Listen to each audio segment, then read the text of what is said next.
Hey there, gorgeous gays! Version 2 here with Disco Elysium. Hey, Deku. Deku joined in right as I was letting in. We are back with the Disco of the Elysiums. It's a brand new day. We're on day 4. When we went to bed, while we were asleep, we were visited by the ghost of communism's past. This did indeed happen.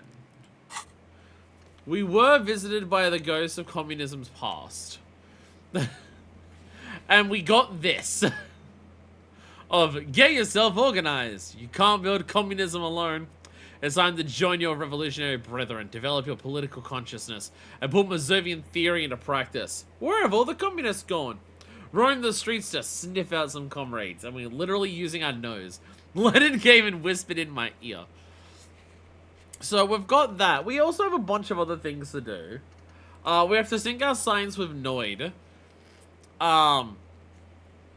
Which we're going to help out the crew with the church. Did you know they call it disco because they play discs up graphs? We're still going to help the Riverside nightclub. I feel like this is one of the most important things we could possibly do. I feel like rebuilding disco is more important than rebuilding communism. We'll try to do both. But we definitely have to rebuild disco. So we found one of the spookers in the church. There was another one. There was the dude up in the rafters, and I think there was one more person. We still haven't found all of the. We still haven't found all of the traps. To get stick bugs. We're gonna wash the jacket. There's actual stuff related to the murder. Lame. Related to the murder. Oh, we gotta forge the I gotta forge the signatures. I gotta do that at some point. Your conditions that produce disco will necessarily lead to communism as well. There we go. We've worked it out. Oh yeah, we can also, we can run numbers on Kim's shortwave radio. That is also a thing we can do. There's a lot of things we can do, basically. I have no level ups currently, do I? No, I do not. Fun fact, I guess the meme came from kids on Roblox. Man, maybe outside of the fact that they're being exploited by a massive major company and also the fact that it has absolutely, like, no oversight so they can start seeing stuff on there that is a bit worrying. Outside of that stuff, maybe the Roblox kids are alright. You know, outside of that, maybe they're fine. How are my fizz instruments so fucking bad? Jesus Christ. My fizz instrument is now -2. What thought knocked that down? Oh, Wasteland of Reality. Oh, because it's temporary. Wasteland of Reality is a temporary thing. Right. That's a temporary one. That's, yeah. Some, like, there are some permanent negative ones that I have from doing other things. But yes, Wasteland of Reality, we're currently researching. We're trying to get over the facts. We're trying to quit alcoholism. It was back in the quaint days when Roblox was only trying to be turbo evil instead of having accomplished being turbo evil. Understandable.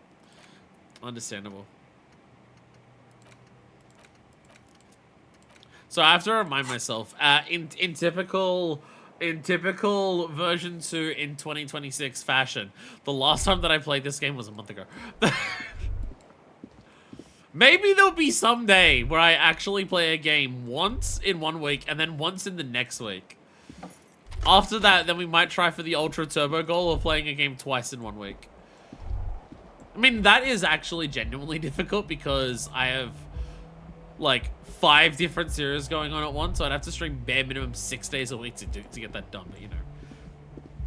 Actually recreating Harry's mental condition, but I'm doing that every day is the problem. Hey, the whirling music.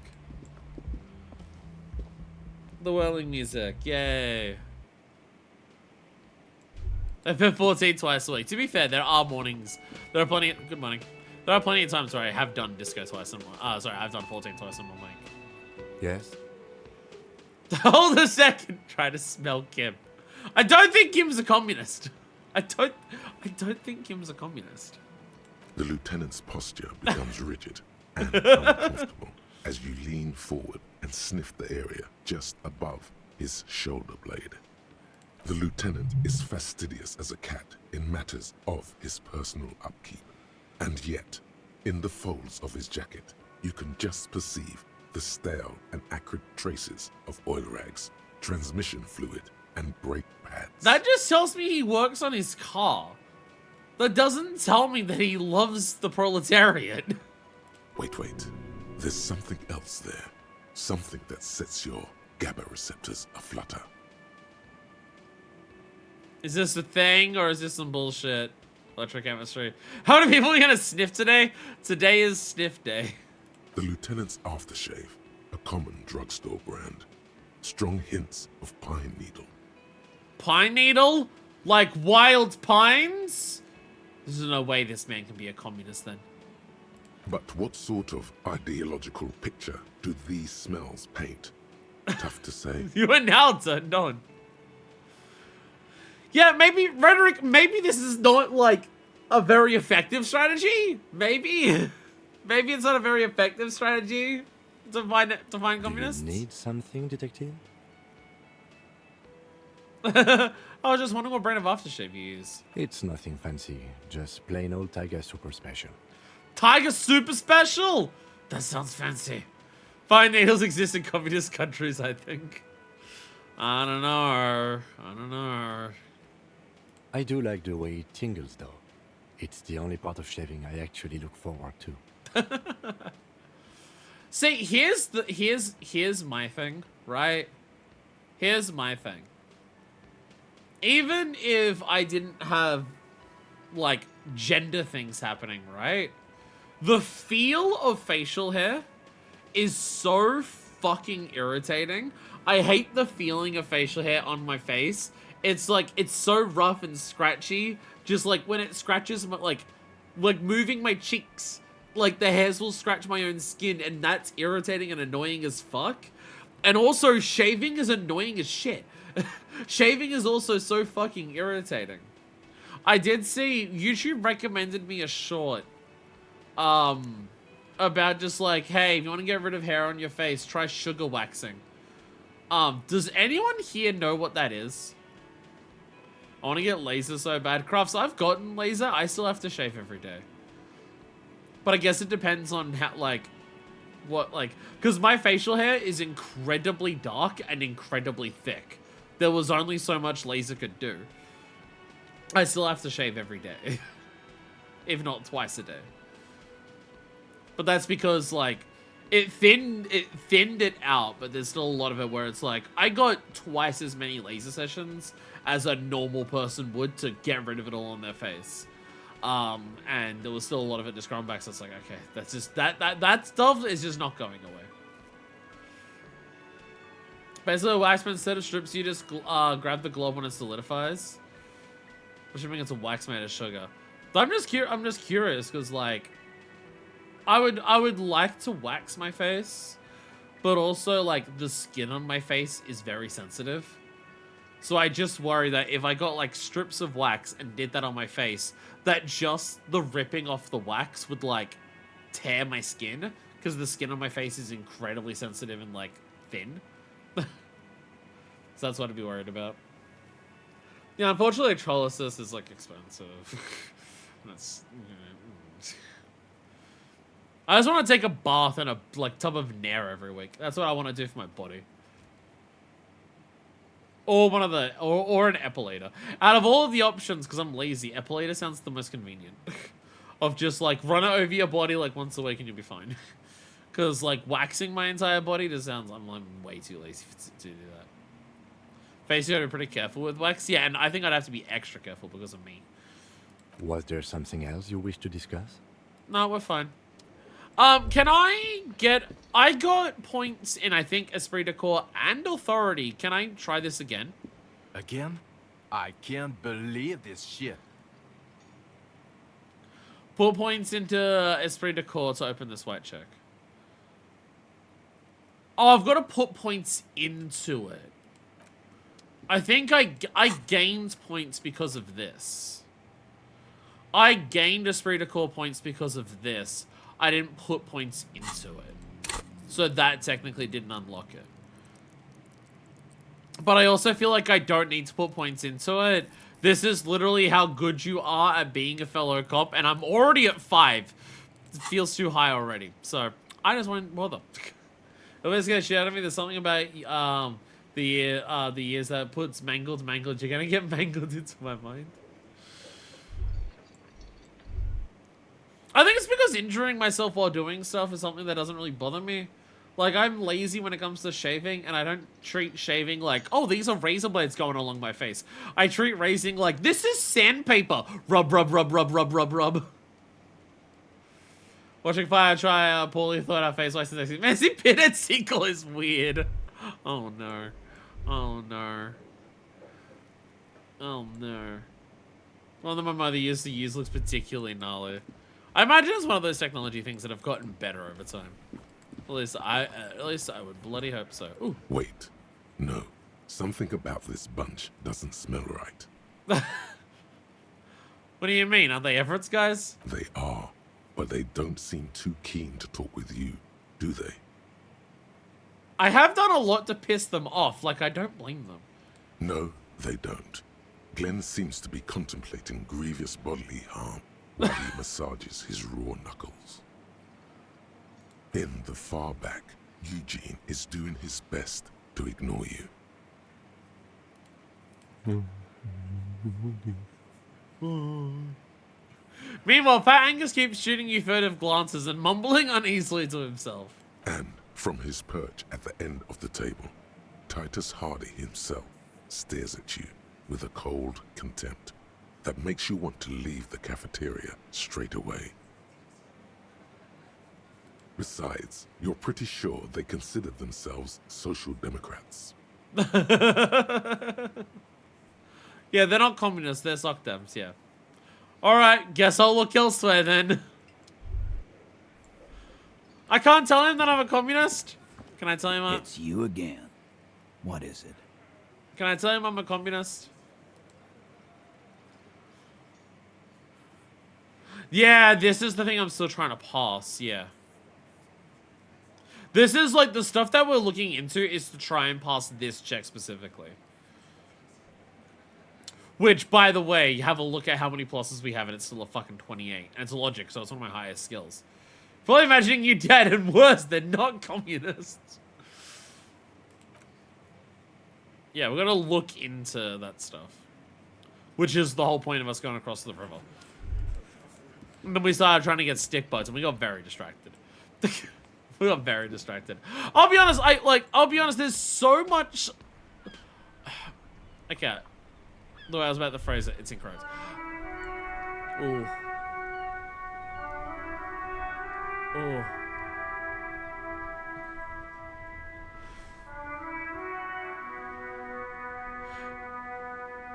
Does anyone else get shivers? Does anyone feel the embodiment of shivers when they hear these sirens in this game? Does anyone else get that? Because I very much do.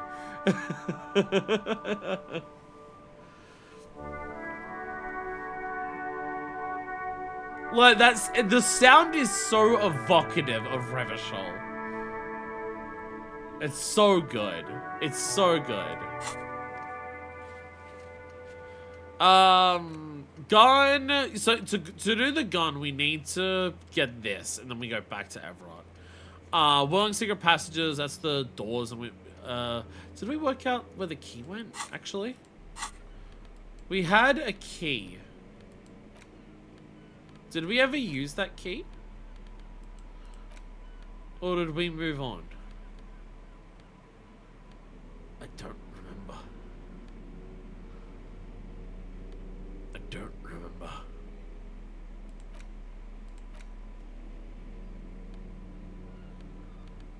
Where's our keys? Do we have a list of keys?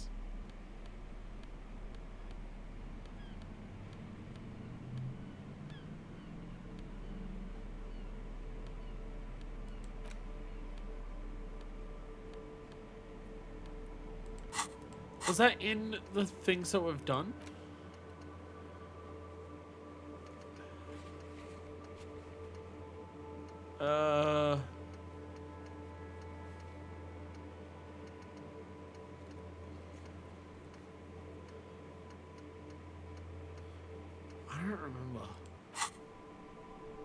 Because there was the key that we grabbed from there. I don't remember if we actually used it anywhere. Or if we tried to. Or did we use it outside? I don't remember.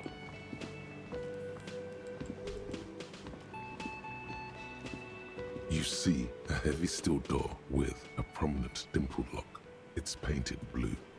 It could be connected to the There we go. upstairs. There we go. Try the workshop spare key on the door. You know, the thing I was gonna say, and then I got distracted by thinking about keys, is we can work on trying to solve the murder, but it feels like this game has a ridiculous amount of side content. And then I was about to correct myself saying, we are also investigating a murder. We actually don't, like, there's a lot of stuff where we're not certain whether it's side content or not until we do it. Like, there's stuff that we can do that will lead to like working it out that we don't realize is doing that. So there is stuff like that. Like exploring the basement, we found that gun. And so we didn't realize that gun was going to be down there. Though we did go down there to look for the fridge, and that fridge was explicitly part of the case. Try the workshop spec The in the key door. fits the dimple lock. It takes a bit of effort to turn it after all these years. But then, the lock clicks. So that key's just been hanging over there? Dust rises before you like mist. A tomb? Haunted by regal spirits from distant ages. In Land Empire, you're going to give us a heart attack out of sheer paranoia. No. Smells like engine grease and cut wood. A workshop. Wait! Maybe you can tell the rich lady you're a communist. I do need to continue speaking with her. I do need to continue speaking with her. Oh, okay, so we've got a lot of directions here. The pinball says Franken are Nigerian. The theme is horses and swords. This pinball is White Deora. The background shows a female figure in mourning. A note, NB, the spare key is tied to the bush outside the corner room window. NB.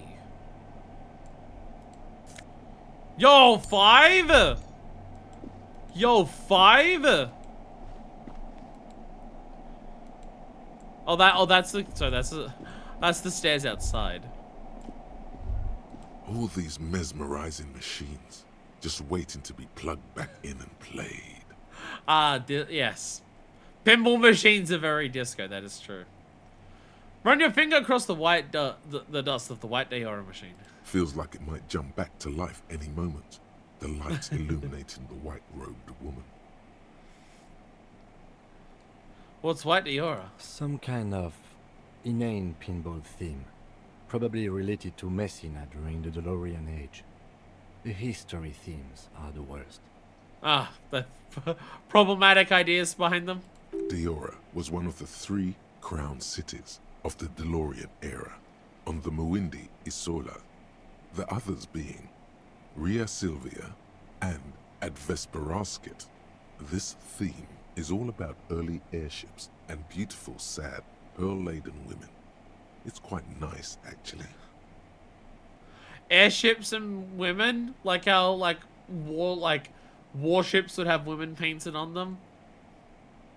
Like the busty bombshell or whatever?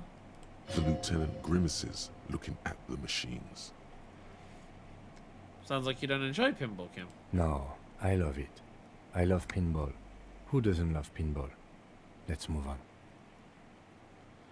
He doesn't. Okay, let's move on then. I won't hassle him about it. Over there, in the corner. But hiding behind all this, the pinball machine. Not just any pinball machine. I can't see This it. is the pinnacle of pinball. Cornelius Gordy and the Mountain Goats. It's lit. You can't wait to get your hands on it. I can't see it. Take a closer look. Oh, great. The lieutenant size. Cornelius Gordy and the Mountain Goats reads the golden lettering on top of the back box. There's a small column of text underneath. The machine is coin operated. Get the game on, Fingerboy. Those flippers are ready. He immediately goes for it. Lean closer to read the text. Above the painting of a mustached man climbing a hill, a column reads, inspired by the legend of Cornelius Gordy, taken on the world's tallest peak, Corpus Muindi. The Mesk legend holds that when the nation is in danger, heroic Gordy shall return and save his people. It's about the playing The field. theme of the game is to explore Gordy's climb through the perspective of goats and to ascend to the top of the mountain in a time of trouble. Is this where the mountain goats get their band's name from? The peak of the mountain is at the top of the playfield. It's in All the reference to this, balls have clearly. small goat icons on them and represent the goats as they race up and down the mountain. Okay, the idea that the balls are actually like decorated for the game is pretty cool. Areas around the playfield represent Gordy's climb, places he was said to have camped, which the goats can discover.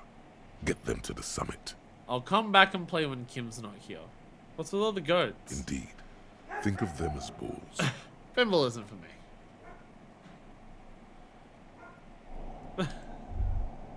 I'll come and play when Kim's not around. I'll come for a midnight pinball sesh. This small elevator is dimly lit by a bulb that's been glowing for ages. The latticed cage is open, inviting you to step inside. Smells of nougat and sweat. Your head brushes up against the ceiling. There is a control panel to your right, and just enough room for 2 people to fit in. Where the fuck would this go? The maintenance card under the control panel reads, Last maintenance, 10th July, 88. That's a while ago.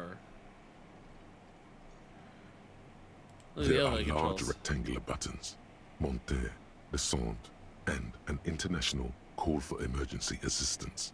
That third one appears to be broken. Lovely. A small steel plaque reads Halter 800. Halter is a Koningsteiner lift company who went out of business a long time ago. Long time ago. I wonder what this elevator was used for. Seems like a small freight elevator for transporting machinery. For that, it's pretty quaint. He taps on the guttering light bulb. It's called the duck. Says the last maintenance is in 88. That it does. I say, let's brave it. Kim's the one saying fuck it. Kim's the one saying fuck it. Elevator's maintained a long time ago. At the end of the last century. Look on the bright side. If it fails, we will only sustain minor injuries. I'm talking 3, maybe 4 months in the hospital. Maximum 5. And you're fine with that? It appears his whole enthusiasm is sarcastic.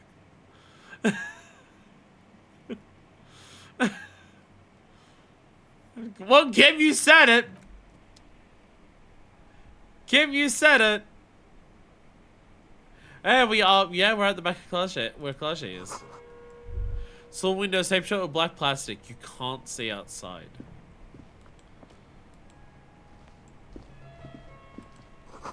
Boxes of tools and replacement parts line the shelves.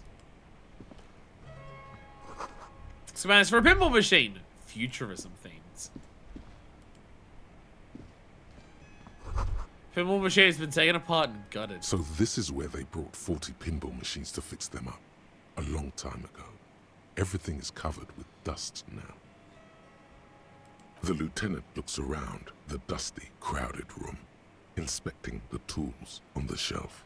Looks like they gave up on fixing the pinball machines at some point. At some point, 20 years ago, 15 maybe, before pinball went out of vogue. Used to be a pinball workshop. Looks like it. I'm guessing Martinez North 22 used to be a pinball arcade before it became a hostel. There are machines left over. He taps his foot. A creak. Some dust falls off a shelf. Downstairs in the hall, next to the main door. One of them even works. I've seen one of the Hardys bang away at it. Oh yeah. There's that one there. Remember the dice maker? Then that means Whirling and Rags was once the East Delta Pinball Arcade. This is all left over from that. Ah, yes, as the novelty dice makers said. This has absolutely nothing to do with the case, I'm sure. But I do like a nice little connection. I like a little connection. But then it went bankrupt.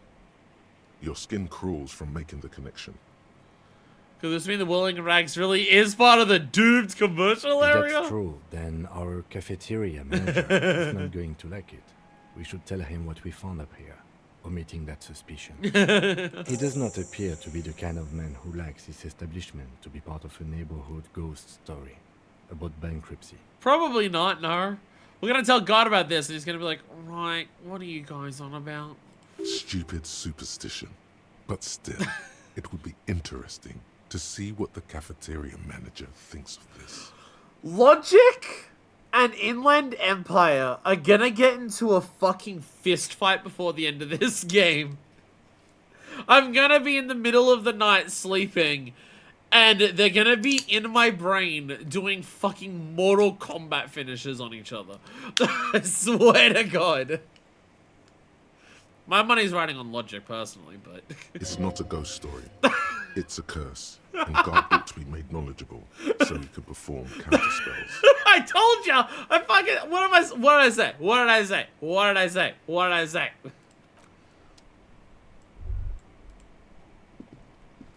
Yes? Not what I meant. I meant this. I'm pilfering. Ooh, Pinball Maker's Coat. Extra empathy and hand-eye coordination. Yo. Ooh, that looks fancy. M. Knifelock's Blues. This dossier coat used to belong to someone called M. Knifelock's. The name is stitched into the silk lining. Smells of moths and ancient engine grease, but it fits you perfectly. A strange, lonely emotion fills you when you tighten the belt around your waist. Spherical and visual calculus, empathy and hand-eye coordination. Yo! Yo! Oh, we're so fucking swagged out. Oh, we're so swagged out right now. Holy shit. Oh god, look how cool we look. We need to feel it. We need to fit in the look. I need better pants. I don't want to wear the Kingdom of Conscience pants. They probably look better with this. Look how cool. Look at us. Inland Empire. Don't be hated just because I'm in Tomb of the Cosmos.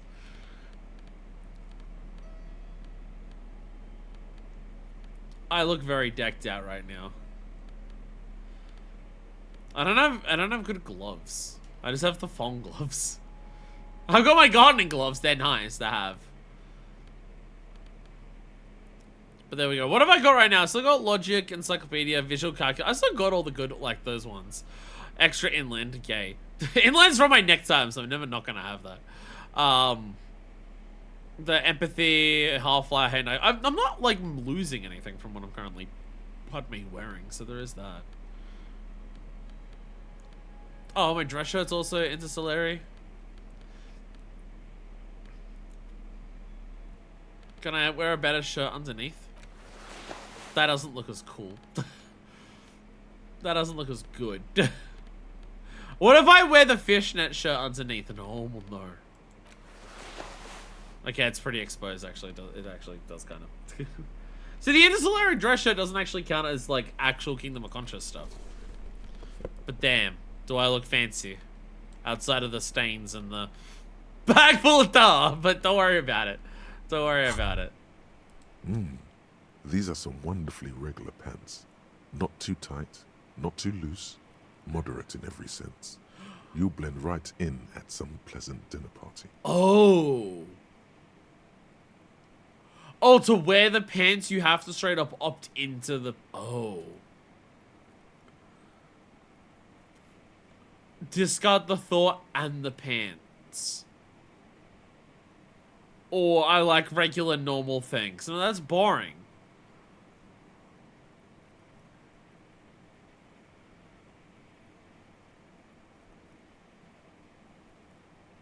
It's a fashion for discard the thought and the pants. Let's hope no one saw you wearing those outrageously regular, almost moralist pants. Alright, let me, okay. Bye, pants! Never mind! Never mind.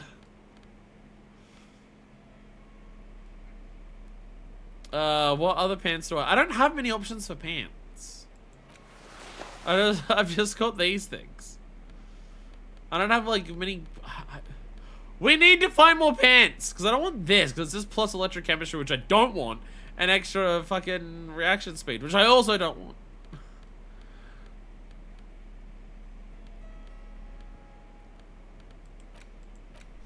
If I wear those together, that looks alright. Fine, I need more pants, game. You should have less pants.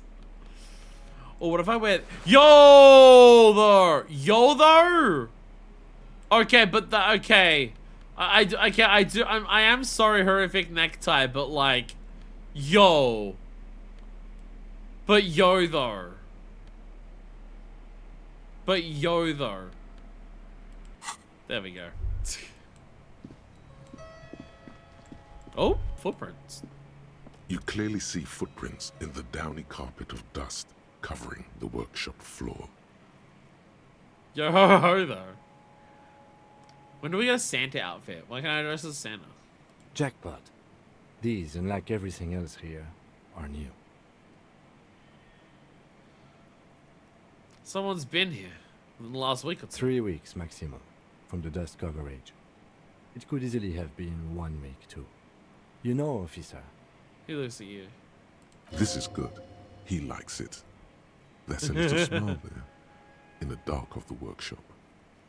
This isn't bad at all. It was a good idea to see where that door leads. Commendable work bringing us to this place. Because, like, where this goes could possibly relate to, you know, like, right here is where the murder happens. Well, where the person was killed, I guess, is the most accurate thing to say. Let's have a closer look then. Crouch and study the footprints. Large prints, most likely made by boots. The size is hard to determine. Sole could be bigger than vamp. The soles have left a pattern, uniform, horizontal lines. One person has been here. They've gone back and forth. The tips point both ways. The prints look like one person went back and forth. Between that and that. Print doesn't look like the old solid print we found hanging at the hanging, Kim. The size looks about the same, actually. They're not the same shoe, but they could be the same person. Tying it into Ruby, still I possibly. wouldn't rule out Ruby coming here yet. This isn't an argument against her. People change shoes, you know? But it's not an argument for her either. Doesn't look like the worker's boots on the hanging, does it? No. These little horizontal lines are different. They look custom-made to me. Or some kind of foreign print. Hard to say. Still a boot, though. Get up. Everything around you is quiet. The prints crisscross the workshop floor. So what does this mean? It means someone snuck through what seems like a secret route, leading to the roof. The roof from where you can shoot our victim. This is significant. These prints, officer, could be the prints of our killer. And if not, at least they're a good argument for this Ruby doing it, to present to Titus. Yeah, it helps with that. Let's move on.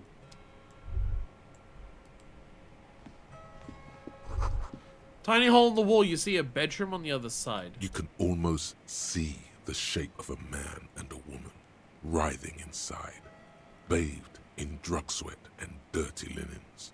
Bottles lie around everywhere. I think I can see Nicolache's bedroom from here. You can barely see through. Better not to jump to sensationalist conclusions here.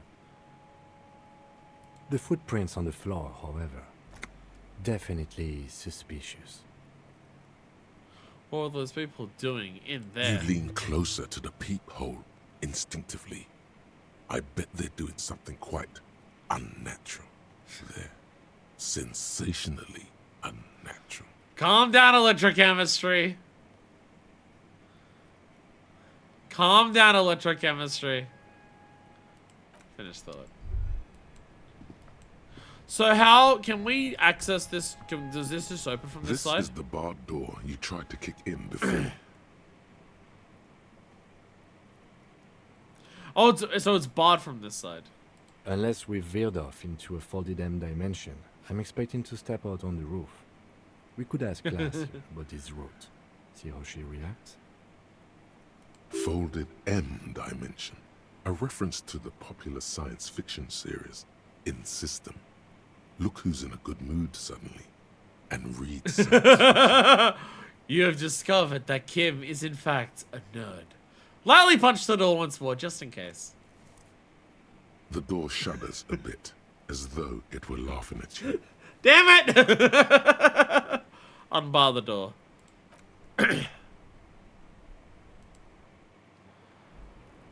Hey, sup? Hello, officer.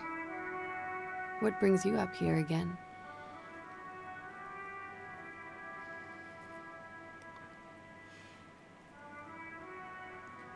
So how do I bring up the door? Yeah? There we go. That door there. Did you know it leads to a downstairs elevator? I did not. Do you think this has something to do with what happened? It's possible. She keeps looking at the door with a worried expression. The wind ruffles her hair.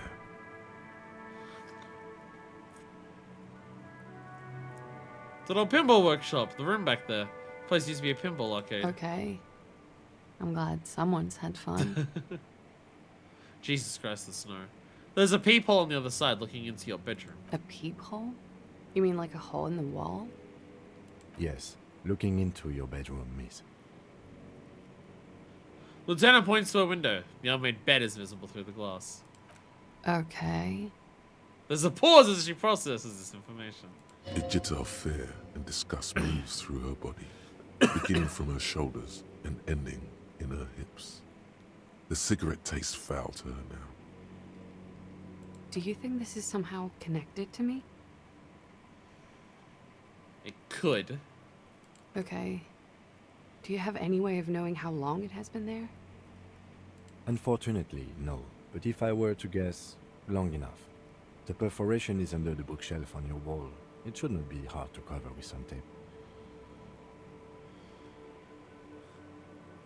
If it is recent, who do you think made it? Shit. I don't know. Maybe it's been there for a long time. Maybe the local kids use it or something. I don't know. I'll be fucking covering it up with a lot of tape, that's for sure. Was there anything else back there? There were tracks on the floor. They're recent. Huh. This isn't good. She's straight as a stick, suddenly. That's all for now. Mm-hmm. She flicks the ash from her cigarette. She's lost in thought, eyes narrowed, forehead furrowed.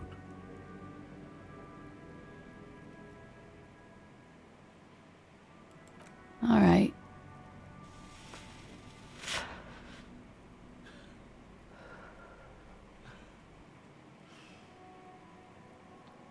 Very detailed voice acting for the cigarette there.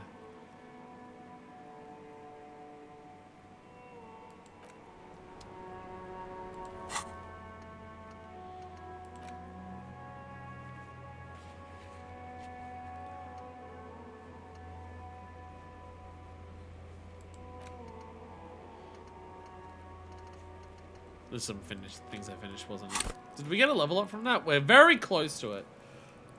Good night, Ganamari. We're close to a level up from that, but not quite there.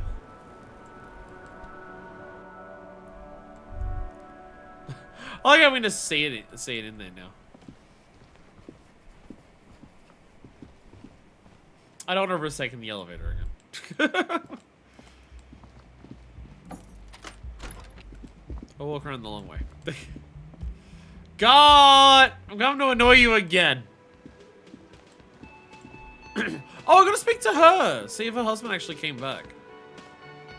Ah, smallest church in Saint-Saëns, right? Yo, you recognize the song?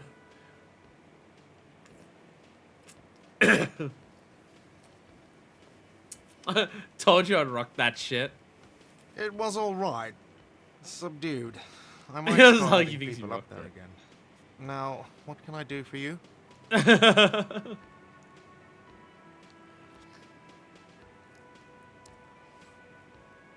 God, I saw another thing at the whirling. Another thing. Great. I love those. God, what if I told you I got into the back room behind the blue steel door? Oh, okay. Well, I did hear you make noise back there, so good for you. He controls his excitement well. He's really, really holding himself back. It takes a lot of willpower not to ask. Obviously, he's been wanting to know what's behind the door.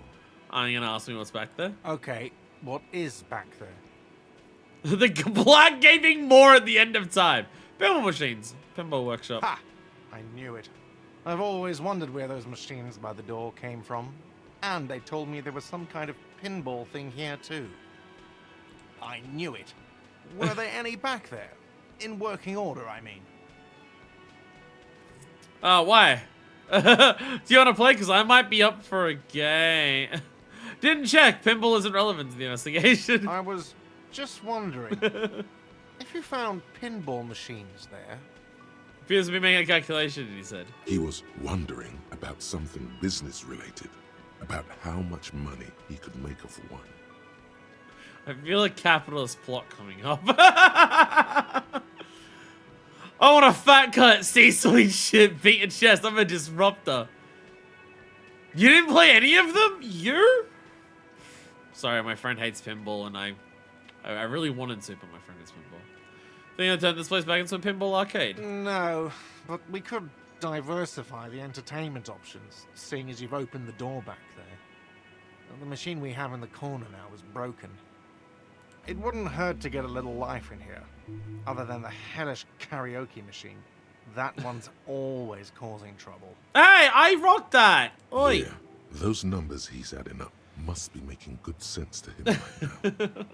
Sounds like he cares about the place. He's not going to be overjoyed to hear that it's part of the doomed commercial area. He should still know. You have to be forewarned about these things. There's a peephole in the wall. What wall? Upstairs in the secret back room right next to Cloget's bedroom. I found him when I found the pinball machines. I'll have it fixed at once. Thank you for letting me know. I assure you, the whirling does not abide spying on its guests. Well, there we go. The color has drained from his face. I don't think he's been doing it. He can access the door. Alright, you've been notified. Thank you. I'll patch it up personally. Was there something else about the establishment? I hope not. I have to warn you. I may have discovered that the whirling is part of the doomed commercial area. What? Why would you say that? We're at a completely different address from that whole thing. So he knows of the doomed commercial area and its address. He's thought about this. The whirling is listed on the intercom outside as one of the businesses in Building B. You should get your wiring fixed. I tried to call and couldn't reach you. I've been working here for a long time, and that intercom has never been used by the whirling.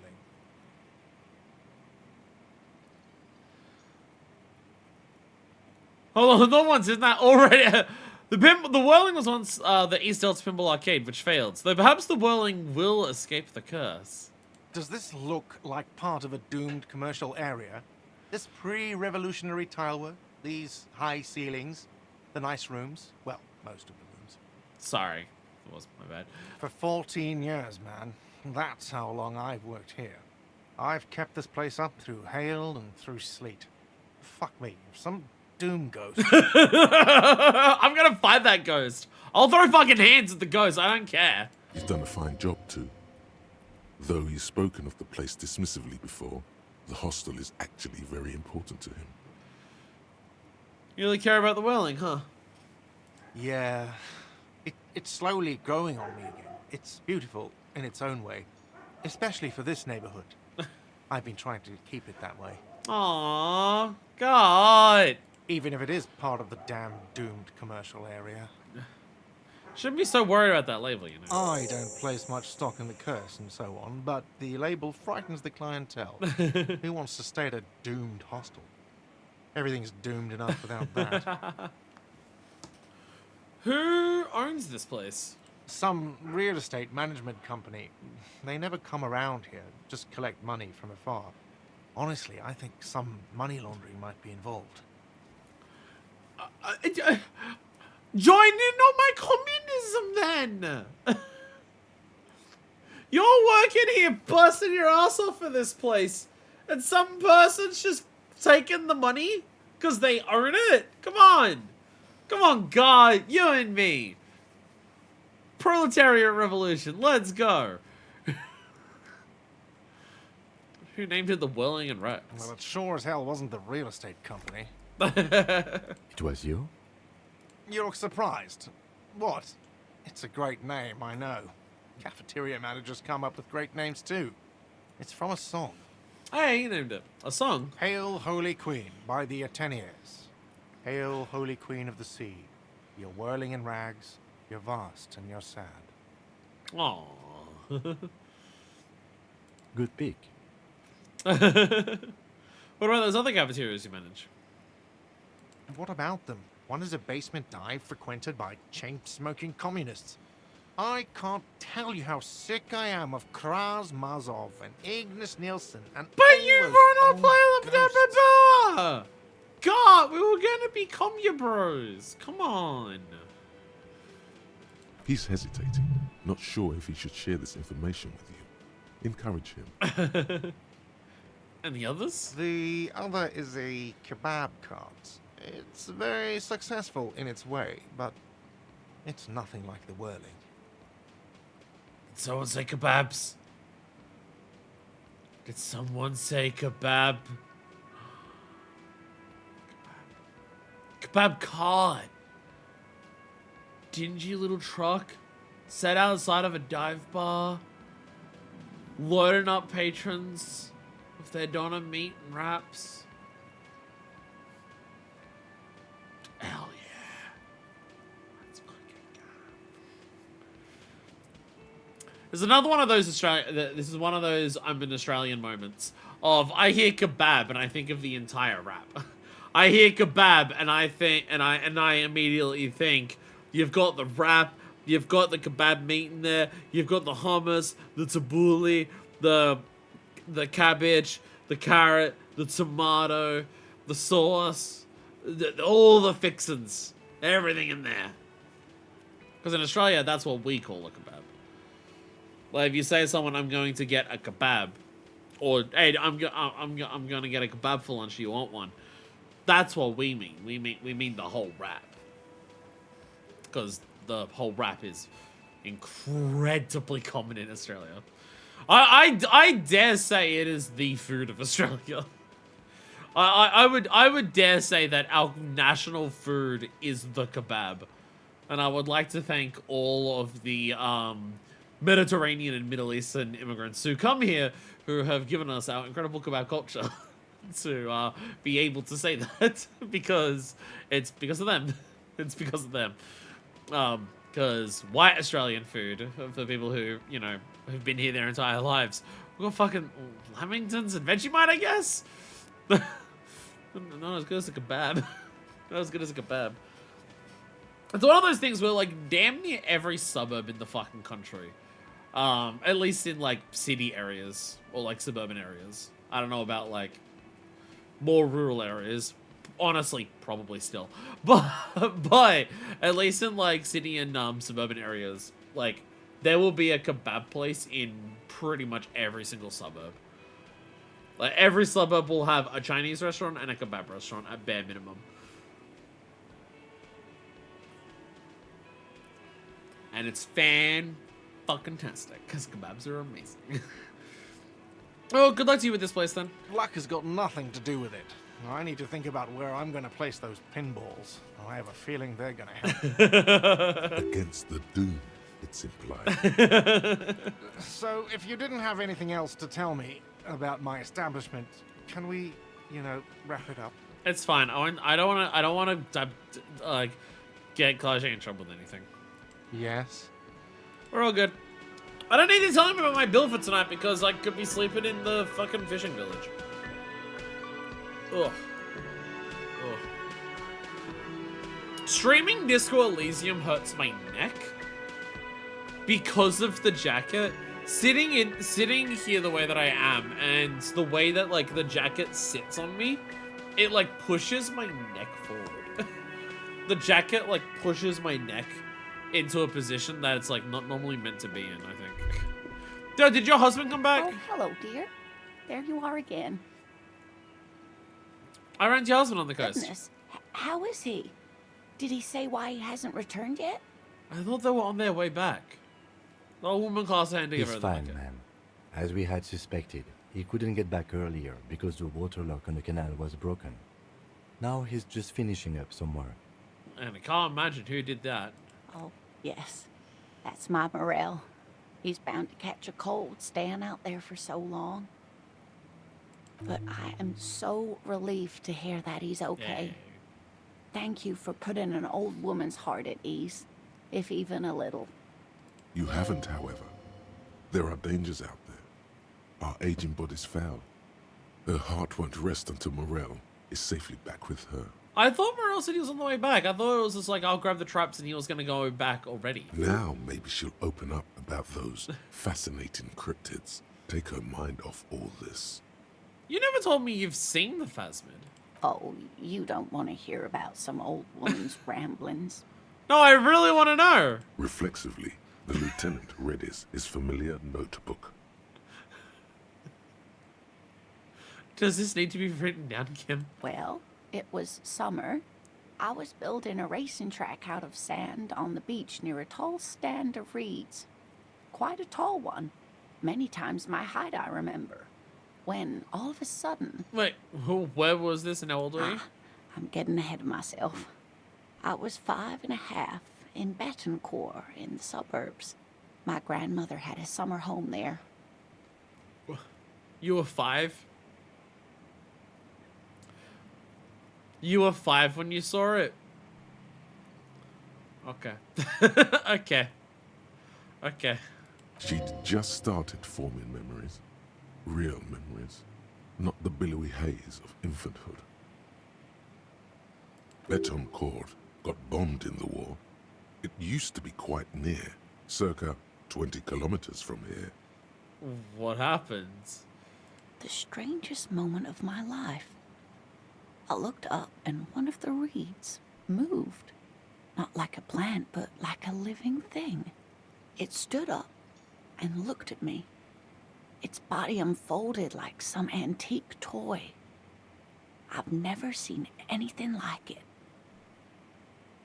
I didn't know this can happen, so I reached my arm and touched the thing.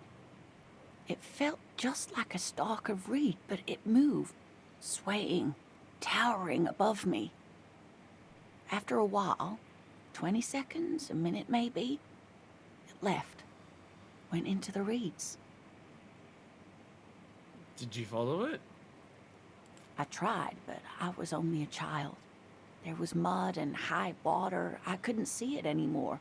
I was just standing there knee-deep in mud, looking around me. Then what? I ran back home to my grandmother and asked her if reeds could walk, and told her they were looking at me. Of course, she just laughed at me, but I knew what I'd seen. For years, it was a story I told at parties when I wanted to impress boys. That sort of thing.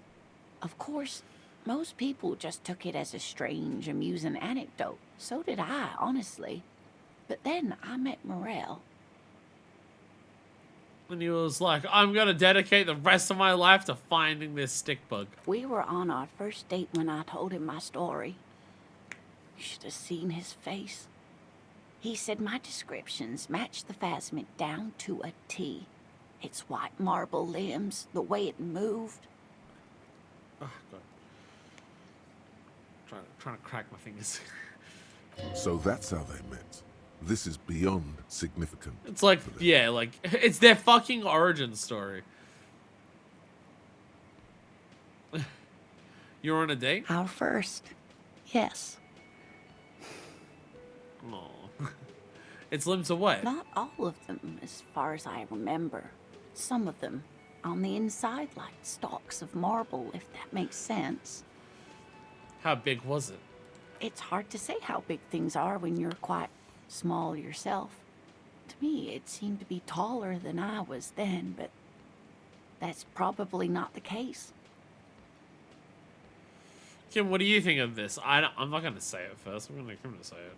I thought it was a wonderful story, man. He closes his notes and gives her a simple smile. But I don't believe it. A child left unattended on a warm day. Children make up stories and then end up believing them. Thank you for sharing this with me. You're welcome, sweetie. I do appreciate the chance to relive it whenever I get one. It was just such an impossibly sunshiny day. So warm. And she could get up and walk right into the reeds on her own. Into the mud. Anywhere. It's a memory of when she could walk, yeah. Maybe you can convince her to tell her to tell you about some cool cryptids? There's really no point in manipulating anyone. She'd be only too pleased to tell you about her work. Go on and ask. Hey, Lena. I'd like to hear about some of the cryptids you've studied. Could you just tell me about a couple of them? Oh, I'd be delighted. Truth be told, I could really use the company too. One cryptid, not a couple. One. This won't turn into some kind of cryptid extravaganza. Kim with the foot down of just like, you get one indulgence. You get one indulgence. Okay, Kim, just one little cryptid, promise. He nods and assumes a welcome posture. Ooh, tough choice there. Biggest cryptid, tiniest cryptid, most dangerous cryptid, any invisible cryptids.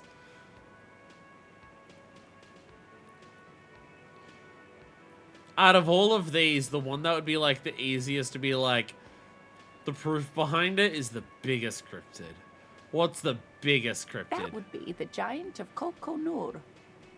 She says as if it's common knowledge. The giant lives in the most arid parts of the vast Kokonur desert in South Samara, casting a strange light across the barren wastes. What do you mean strange light? Mirage or psychogenous luminance.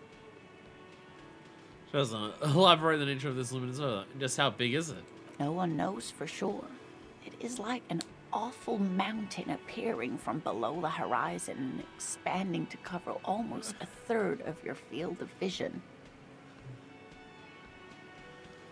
That sounds pretty fucking big. Is it dangerous? The towering luminosity of Kokonur is a bad omen in local folklore. Some say it's a fata morgana, others, fate unimaginable. Who are you? No animal can be that big. It's a mirage. That's what makes it so peculiar. A species surviving at the very limits of scientific law. The giant of Kokonur must be the largest animal the planet can support. There are limits, you see, to how large a metabolism an ecosystem can beget. Some say a gravity anomaly below the Kokonur desert might allow the creature to grow to these gargantuan sizes. Gravity anomaly? Digging it. Digging this parascientific stuff right here. I promised Kim would be one. Been educational. Sadly, we need to discuss something else. Of course, dear. Come back when Kim's not around. I'll come back when Kim's not around. That'll be my plan. Yeah, there's the pinball machine. I'll look at all my level ups. And we got another thing done. Let's go. So what are we doing? What are we doing? What are we working on? What are we working on? Trace down gun. We can't do that. Race Enigma. We're not doing that. Joys. Yeah.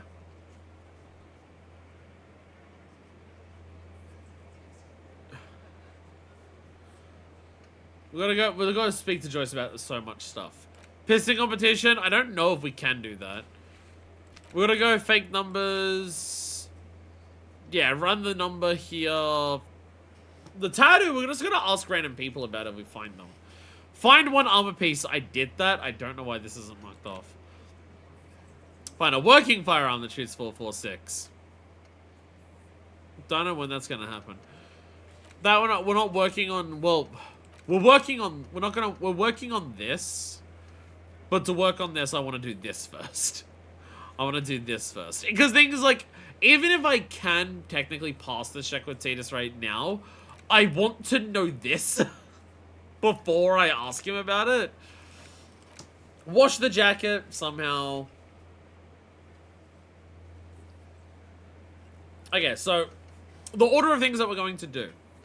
We're going to go to the car to run the numbers on this.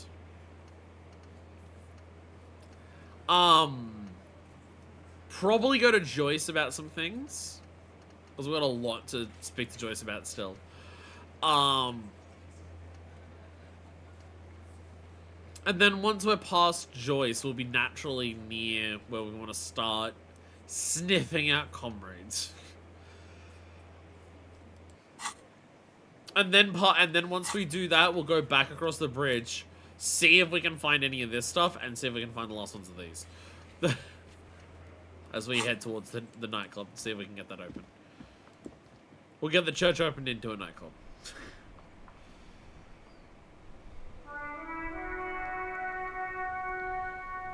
Oh, sorry. I was about to be like, where's Kim's car? It's right here. Where the fuck's his car? It's right here. Inside, you see a set of steering levers, a radio microphone, a pull-out toolbox, and the soft glow of the fuel preheater gauge. Gentlemen! Gentlemen there, with the very nice fuck the world jacket there.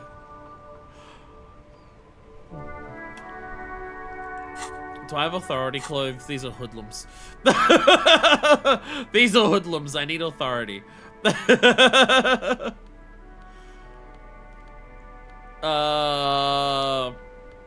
That's minus authority.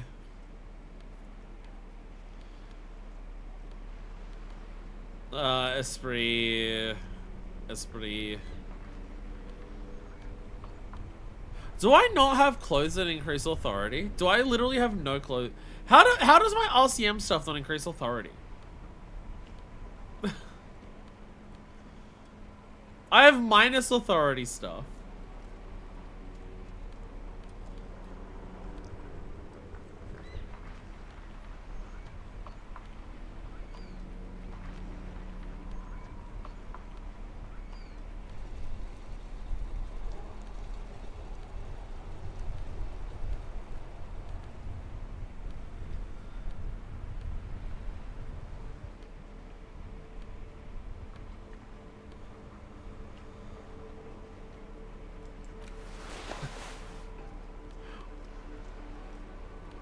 Encyclopedia compared to extra logic. It's critical visual calculus.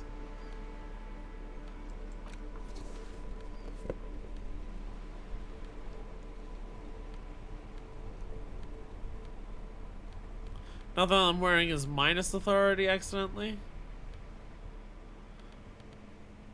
I thought I'd have some authority clothing. I have a lot of minus authority. I can equip this for even less authority. I could do that. Excuse me, sirs. That's one brutal motor carriage. Is that what it says on the back there? Is that what it says on the back of the jacket?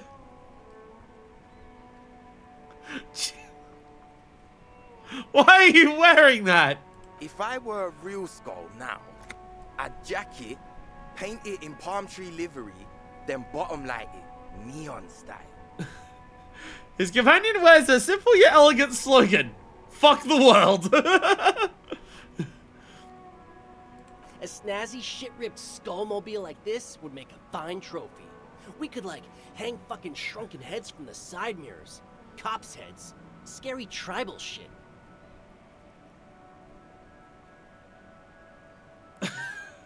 We're right here! Yeah, tribal shit. A cop carriage like this would have proper skull value.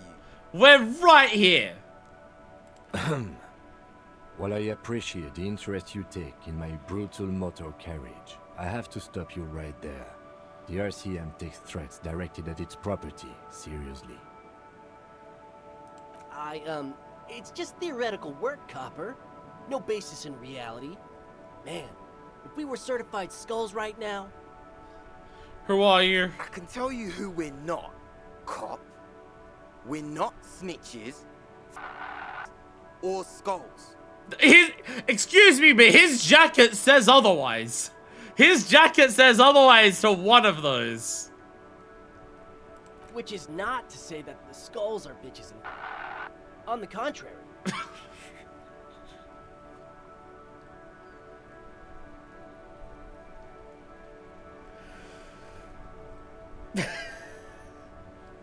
Jesus Christ, these guys. The part of this presentation you want to take home with you, cop man, is we're not part of the skulls yet. Yeah. Okay then, let's indulge in some intellectual exchange. These young men seem eager to share their beliefs. Who are the skulls? You don't know? What kind of cop are you? It's not a question. Don't get into it.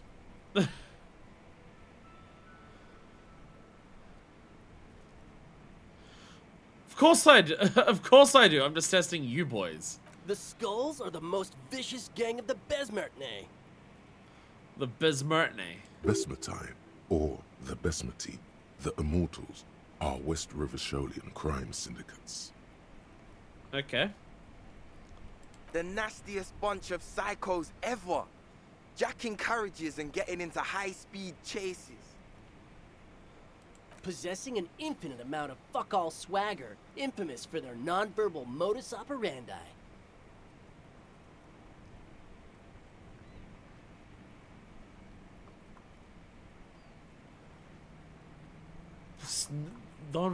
Say nothing. They usually occupy the burnt-out quarter in Jamrock, or you can find them loitering around the brightly painted bottom-lighted vehicles. I can't wait to become a skull. Bottom lights are wretched aggressive. Jesus Christ. Do you know anything about the murder that took place here? Murder? Man was hanged in the backyard of the Whirling and Rags. Yeah, sure. We'll gladly tell you everything we know about it. It was a man. Also, he was hanged.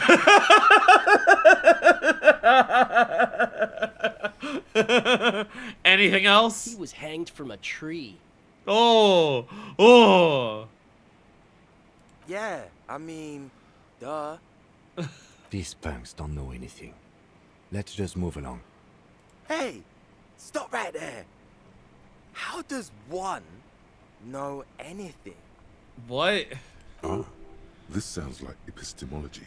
A field so occupied by thought that it begins to question thought.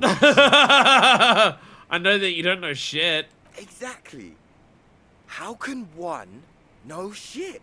For example, how can one be sure that there truly is a body hanging behind a hostel? Well, it isn't anymore. I shut it down. What if it's art? Or just a mere specter? It's not. A man is dead and we need answers. So what do you think we know? Did it happen to the victim's armor? Nope. But Cindy does. Don't tell him that. Skulls don't tattle, man.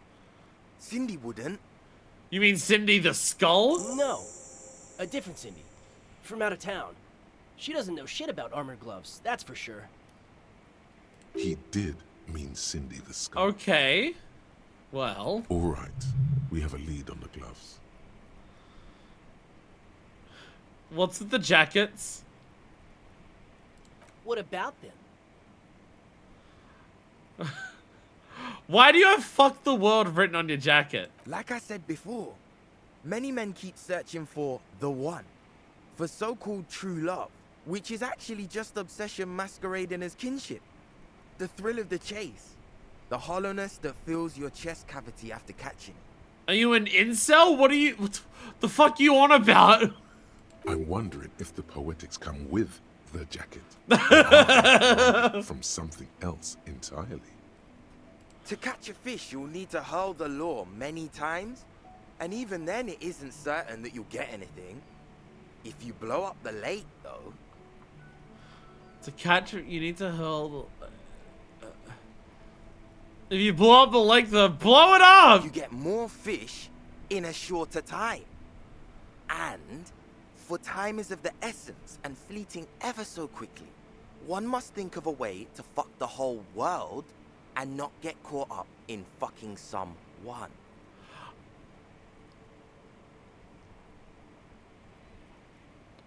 So not an incel. Wait. No, still an incel. But like a slutty one? What are you so you mean fuck the world, not like the world sucks and it can go get fucked. Like fuck the world as in no, try to like literally have sex with everyone. I'm agreeing with this guy the more and more I talk to him. Because when one fucks everything, he fucks nothing. And that, to me, feels glorious. Sticking your dick into the void. I think this guy's onto something. I like this guy. I like this guy. I like this guy. Hate to admit it, but in a weird way, he's got a point. See, rhetoric's with me. Rhetoric's with me. I stared into the abyss and I started to face fuck that bitch. What? I don't think that, I don't think it's how the saying goes. Okay, why does your jacket have piss? Twitch will get angry at me written on it. Well, first off, it's a statement and not necessarily something that characterizes me as a person, even though the statement has character. And I do like piss.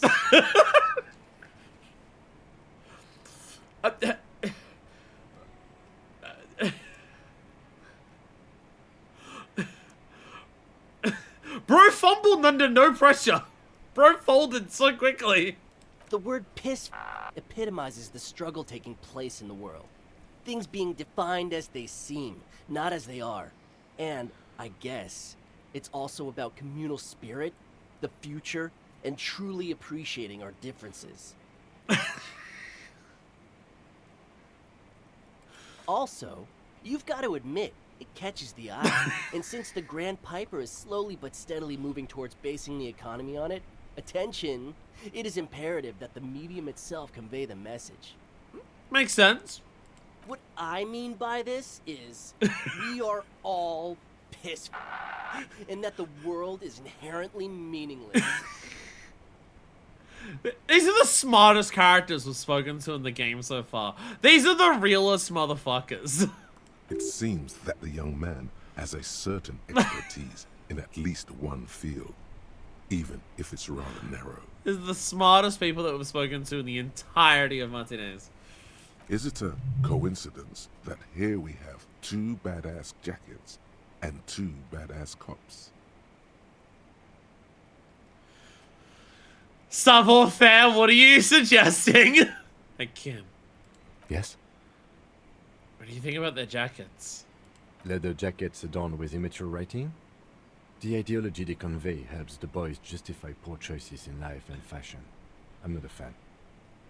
Why are you so patronizing when cool possibilities cross our path? What are you implying? Which one would you wear? I'm not sure I understand you, detective. Are you more of a piss or a fuck the world kind of guy? Neither. Come on, Kim, this is a mental exercise. Totally. Fine, if only to end this discussion.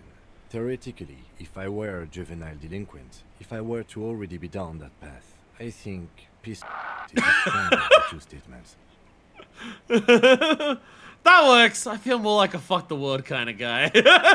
Seems about right, especially considering your heroic exit attempts. Thank you. Thank you.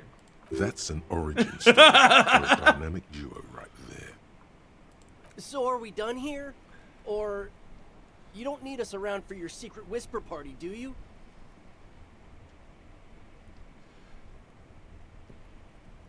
Ask for the jackets for yourself and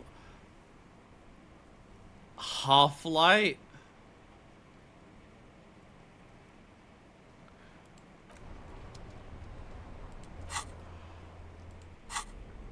Do we have stuff that gives us Half-Light? We're currently gaining Half-Light from, I think, the Fallen stuff? Yeah. We've spec so little into Half-Light in overall.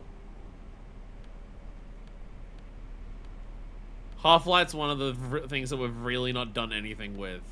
Like, the entire... There's hardly been any, like, Half-Light even checks in the game, I think. There's not ones that I've come across. A new most important check. Yeah, Boost would give us physique, yeah. There's so little Half-Light, like, again, Half-Light's not really come up much. Physical instrument, shivers, reaction speed, esprit de corps, electrochemistry, drama, concept, interfacing, electro... Minus Half-Light, I can make the stats worse. Half-Light's fight or flight reflex, I believe it said. I believe that's what Half-Light was. I believe Half-Light was fight or flight reflex.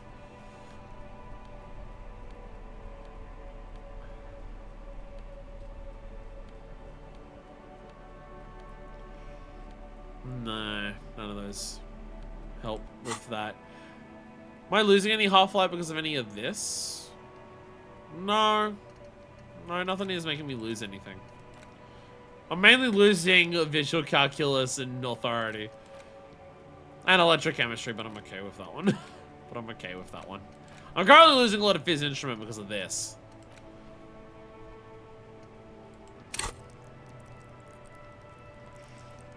Yeah. Yeah, Half-Life's just hanging over here at 3.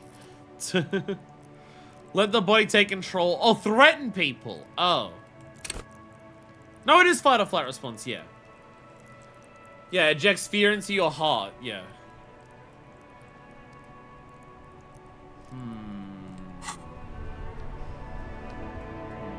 That ride is fucking lightning. Hey, piss. Look who it is. Shrunken cophead material. Oh, this is a red check? Oh, it's a red check. I guess if you're intimidating someone, it can only happen once. It's a red check. Ooh, okay.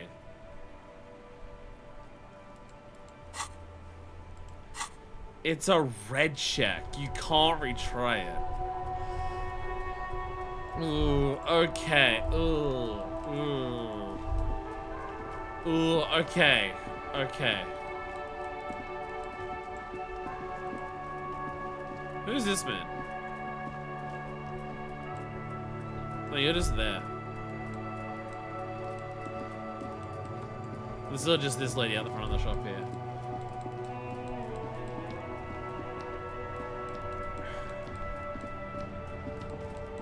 If I was to go down here...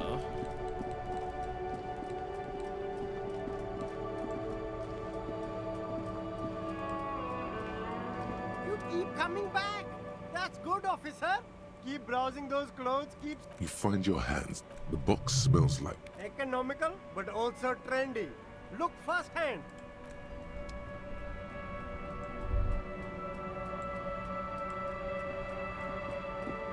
The shine on these sunglasses lasts a lifetime, officer. Perception. 100% guaranteed.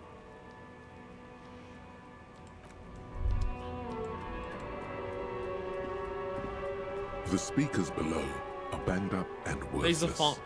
The sneakers triumph over them. They're the star of the show. Reaction, speed, hand-eye, and coordination, -1, yeah. You keep coming back. That's good, officer. And yeah, the jacket there's not a thing. Okay. Let me go to the pawn shop then. I'm desperately trying to see if there's anything that can increase my Half-Life. Anything at all.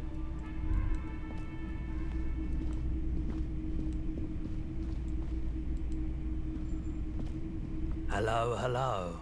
Let me know if I can help you with anything.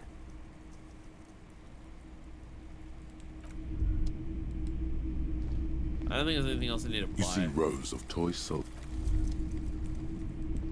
The only clothing in here was the Armdale shirt, I believe. Typical Martinez streetlight sits among assorted floor. How much for the streetlight? 700 real. A bargain, I dare say.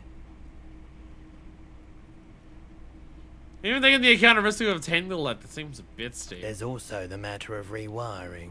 But the most important transformation is the light's placement among ordinary indoor fixtures, which has adjusted its morphological field. The light became suitable for use inside the home just a few days ago. All the old boomboxes are there.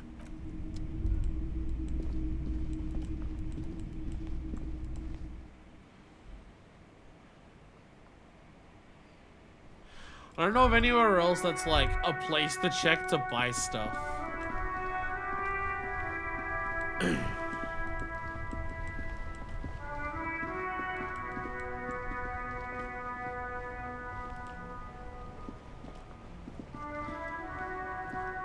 That ride is fucking... Hey, piss. Look who it is. Shrunken cophead material.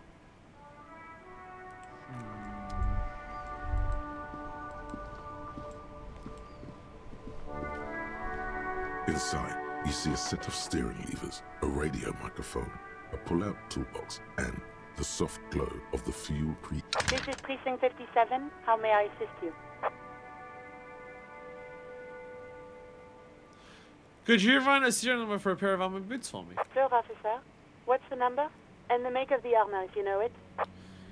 A50 100 1000. The make and the model of the armor is Fairweather T500 VE. Got it. I'll contact the ICP database immediately. Call back tomorrow. Hopefully they'll have dug up something useful by then. Okay. The International Collaboration Police, ICP, is an inter-Isolari law enforcement service. The crown jewel in the moral intern diadem, alongside EPIS and the coalition government. 57th, over and out. In the cabin, you see a set of steering levers, a radio.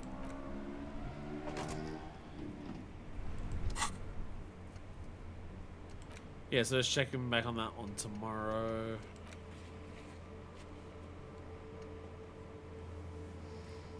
Let's go speak with Cindy, because these guys are trying to get into the skulls.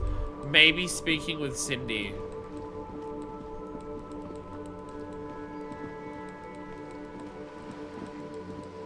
I'll be honest, there's such a strong part of me that's like, this is worth safe scumming for. there's a part of my soul. Whoa, what have we here? There's a part of my soul that is like, this is so important and it's a red check that safe scumming is allowed. But I know people don't want me to do that. Even though it feels like I should. But I won't. But I won't. But I won't. A bridge? A bridge with loose nails and rot-infested wood that creaks in the wind. A construction code violation if there ever was one. Whatever, let death come. I'm a show him badass. Look, Kim, looks like we got a construction code violation. True. They never cleaned up the war damage. Yeah! The rest of better, though. Yeah! I'm an unbelievably boring fuck. Let's go! But Lieutenant, think about the splinters. The bridge is fine enough. Locals use it all the time, after all. It's nothing to worry about. Shall we? Yay, I'm a boring fuck. Let's go! I'm gonna max out 2 of my copper types at once. I'm gonna max out Superstar and Boring Cop at the same time.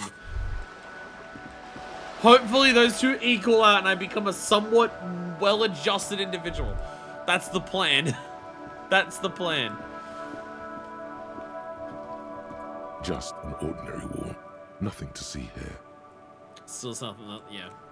More conceptualization for that one. Oh. There. Do you smell that?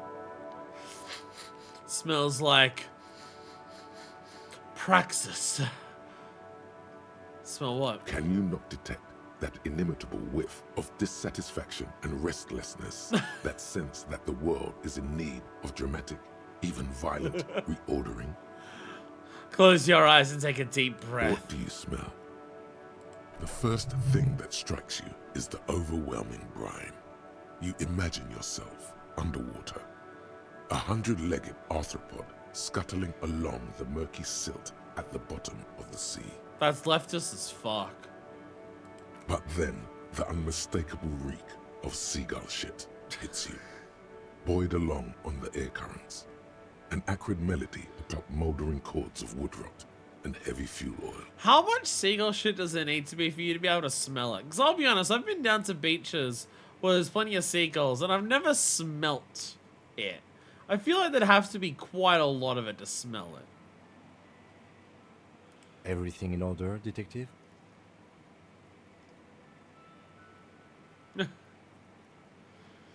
Kind of a personal errand. Personal errand. I'm working on developing my political consciousness. You're developing your... You know what? I'll just leave you to it. Yeah. You know, I'm not even gonna... Why am I The asking? lieutenant lacks your highly developed politico-olfactory cortex. The smell is undeniable, and it's coming from that balcony up there. You mean from Cindy? The person who we know is a leftist? Certainement. A precocious communist youth. A symbol of a kinder, more hopeful future.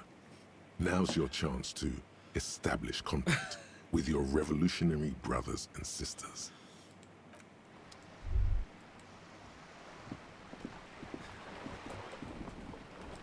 I'm sure she'll be thrilled to learn about this.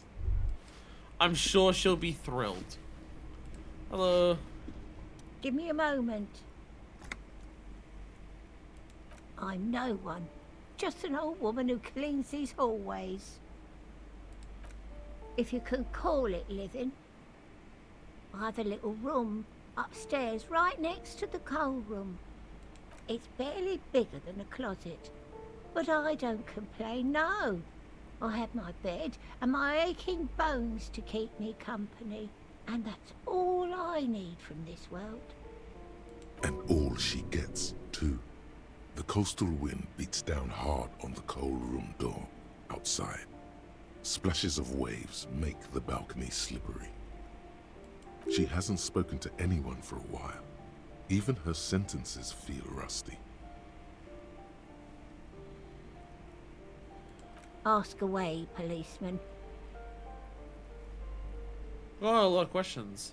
Is one of the residents on a vacation? Their mailbox is overflowing. People come and go. I don't keep an eye on everyone. They probably just moved or died, hopefully somewhere else. Who lives in apartment number 10? No one lives there. It's been empty for months. But I talked to someone through the door. Impossible. I would know if someone had moved in there. She pauses, eyeing the hallway.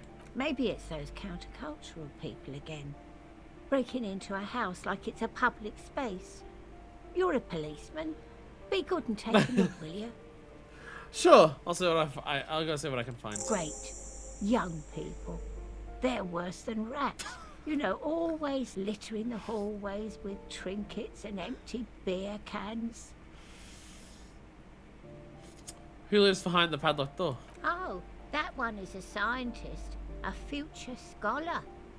Suddenly the old-faced lady is beaming. I think he studies astrology at the community college. Education's good. I always tell them to study. It's not. Astrology?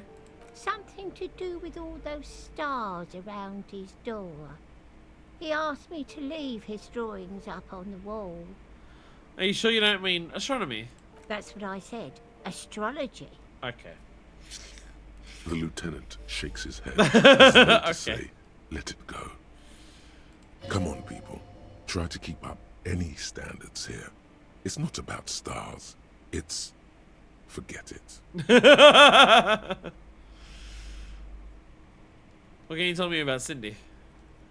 The artiste? Nothing I can do about her, I'm afraid.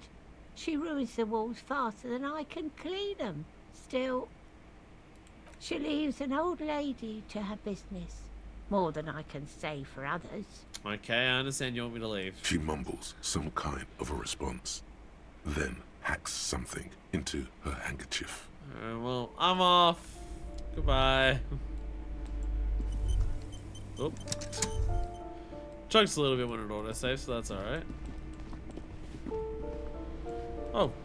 A cabinet up here that I missed? And I missed 16 days of the coldest April! I missed a book. I can do reading. 16 days of coldest April. The book features a row of concrete buildings with a monochrome rainbow in the sky. It tells a rather excruciating story about two lovers during a period of ethnic unrest in Yugoslav. The book has been filed under psychological realism. In your hands, you hold 16 Days of Coldest April by Yekaterina Dahl. The cover image shows a row of concrete apartments above which span a black and white rainbow. Feels heavy. Indeed, the book is unusually heavy in your hands, as though the cover were lined with lead. How long is this book anyway? You flip through the book. The pages are thinner than you realized, and the type quite small and tightly set. One of those books. It's nearly 600 pages long. One of those books. Real art is dense and difficult.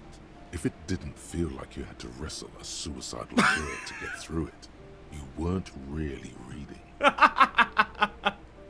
Look at the back cover. The back cover is dominated by a black and white photograph of the author.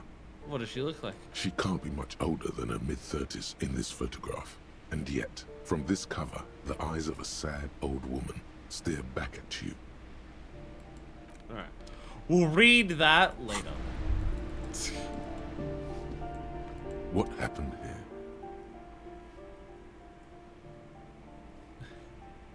You can't foreclose on an apartment with a whole... This looks so sad. Put your emotions aside. Try to focus on abstract, impersonal things. Logic! You can't foreclose on an apartment with a hole in the wall. It will still be accessible through the apartment next to it. That one didn't have a door. Sadly, nothing of great value remains here. Except the stuff in the fridge. Indeed.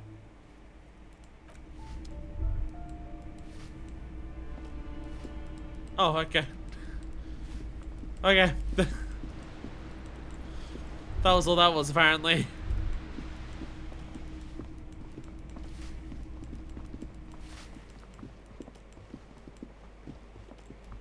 You hear someone walking around inside, rearranging the furniture. The number on the panel says 10. Knock again. A poor communard, from the looks of it. The room is barely bigger than a closet. Who is this man's female voice? This is the police. Open up. Do I have to open the door? Yeah, the clacking of heels again. Is it the other side walks right up? Attorney's not getting an offensive Did edge. you have a warrant? I'm not obligated to open the door if you don't have a warrant. That's fair. Let's go. We don't have a reason to get inside that apartment. It's generally easier to do things if you have literally any reason. This apartment is supposed to be empty. Did you break in here? Excuse me? Of course not. You have plenty of reason to enter. I don't need a warrant if I suspect there's been a break-in. Fucking cops. Fucking this is cop shit. So open the door so I can verify your identity. Oh, come on. There's a pause while you hear the door being unlocked. Well, that was easy. That was smart. The lieutenant says, nodding toward the unlocked door.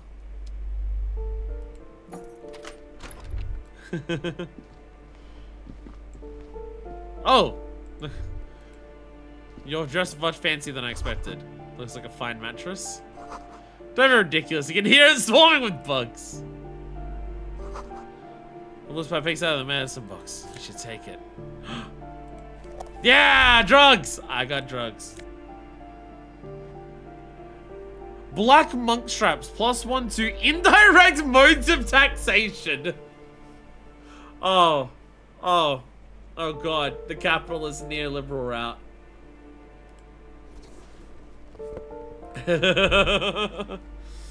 Hello. Satisfied? My name is Marielle Charpentier, and I'm an agent with Martinez Realty Associates. I am not breaking in, as I have every right to be here. The keys, see? She jingles a set of keys in her hand. Her voice is really cheerful, despite her obviously hating me. Do you want to see my ID as well? You can't legally ask for it, but why not? Want to see my residence permit too? She fumbles through her purse, fishing out a live paper-clad passport. I don't need your ID, I just need to ask some questions. Very well, but please make it quick. I need to be back in La Delta in an hour. What are you doing here?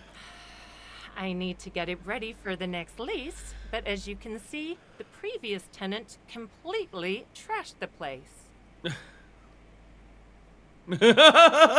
I fuck shit up too. Sounds like they knew I'd have a good time. It was some kind of a moribund old man who used to be a business owner. You'd think they'd make rent. This is a real estate agent. This is one of the few people eviler than me right now, so like, fuck her. A sudden serious look crosses her face. This story didn't have a happy ending. But that was months ago. Anyway, was there anything you wanted, or is that it? I'm in a hurry. Who lives in the foreclosed apartment down the hallway? Oh, that's another huge mess. The former tenant owes us 3 months of rent. 3. We closed the apartment and planned on auctioning off the valuables, but... And again, I have no idea how stupid mistakes like this can even happen. But Ron, when he came to close the door, didn't close the neighboring door. And there's a hole in the wall. A hole in the wall. Can you believe it? And then the tenant ran off with his stuff. He's gone. The money's gone. Just like that. Could the hole in the wall be part of the reason that the guy was like, I'm not paying rent? The sum must have been puny. What's up, Gona? Couldn't have been that much money. These apartments look pretty shabby. These apartments are perfectly fine. They have gorgeous architecture, a million-real view of the bay, good ventilation, neighbors, life, spark, and they are affordable. This is my new nemesis. I'll tell you, Martinez has a future. In a few years, it's going to blossom with artists and creatives and those radio computer wizards.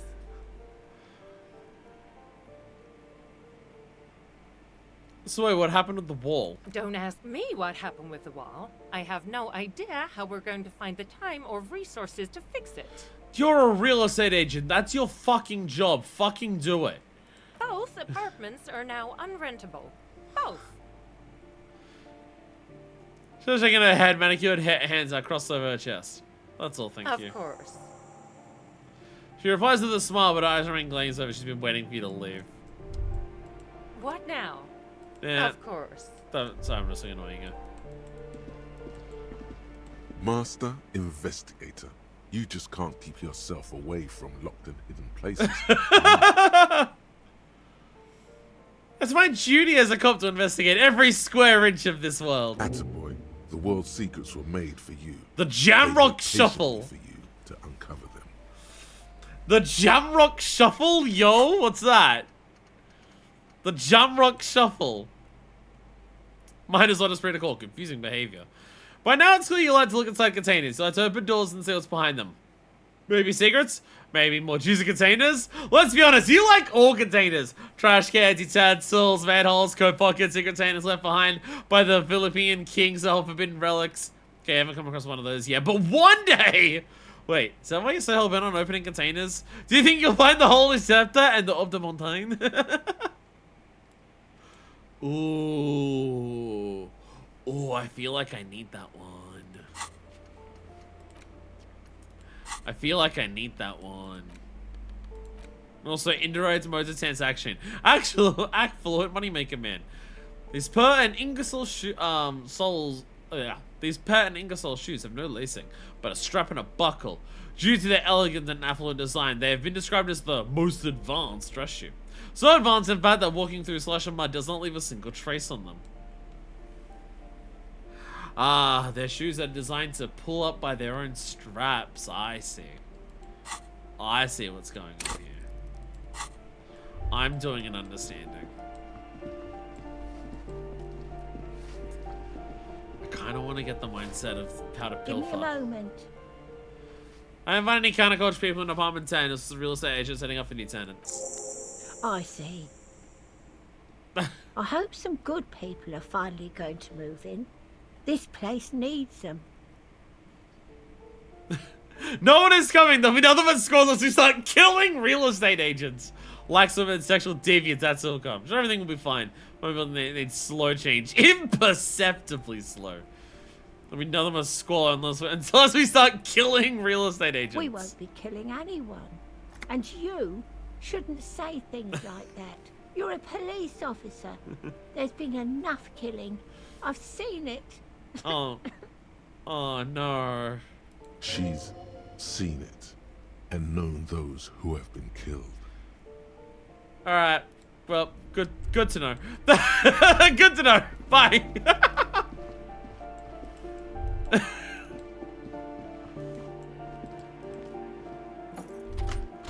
If I look at the cross muzzle thing again, does that do anything? A plaster cast bust. Honestly, he does kind of look like you after all.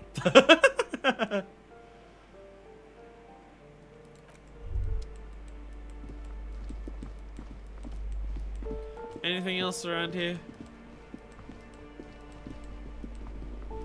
See? The more my senses increase, the more shit I find as we go back through areas. More scrolls in those bathroom tiles. Actual moss. Do I want to learn the Jamrock Shuffle? I kind of want to learn the Jamrock Shuffle. I'm going to learn the Jamrock Shuffle. Jamrock Shuffle! Let's go! Jamrock Shuffle. Every day I'm Jamrock Shuffling. Oh yeah, this connects that to here. I forgot about that. Right, fascist guy's bed. Oh, whoa, whoa, whoa. The spread pattern of these bullet holes makes your chest ache. Your breath grows heavier. More old bullet holes. Half a century at least. From the revolution. Examine closer. You peer into the faded marks in the stone. They peer back like an endless row of tiny black holes. Sweat starts trickling down your brow. Your chest feels tight looking at them. It's closing in, caving in, ever tighter. Your breathing grows even heavier. You okay there?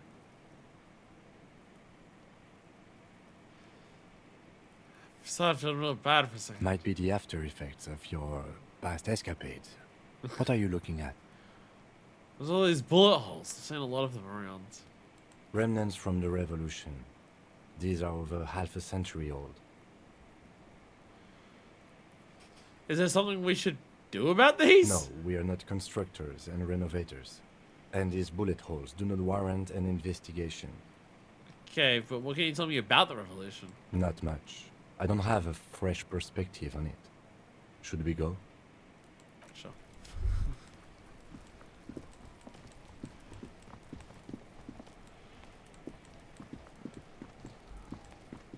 Trying to sneak up on me again?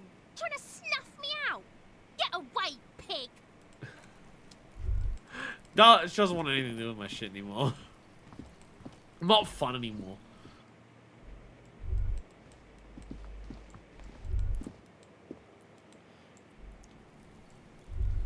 Yeah, this balcony... Yeah, there was this over here. Yeah, we just can't do anything with that at all. Is anyone back here? This door is made of metal and a... No, he's... Well, we know he's where he currently is. Alright. We'll head back inside. No one out here. We're gonna go speak to Cindy! And tell her how much of a communist I am. Something I'm very sure she'll be happy to hear from the local police officer.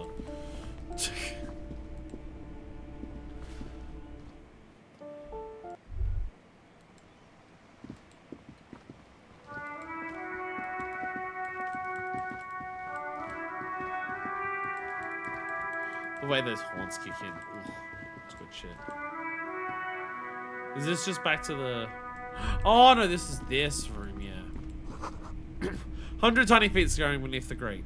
The rats of the city.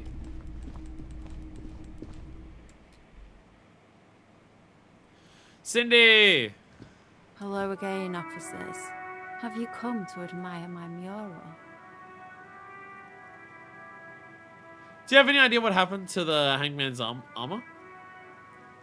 What do I care about some fucking tin eggshells? Wait, don't you want to know how I need to ask you? Not particularly. I want to keep this as brief as possible, you see. I want to return to painting the world red. Piss and fuck told me. Fine. I don't care about those wannabe skulls. I don't care about your armor. The wannabe skulls are dear to her, the armor less so. She doesn't want to sound surprised at anything you say. Is an armor art for the body? Oh, all right, Piggy. I'll give you this one. I saw a little girl in the fishing village running around with military-grade handwear. Looked cute as hell. Okay. Okay. Fishing village, a little girl has the gloves. Could that girl have been Little Lily? It's not a bad place to start. I know a little girl in the village. Little Lily. Could have been her. Small kid with giant white armored hands. If you've seen one of them, you've seen them. Oh, obviously, yeah. Yeah, true. There weren't any other small girls in the village. Is that bed in the cold room yours? Ooh. Not only have you found my address, you've discovered my biggest secret. I'm a coal miner. She does have eyes that seem to be smeared with coal. Not the nicest place, but I guess it'll have to do. It doesn't have to do anything at all. Nothing does. Like me. Right now, I'm doing nothing at all. Don't you have a real home? Does anyone in a city like this? She replies wistfully, looking around. Fair. Look at the places that people live. You're a miner? Yes. I keep hoping a shaft will collapse on me. But somehow, it never happens. Oh. Cool. I have other questions. Shoot, Piggy. It's what you do, isn't it? Ooh. Oh, sick burn. Attempt to establish contact. This will go poorly.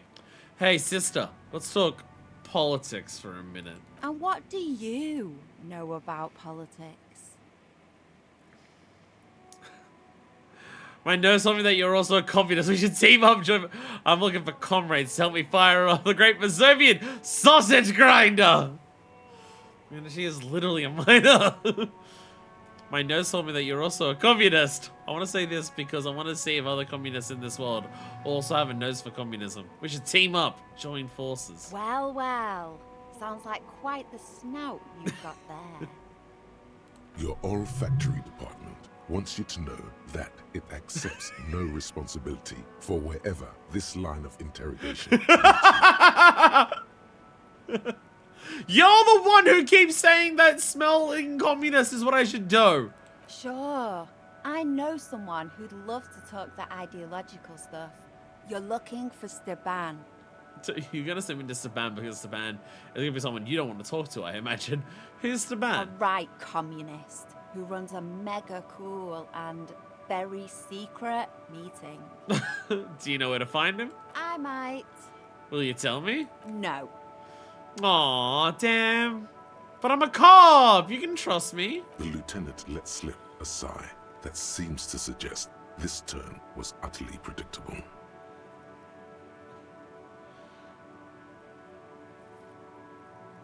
Kim, what if I bribe people? Is that okay? What if I bribe people? Because I should just give up that nothing ever works out for me. Is there money you want? You take some. I got plenty. At this point, I actually do. Keep your money. What I want from you's better than gold. Don't look so deflated. Whatever she asks, you keep your chin up. What's that? What do you want? A wicked grin extends across her face. Oink for me, piggy. Just once. That's no way to treat your revolutionary brother. Wrong! This is exactly how I treat my little brother. Oink oink. There. Oink oink. The lieutenant, needless to say, is not impressed. Kim, it pertains to the case. Don't worry about it. Sounds like you're really serious about meeting Steban. It's touching. Sort of. Sort of. Steban's group meets only at night. In an old room in these apartments here. It just so happens you're in luck. Their weekly meeting is tonight. Why do I feel like this is a setup? Poke your snout around sometime after 10 p.m. and you might just find them. What else can you tell me about this Steban? Just that he's a real communist. Not like the play acting you've been doing. The rest, you'll have to see for yourself. It's very helpful. Thank you, Cindy. Hold on. You didn't think it would be that easy, did you? See, Steban's a bit on the paranoid side. He's got all these mega secret passphrases to keep out infiltrators and the like. You can't join the meeting without one. But you're not going to tell me, are you? Why would I? That would be so boring. Damn. Cindy, help me out here. Now, let's see if you're half as dedicated a communist as you say you are. That's enough. Off with you then. Alright.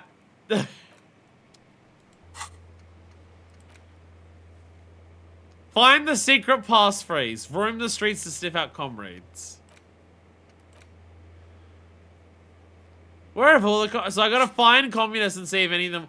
To be fair, there's like one person immediately jumps to mind who has been chill with me who might actually help, and that's the guy that is like above the strike. Hello again, officers.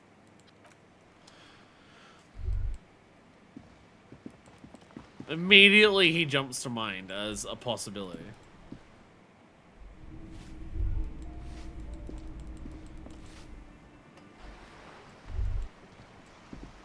Do I speak to Joyce about shit while I'm here as well? It's a lot of shit to speak to Joyce about. Joyce has so many goddamn words. Joyce! You're back. Good. What can I help you with? It's always gotta go out and just like show the entire boat.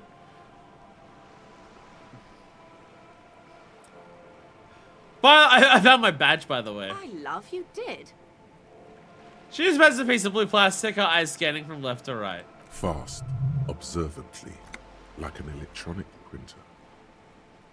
She is memorizing your badge number. Pleased to meet you, Lieutenant W. Freighter Dubois. I am glad to see a man of high qualification. The situation is precarious. What can I help you with, Lieutenant Freighter? There we go. How about you share your information on the lynching, now that you've seen it? There we go. The goalposts have moved, Lieutenant. In the absence of the badge, I have informed my employer there will be a probe. I cannot rescind that promise. To my knowledge, the drivers are still at the roundabout. I will tell you everything I know when you've finished with them.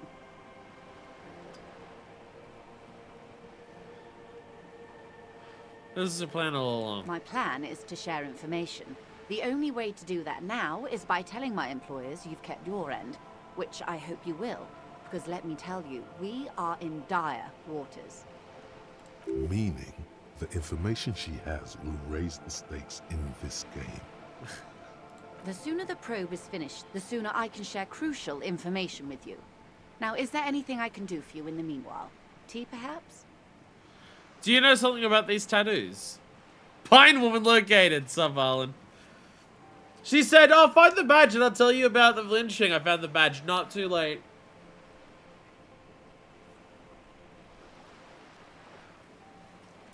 the man who was killed.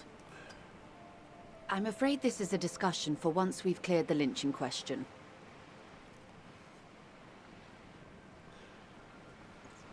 Why? How is you looking at the photo tied to the lynching? Better not tie the fourth day to the bat's day on this. I hope there is something else I can help you with. She wants to answer the question. Protocol keeps her from it. By the way, I've talked to Everett Claire. You have? And how did you like Mr. Clare? A bloated rainbow socialist. I can do business with it. For a socialist reason, he's the champion I have chosen. I wish to swear fealty to you in the cause of capital. It's like one of my life I was doing my job. The guy's trying to like buy up property. The dude's like dude's a shitty socialist because he also wants to be a landowner and developer. So like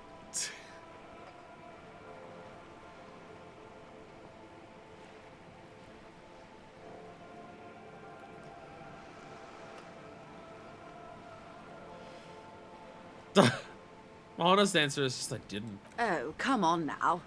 He has his uses. How else would he have stayed in power all these years? Or wait, actually...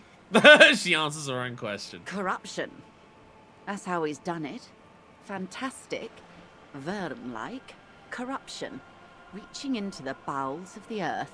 She looks at the ground and nods. The position of my unusual colleague does not reflect official policy. I hope you understand. The RCM does not pick sides. Of course. And I don't expect you to share anything he told you with me. I'm not a corrupt Verm. However, if you felt like discussing something, how could I stop you? Are we not human? Are we not curious to hear another person's take? It's only natural. We would only be gossiping. I don't. Intellectually speaking, it would be quite interesting to hear what she has to say about these things. The money you gave me, would that make things weird if I shared information, I mean?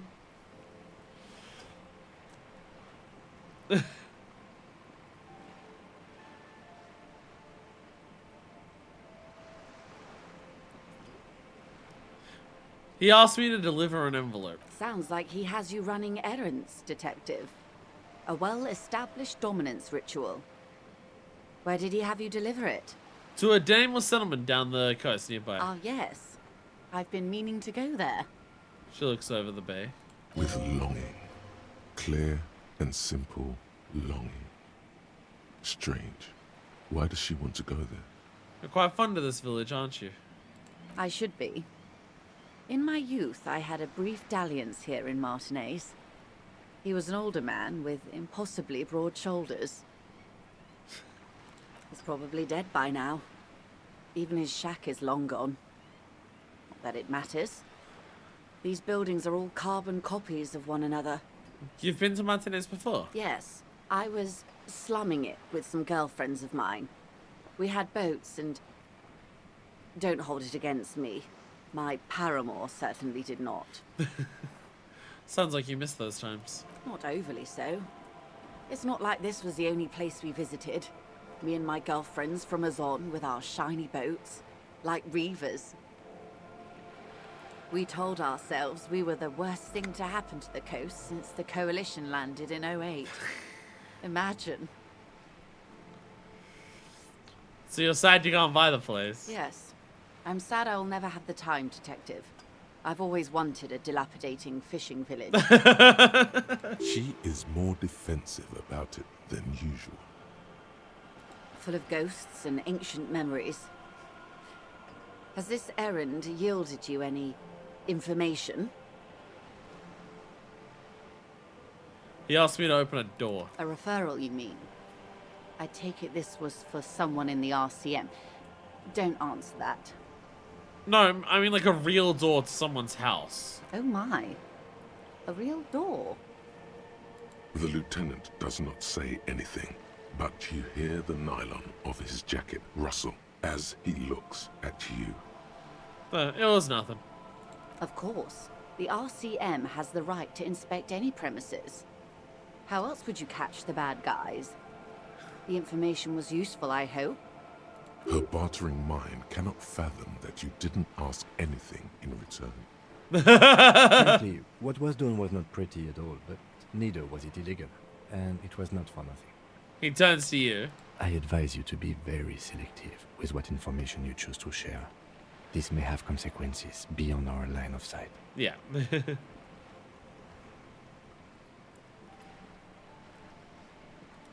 Union's militant wing on eyes lynching Evra as well. Pine sent mercenaries after the Union and now one's dead. Evra asked the Union's militant wing to fully cooperate with the investigation. He didn't seem at all worried about the whole conflict that's developing.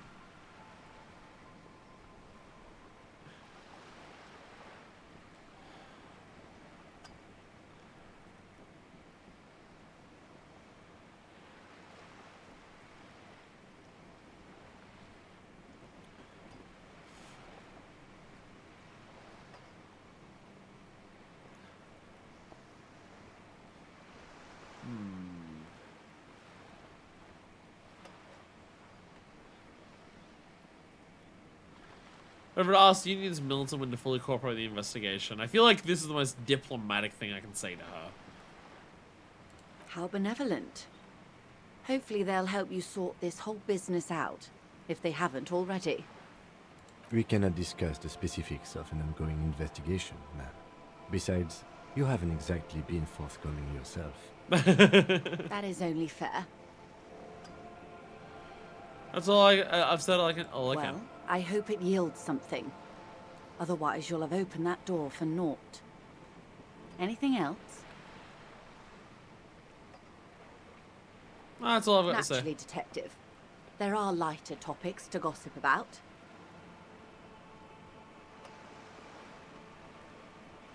Of course, Detective.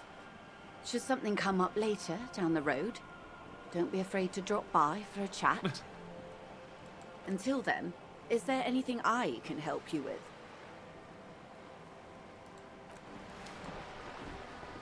So much stuff I just don't want to tell her.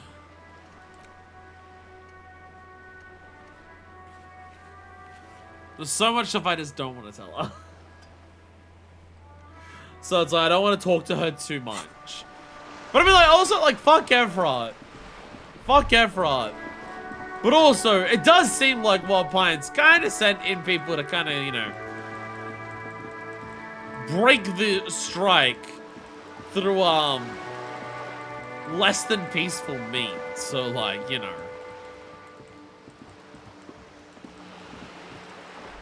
You know.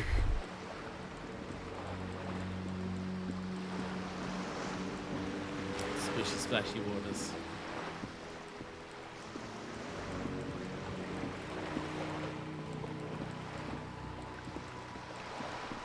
I am curious.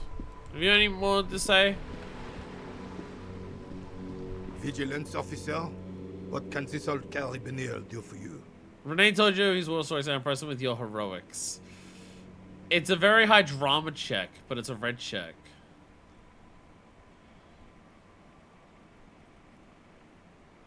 I understand Jean-Marie meant a lot to you. There's nothing for you to understand here. It is not her death you are investigating.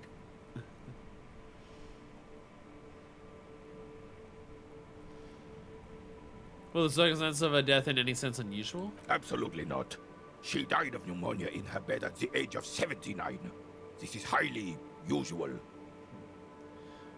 Where was photo of you two taken? Reversal Fair of 91 in the Faubourg district. A parade was held to honor Guillaume Le Lion's name day, and the Carabineers marched in the place of honor. He was happy in the picture, smiling. This was the happiest day of my life. Says matter-of-factly. What happened with you, Gaston and Jean-Marie? I was 22 when I returned from King Guillaume's Akira operation in the south, and found my sweetheart in the arms of this wretch. The Akira operation was a 7-year campaign, during which suzerain Guillaume's army forcefully united the people in the southeastern part of La Petite Continent, collectively known as the Akira tribes, under the Revacholian banner. I won her back. But while I was dealing with some issues, You were like a dark cloud sucking the joy out of every living thing around you. And you hurt her. I He looks down at his boots, lip moving, but the words are inaudible. Are you telling me that the fascist man is also a woman beater? I am so stunned and surprised by this. This is my stunned and surprised face. Those days and memories are gone. He nods and looks at me with something resembling compassion. The old soldier says nothing, but when his glance quickly runs over Gaston's face, there's an odd look in his eyes. Okay, this is a drama check. Drama is something I have a lot of for clothing.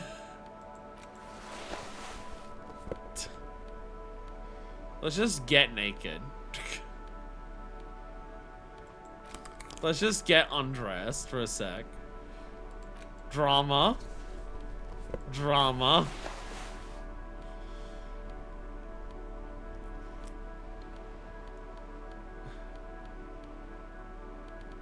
Where's the other things? I swear there was something else. There it is. There's the drama. There's the drama.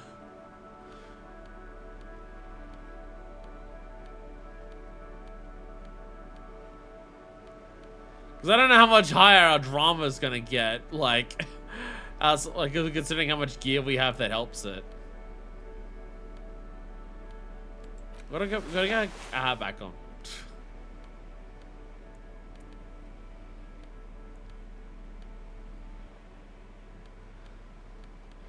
So drama, yeah, drama's +4 with all of this.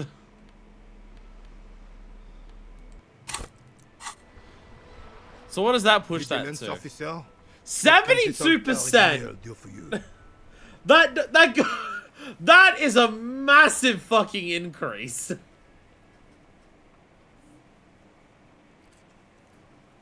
But it is a red.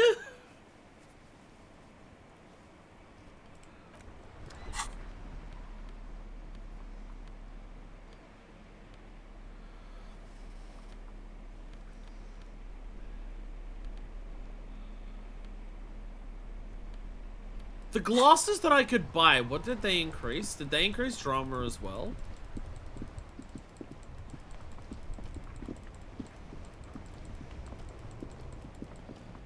Did these weird glasses increase drama as well? The shine on these sunglasses. No, lasts Inland a Empire. lifetime, officer. 100% guarantee. Everything's still cool here, officer. What about shoes? The speakers below are banged up. Reaction and and worthless. hand eye.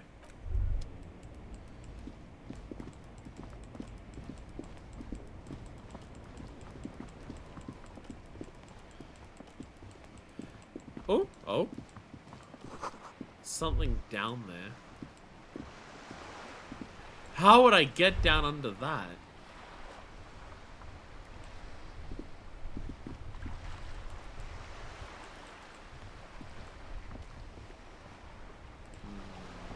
Vigilance officer, what can this old carabiner do for you? 72 sounds like a lot. It's slightly less than 3 and 4.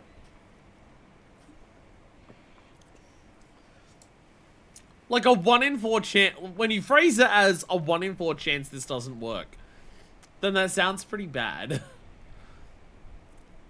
That sounds pretty bad when you say it like that.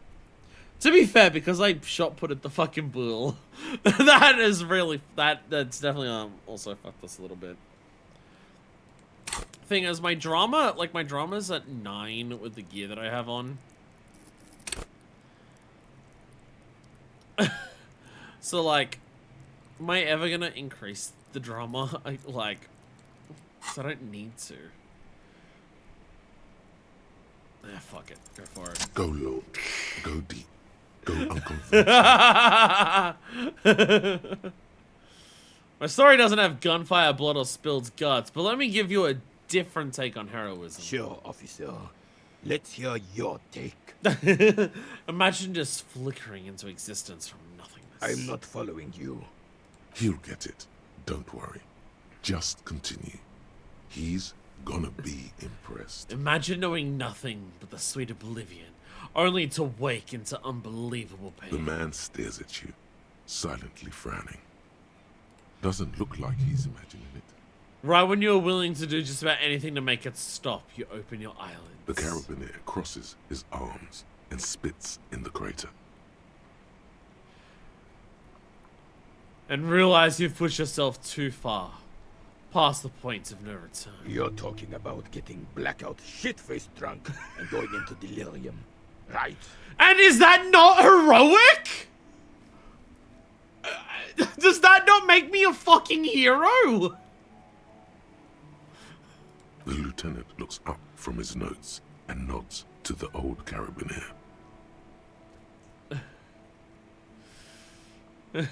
Talking about so much more than that. How so, then?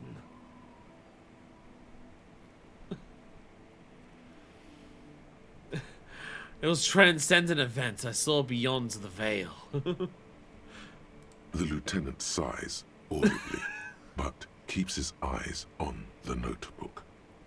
And I thought getting my knee shattered and surviving on rat carcasses in the trench was bad. Here, have one of my medals. You've earned it, officer. Extremely rigid principles this old soldier has. Don't leave room for a change of heart or backing out. The medal is yours. Really? He's actually just... This isn't him... This isn't him bullshitting? Thank you, Renee. I am honored. The veteran of numerous armed conflicts extends his right arm with the setting sun in How? his clenched fist and an expression of utter disbelief in his eyes. How did that work? Was there something else you wanted to take from us? Lord Carabiner stares at you for a moment, tension leaves him in half. I don't think he actually was expecting me to take it. I don't think there was anything else he wanted, was there? You got the medal. Now let's solve the crime. I actually just fucking get them. Oh my god. Oh my god. I do still need the sandwich. That's true. +1 verdict. The heroic deeds of others. Oh, Jesus Christ. A deep blue star sits inside a radiant orange sun. Valiance. The word most often used to describe exceptional valor in combat is written underneath. Models like this aren't bought, they are earned. I earned this. Oh my god, you wear it on your neck.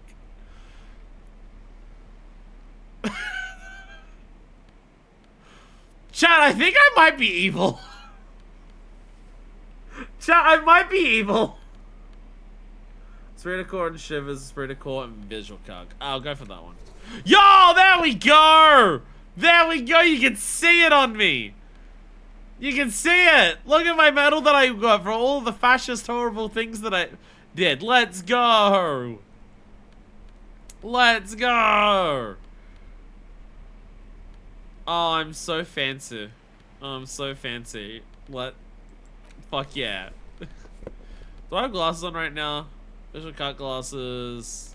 Losing visual calc. Losing authority, but I get extra logic. Visual calculus I prefer. There we go. There we go. I assume putting on these shoes is going to be another one of those brain moments. What are these? Perception shoes. I like perception shoes. There we go. There we go. Now I'm dressed all fancy. Look, my Harry is a confusing man. And by that I mean he has no consistency to his morals in any capacity. He's still working it out. He's a diehard communist, but also... my Harry is a diehard communist, but the thing that he's willing to commit to more than communism at any given time is a bit. That ride is fucking light. Hey, piss. Look who it is. Shrunken cophead material. Speaking of Sydney, didn't actually change anything for this, sadly. I don't have a level up currently to put into Half-Light, do I? No. I can only put 2 into it anyways.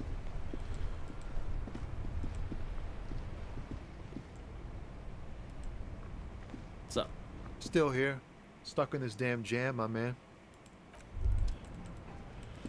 Oh, I gotta go speak to the guy over here. If we're looking for a passphrase, this guy might be the guy to have it. Oh. There it is again. That spectral smell haunting this industrial harbor. And it smells like... Smells like communism. Heavy fuel oil, mostly. Because it's an industrial harbor. Perception, get that actual shit out of here. Years of turmoil, of hopes and dreams, beneath the inexorable tides of capital. What's up, Sky Collective? I gotta fix this thing so it works properly and like shapes things properly. So I gotta fix this thing. And I kind of saw dreams being ground down by capital. Undoubtedly. And the scent is coming. Banana! That's his name. Over there. Banana. Yes. Now's your chance. There we go. Establish contact. And okay, that's two follows very rapidly. Hello.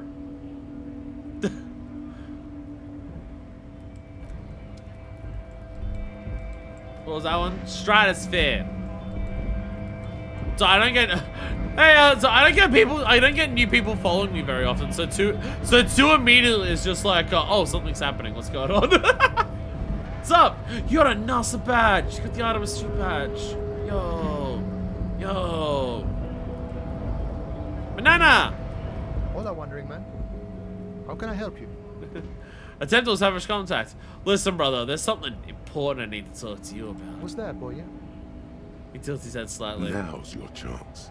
Remember, communists are notoriously skittish, so it's best to insinuate your I look at people who know how to really grind a sausage, if you know what I mean.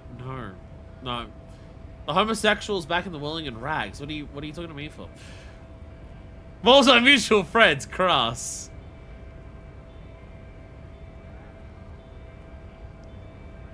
Looking for a secret cabal of mole people. That just sounds like racism.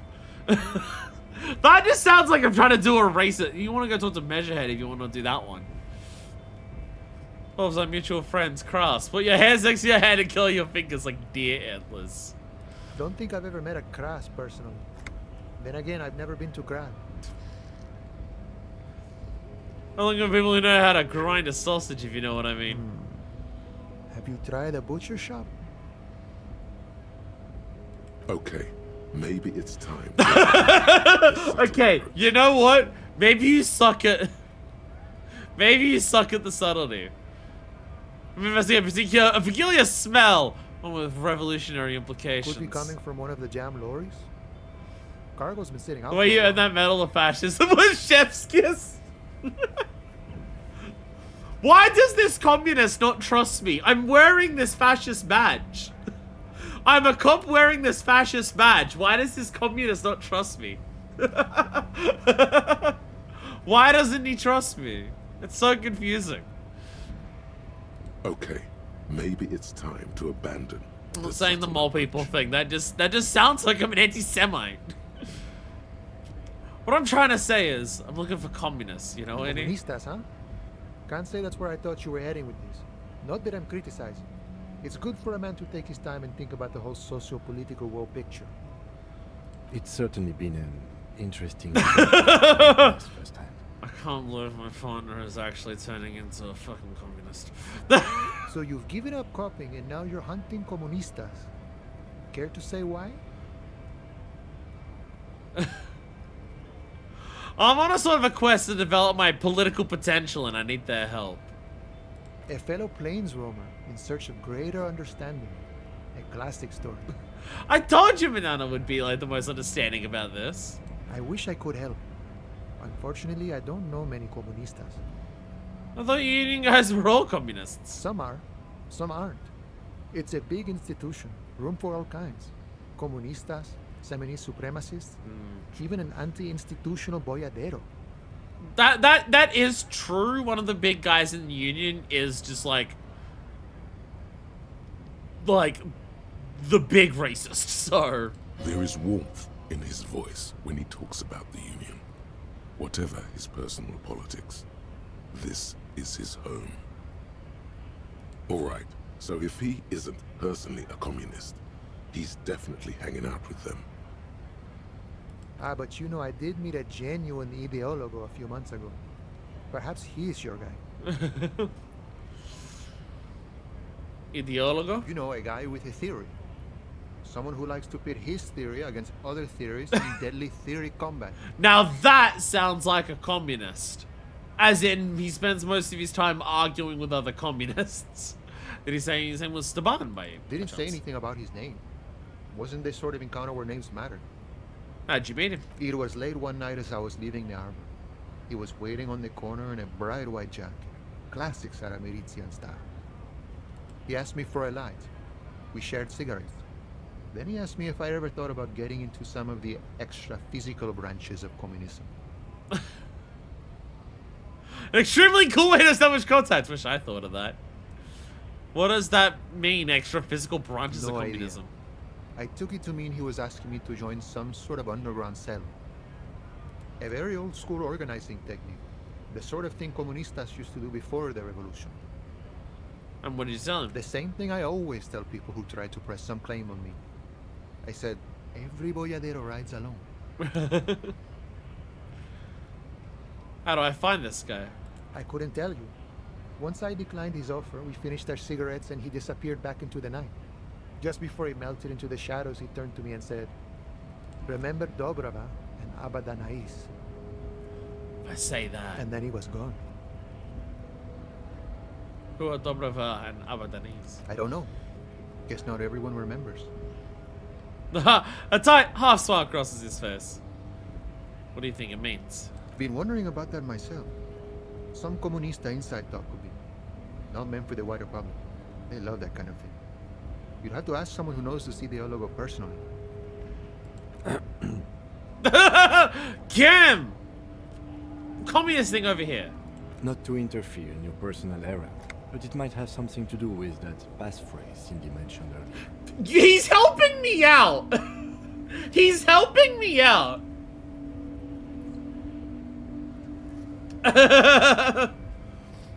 Alright, good thinking, Kim. The lieutenant nods. Just in time. The faithful partner arrives with the key that turns the lock. You do make a good pair. I salute you, boyas, and wish you good fortune on this grand ideological quest. Kim's helping me find my communism. He's fed up with my bullshit about it, but I guess in his mind, if he helps me, I'll get through it faster. And you'll have to deal with less of it. The man whispers a jaunty tune. A coastal breeze ruffles his hair. Good talking to you. Gotta run. There we go. Attends the Barnes meeting after 22, so we got a long time for that one. We have a long time for that one. Today really has been a day of just like a whole bunch of like miscellaneous stuff. Right to work! Right to work! Shame on you! The strikebreaker guy. Again, there's something suspicious about that guy, but I don't know how to break through it to find out. Yeah, you were out of your minds. We can't really talk to you. You're not super with everything. Let's cut back over here. Okay.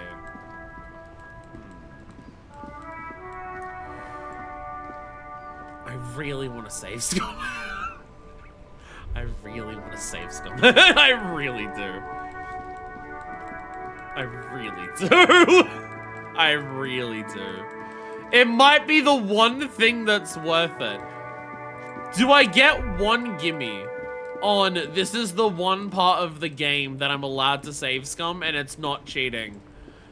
And is that part of the game the acquiring the fuck the world jacket? There's no shame in save scumming. I was already shamed earlier for save scumming, but that's because I was save scumming like main story stuff about the getting close to the body, and then I reloaded it because I felt bad about it. Someone like that, the game wanted me to work through it, and like working through it taught me a lot about how things work, so that was fair. But also, fuck the world. What if I save scum fuck the world? What if I save scum the fuck the world jacket, but not like just endlessly reloading it? What if I save scum it in the sense that I treat it like it's a white check? I'll try it, and if it fails, I'll reload, but I won't try it again unless something alters the odds. I'll treat it like I save scumming it, but make it a white check in save scumming, where every time something might adjust the odds, I can try again. Because it feels important, you know? It feels important to run around in a jacket that just says fuck the world. Fashion is... Oh, there we go. We found one of these. Fashion's the most important part of the game, clearly. So it's got like 100 times played this.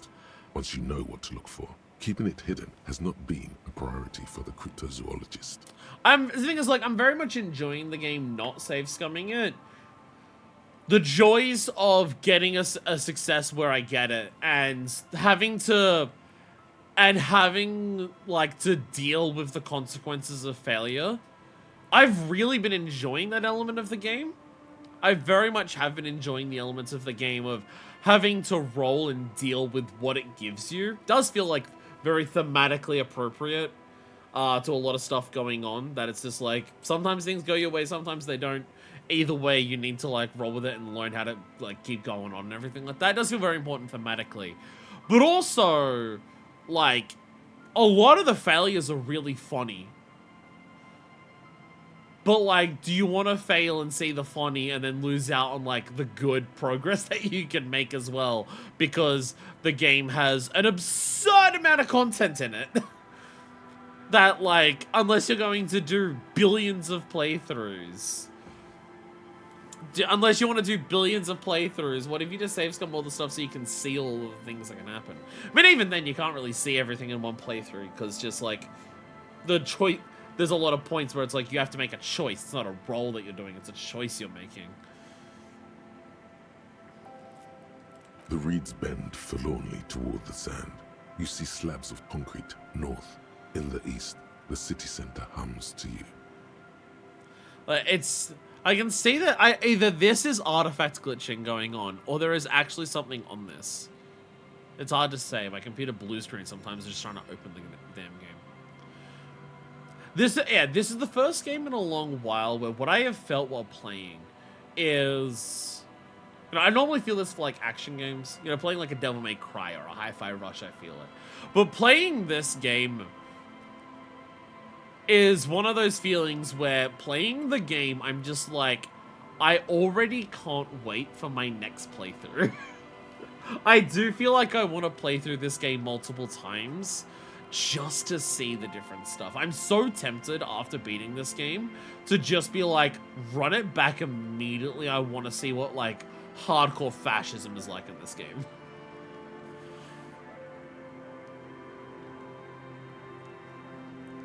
Secret fascist one. Exactly, yeah. I was like, oh god.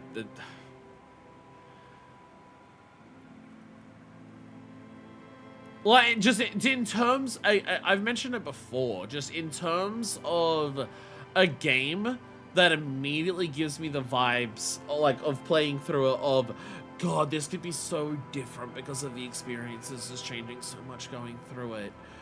Like, the only other game that I've really played where it feels like the game can go in this many different routes just based on how you choose your dialogue, or how dialogue happens to go in your favor, it's Fallout New Vegas. Like, and again, there's even, as I've mentioned earlier, as like the elements of like, you know, speccing into different skills to succeed at different types of like talks, and sometimes it's like, damn, my skill at this is really bad, so it's not working for me in this favor, or I've specced into these things, these types of situations, I'm like, my skills are working in that favor for, it feels very Fallout New Vegas-y in that regard, in terms of like how, like, you know, medicine, speech, and barter, guns, like strength, intelligence, all that stuff works in the dialogue in that game.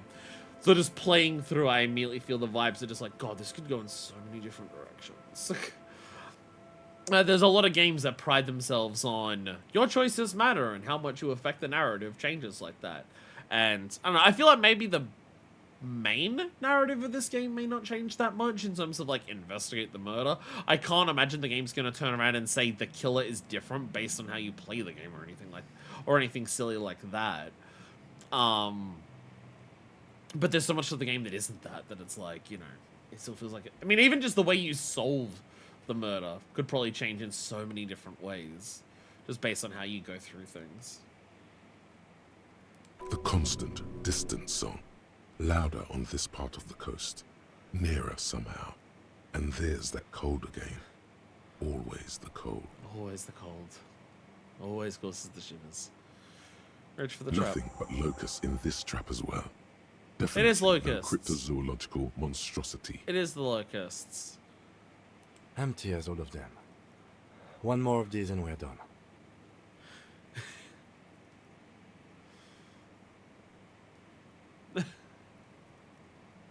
One more time, I must stress that I did not expect a cryptozoological monstrosity to be in this trap. Of course.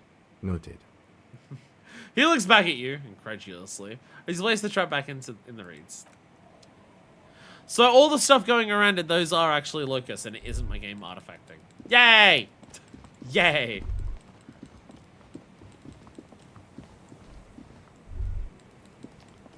I'm just re-exploring places, just in case. Again, there's definitely been areas where we go back through it, but with our stats higher, where we notice more of the little bubbles coming around. This is still here. And all of the cigarettes and everything is still here. Wait. I have a penalty to visual calculus. I've spec'd so hard into visual calculus in this, and I've been loving it so much. Playing through this without visual calculus, certain things must be so frustrating. This is it. The scene of the party. The fire pit. Cigarettes and empty bottles all evidence it. Sure does look like a lot of folks partied Looks here. like they were here a while, judging from all the bottles. The sunken motor carriage provided them a focal point, like a goose ice sculpture or a chocolate fountain. Hey, Kim, as though I've had a couple of partygoers here. Looks like it.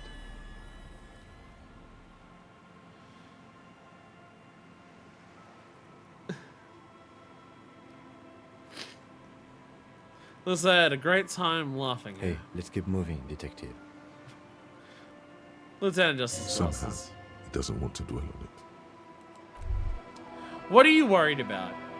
Me having another breakdown? It'll be fine. Yo, Jamrock Shuffle! In a way, yes, you are treasure hunting. Most officers from Precinct 41 do what is called the Jamrock Shuffle, cracking open containers. Yeah! Most of them are from Jamrock or Coal City, the poorest parts of Revachol, that also overlap with the network of royal catacombs called Le Royaume, just beneath the streets. As children, you would all go underground, hoping to find treasure, and come back with a rat's tail or a used needle. That playful curiosity must still be in you. Who knows? Maybe one day the Orbe de Montagne, the Holy Scepter, and the Cocaine Skull will all be yours. I'm gonna acquire the Cocaine Skull. Let's go. Find better loot in locked containers. Yo. Yo, better loot. Let's go. All right, Land's End, far northeast of the Fell Building, which we've not been to. I'm gonna assume that's past the church. I'm gonna assume that's past the church. Well, actually, this should be the Fell Building, so it would be, yeah, over this way. One of these two is the Fell Building. I think it's this one, actually. I think this one's the Fell Building, and so it'd be somewhere up here. Maybe up here? Unless I can reach that from... Probably not. Probably not. Probably not.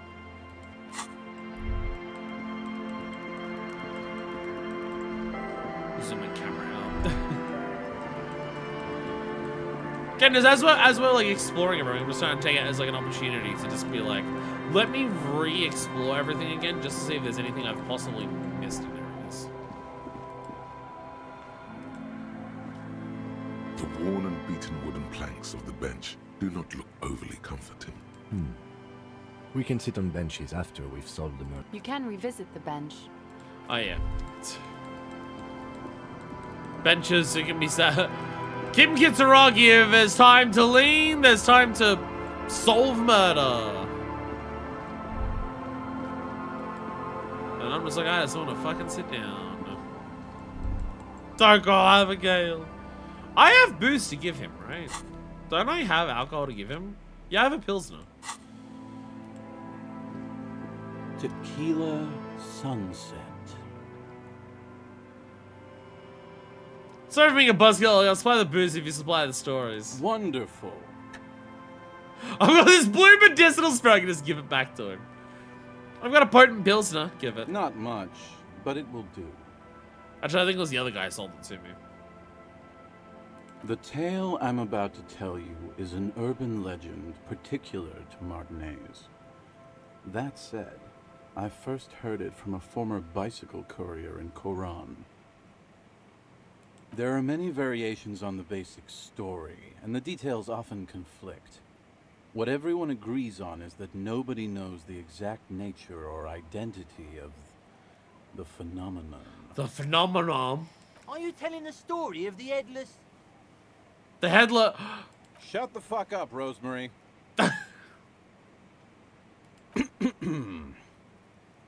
Summer of 44. 17-year-old Gertrude Het is walking home from a late shift at the harbor. It's almost midnight. She stops for a cigarette near the canal. The streets are warmed by a southerly breeze. The lights of a passing motor carriage bloom and fade in the distance. I feel like you gotta close your eyes when Shiva starts talking and to start imagining it. In the harbor's dark, her cigarette is a beacon, dancing alone. The image comes to you effortlessly, as though you'd walked the same streets yourself 1,000 times. Our heroine finds herself enjoying the peace and quiet the canal provides. He looks up to the skies, as if searching for peace himself. What she doesn't know is that her peace is about to be shattered. From behind her comes the clattering of hooves. Startled, she turns around, and what does she see? The Giant of Kokonor! The cryptid that I heard about. What? No, I told you this is a Martinez legend. It's a man. Gotta get some sleep. Good luck. Good luck. Have fun guiding communism. Good night, Sky. Thank you for joining. I hope as you go to sleep, you have parts of your brain argue with each other to tell you to start smelling communists. The pause is long and dramatic. With no head on his shoulders, wearing a found tracksuit, searching for the legendary found cap that went missing when he lost the headless phone rider. Don't we have? That's like every night. I'm pretty sure did we buy the figure or not? There was a figure in the pawn shop of the headless phone rider. No, we have the figure, yeah. I thought the headless phone rider rode a bull showing the figurine. I thought that he rode a headless pig. The lieutenant says with a little smirk. Well, there are many versions of this story, the most peculiar of which has the headless found rider riding on the back of another headless man. Two dudes hanging out together and no head? Damn. That's super spooky. Yes. According to legend, young Gertrude Het had to endure years of psychotherapy before she was able to look at a horse or tracksuit again. And she's one of the lucky ones. He takes a sip from his bottle. Gertrude Het Two heads had apart been 'cause the first they're to not gay. witness the headless found rider But she wasn't the last. Oh no. Tell him about the two feminists by the locks. Fuck, Rosemary. They were dating. No one said they were feminists. You're misremembering this stuff. They weren't feminists. They were lesbians. Get it right. Because those two things never overlap. This wouldn't be the De Ponte Delgado case, would it? What? You know it. I've read the case file. But please, go on. Right. Early autumn of 46. Ula de Ponte and Eva Delgado are fishing near the waterlock long after the sun has set. The wind picks up. A sky already dark now blackens. Water starts falling from above. The first cold rain of the season. Two women stand on a small outcropping of rocks. One of them is wearing a purple raincoat. Thin lines reach out from the rods into the sea. Small droplets start appearing on the surface with increasing frequency. The women are caught in the downpour. They act quickly. Eva gathers the rods whilst Ula turns around to reach for the tackle box. When she sees something, her shriek is so violent that the residents of the nearby apartment building believe lightning has struck. But there is no lightning. Only a heavy downpour and the silhouette of the headless Faun Rider looming on the horizon. Oh no. Ula makes a run for the shore, but Eva slips on a wet rock and disappears into the cold, cold canal with nary a sound. Her body is never recovered.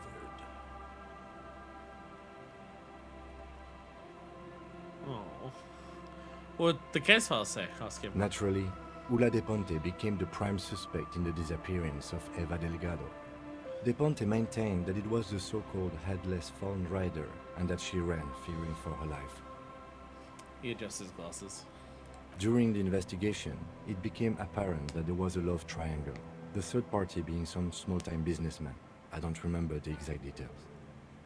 The leading theory was that an argument broke out on the jetty, and De Ponte pushed Delgado into the canal, then cooked up this stupid cover story. Was she arrested? No. She committed suicide before she could be taken into custody. They found her in the bathroom with a rifle, her face slowly peeling off the ceiling.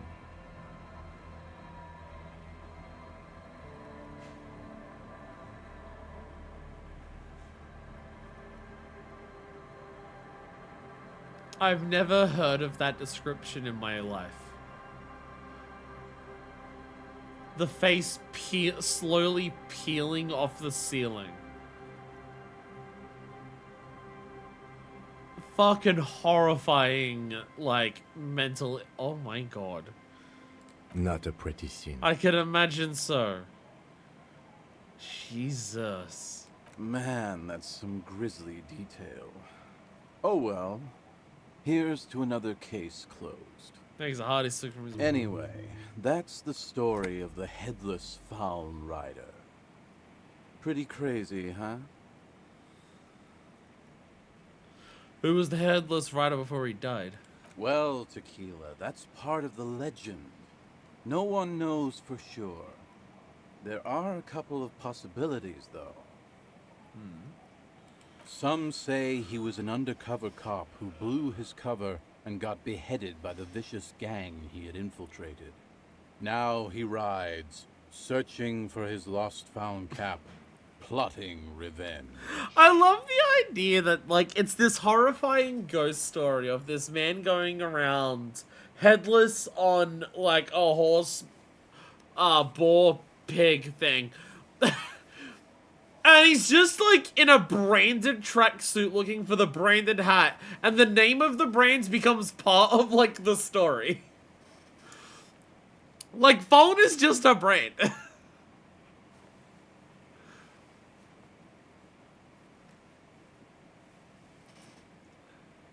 So it's like imagining a story of just being like, as a ghost, he floats around forever because he can no longer walk because he lost his pair of Adidas sneakers.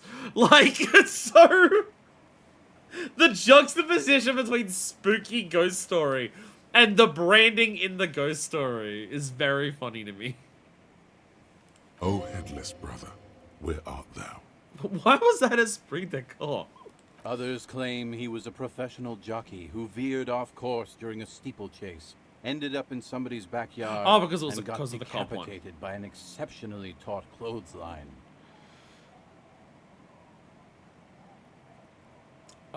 Fuck it.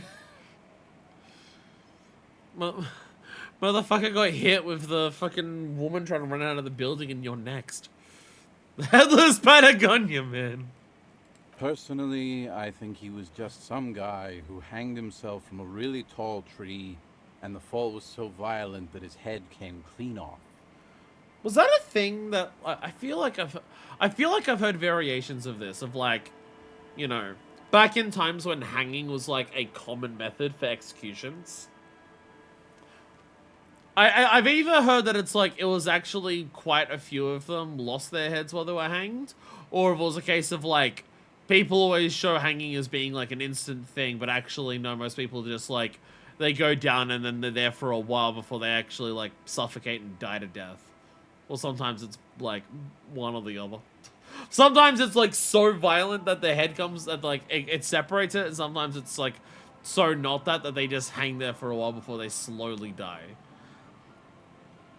And I can't remember which one I've heard is like, in actuality, this is how it frequently happened. Or whether it's both. It could be that. Coincidentally, at that exact moment, a horse happened to pass under him, and his beheaded corpse mounted it, where it remains to this day. Oh, okay. But then, oh, okay. No one really knows. Okay, I thought you were just saying it's the story of a guy who just hanged himself. But then, a horse went under him and the corpse grabbed it. Depends if your neck snaps or not. For some reason, this does strike you as the most plausible theory of them all. We got into the undercover cop. I don't want to mention who. I like how even Inland Empire is on the idea of just like, yeah, the guy just hanged himself and just happened to grab a horse at the right time.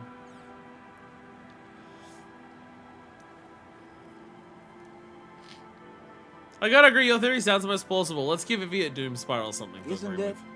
All pieces fit together perfectly. That's how I know it's right. Anyway, to each his own. You want to hear any other stories? I've already seen some weird shit on this case. Headless Junkie to tracksuit fits right in. Hard to argue with that, I suppose. That's the reality situation for you. You think you got a handle on it, then blam! It throws some wild shit at you. That's why it's critical to stay well hydrated. Well, I'm pretty sure my Arnold Palmer it's nearly empty, so I'm somewhat hydrated. But however much energy drinks keep you hydrated. You've got an even crazier story? Is this just you about getting blackout drunk again? Because Idiot Doom Spiral is one of the ones more familiar with that. What became of the headless phone rider? No one knows. Some say he stalks Martinez to this day, and can be seen near the canal when the clock strikes midnight. Ooh. So it is gonna come back at midnight! We're just gonna go to the canal at midnight and find the headless phone rider. We won't, though, because it's just a stupid legend. Well, what if I come here at midnight? I'm gonna try. You gonna stop me, Kim? Hi. I saw him one night when I was right shit-faced. Have you got any more old myths? I actually do have one. The strangest of them all. One more. But I'll need to fortify myself before I can. If I get another beer. Do you have anything to fortify old Doom Spiral? Tell me you got some story juice. I got this Blue Medicinal Suspiria. How about that? No. Contrary to popular belief, I enjoy being alive. I don't want to give you any more. It's very hard to tell a story when one's Alright. mouth is... One more boost story. We have one more boost story to wait on. We have one more boost story to wait on. Fine. Be that way. We haven't been up here, have we? Yeah, no, this is clearly impossible to go to.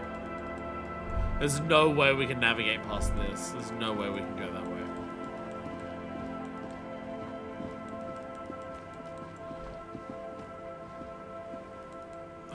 Are there children? Hello? The scruffy-haired little boy kicks a stone while the other watches him do it. You must be Lillian's twins. This one doesn't say anything, kicking the concrete with his worn-out sneaker. Lily's our mum. Aww.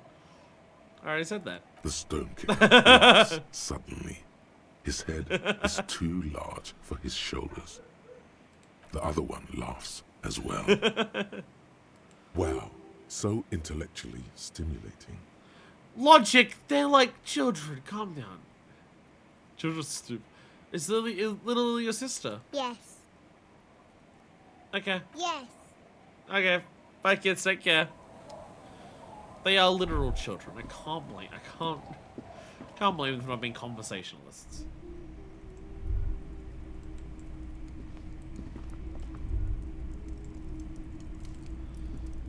Hello, mister. The net pickers those plays at you. Are you Lillian's daughter? Yes, I am. Little Lily. Little You Lily. know my mom? Yes, we... Not really, but I'd like to. Don't fucking... Jesus Christ. Yes, we met earlier. That's nice. My mom is great. She's never angry or anything. I heard there was a girl here who had armored gloves. Is that you? Oh, I had gloves. Very big ones. Heavy, too. Where did you get these gloves? Found them when Lemmy and I were playing hide and seek. In an empty house. Where no one lives. I think someone hid them there. Yep. She doesn't want you to think she stole them. And where are the gloves now? I hid them. The twins were gonna take them. They're stupid. She lifts her stuffed toy up and looks into its one remaining... Oh, whoop. Searching for confirmation. We are going to need those gloves. It's for important police business. He enunciates the last two words very carefully. Oh. She doesn't seem to understand, but Lieutenant Stone has to convey to her the important part. They're in my sandcastle. Behind our house. Under the sand. You can break the castle. It's not very good. Oh. Video game, you can't make me progress the story by smashing a little girl's sandcastle. Bye! That'd be the worst thing that my character has done this hour. Like, that's just mean. That's just mean.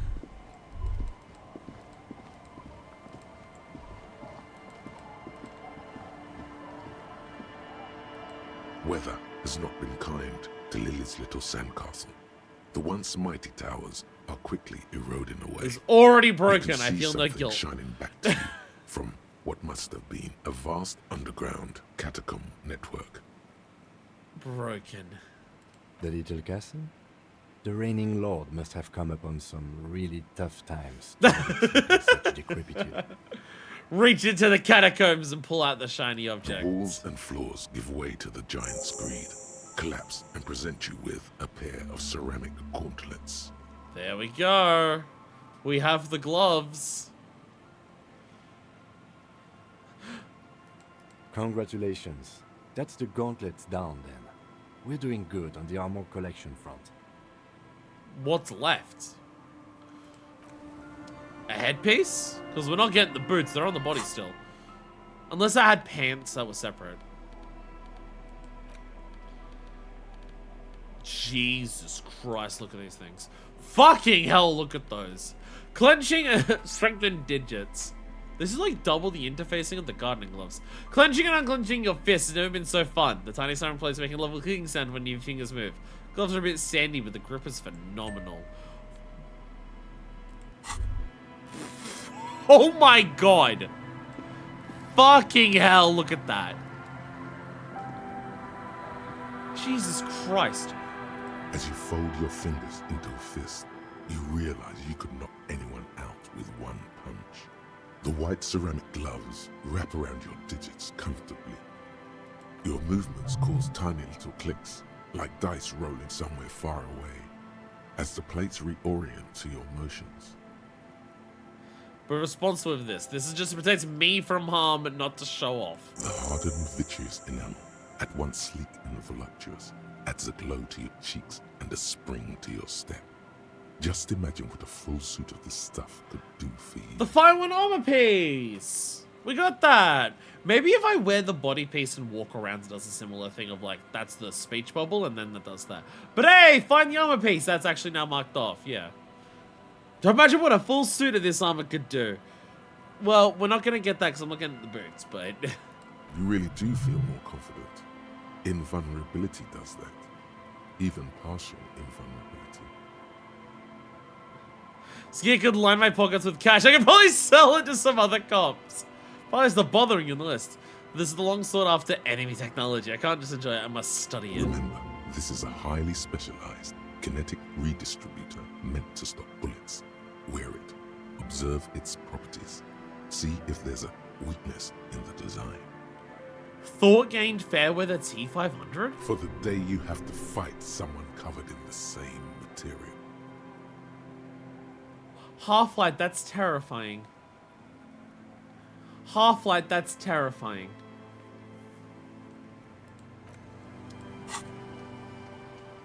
Fairweather T500. It really hurts to punch this armor. A sword wouldn't leave even a scratch. A bullet would bounce right off. So there must be some flaw in it that would allow you to stand your ground against this dangerous enemy technology. You just have to figure out what it is. Possibly by beating yourself while wearing it? Shooting yourself? Let's see.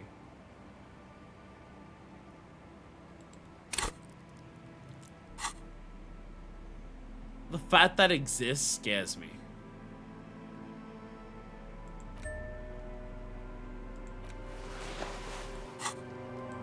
If I walk around in the body...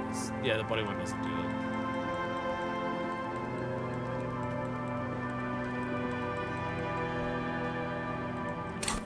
Body one doesn't have anything that comes up and says anything.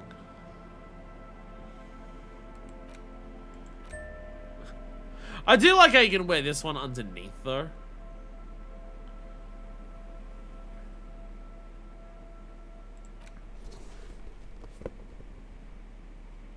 Dear God. Dear God. Yeah, that's it. That's how we make that work. Let's go.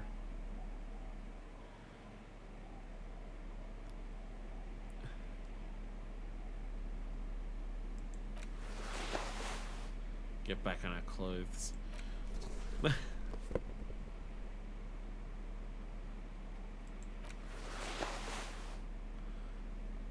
Changing my clothes all the time.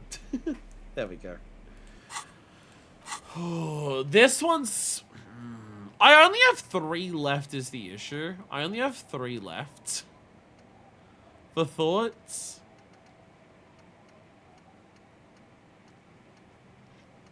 I mean, I can abandon some of these. It costs a level to abandon one of them if I don't want it.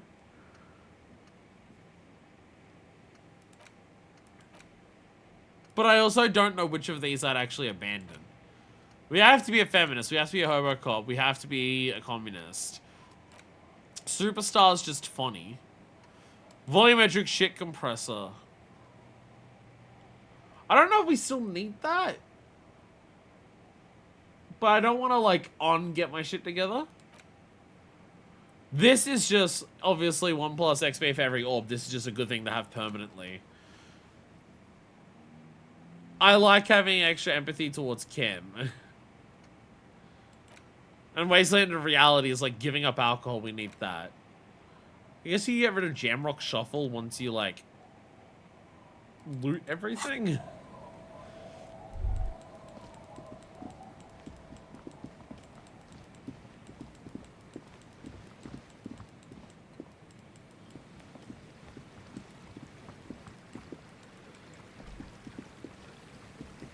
I clicked up there and now it's taking me there. Let's loot every container in the game first, exactly. And then I can get rid of that one.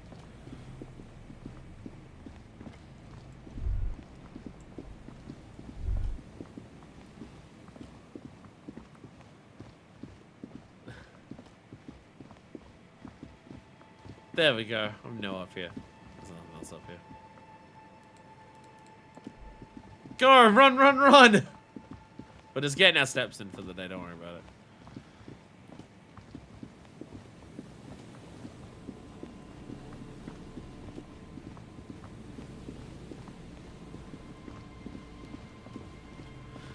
Those two are still there.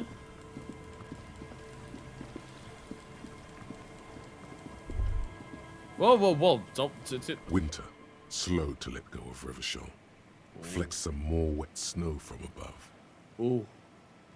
Look around you. The snow falls lazily, making the beach sand paler still, mixing with the rust-colored sewage runoff. So it is sewage. And to think, it seemed as though it were already spring. How does it feel? The melting snow seeps through your thin clothes. Grandmothers don't let their grandchildren out dressed so lightly in this weather.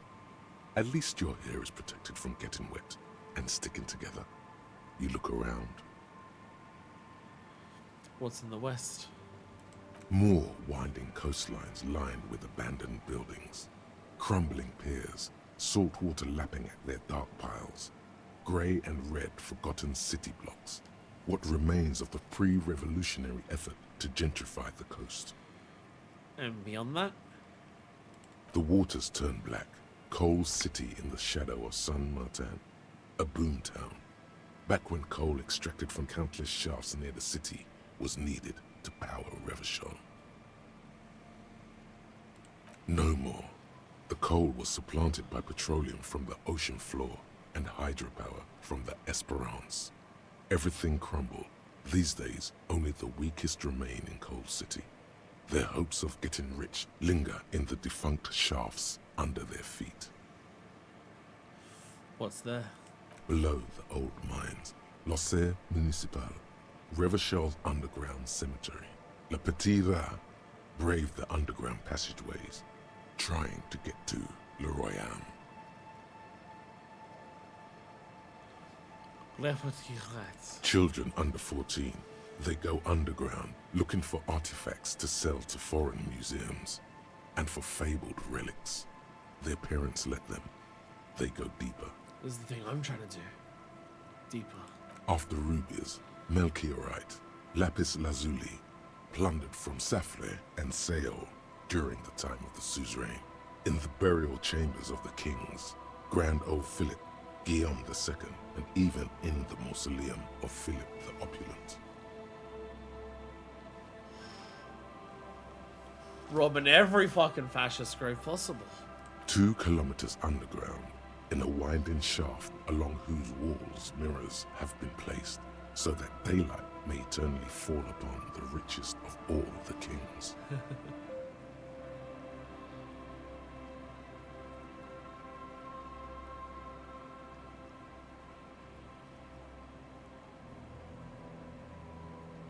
Just fancy way of doing like a catacomb of just like make it so my catacomb has sunlight forever by just doing a shitload of mirrors. The mausoleum contains untold quantities of gold, and that special, purest of the pure magenta cocaine, favored by Revacholian royalty.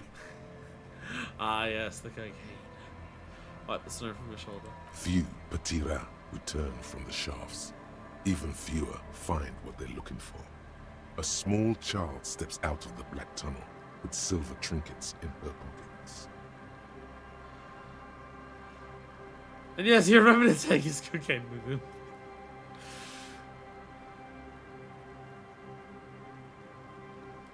All around her, white snow on the extinguished coke furnaces, and on the weather-worn shacks where fathers beat their sons after drinking. The snow melts on your fingers, turning to water.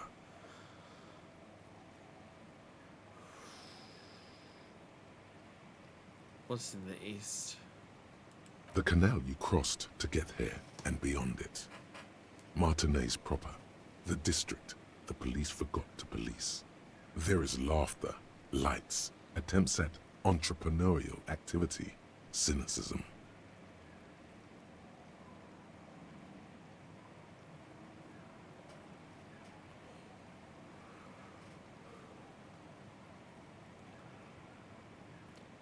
Someone is scraping snow off their windshield at the roundabout, in the midst of which a statue of Philip III serves as a destination for grade school field trips and a fine perch for winter birds. And further? A fenced-off yard. There's a truck belonging to a logistics company parked next to the gate. Bright light from a building behind the fence reflects off its hood.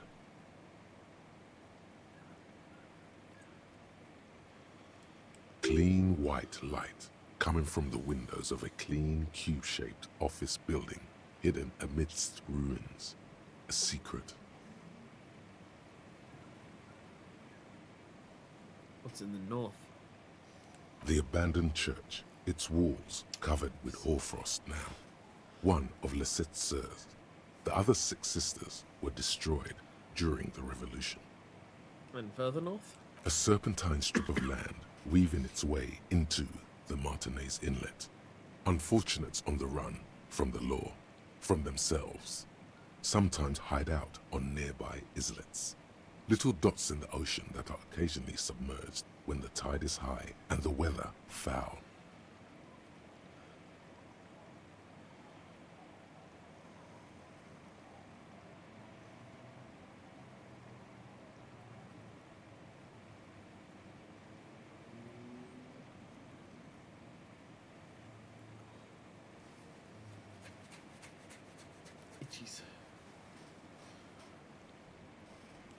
And on the islets? The remains of a camp on a jagged piece of rock.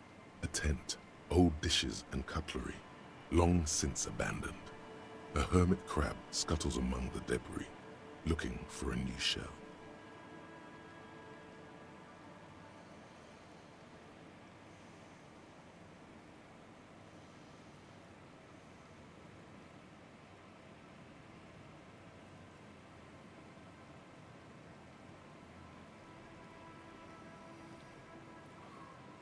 Further out, the lights burn bright on Resurrection, way beyond Martinez. A popular spa destination for ample-bodied Ozon kids with equally ample pockets. And on the other side of the inlet? Then there's Ozon, but the snow falls too thick. You cannot see that far.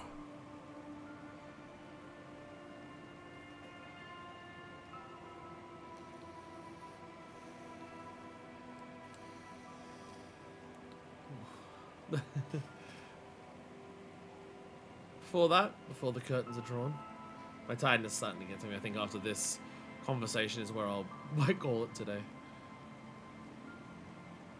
The Bay of Revachol, vastness. The imagining of this is like actively quite draining. Over 1,200 meters at its deepest. Water, air brinier than here. It is crisscrossed by huge cargo ships bearing company logos. Wild pines, Zam, Morian.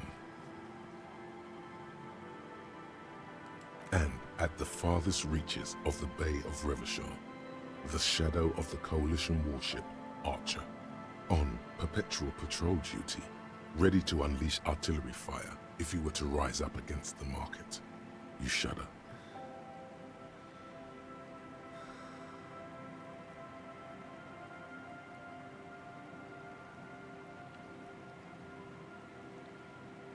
No, not the headphones.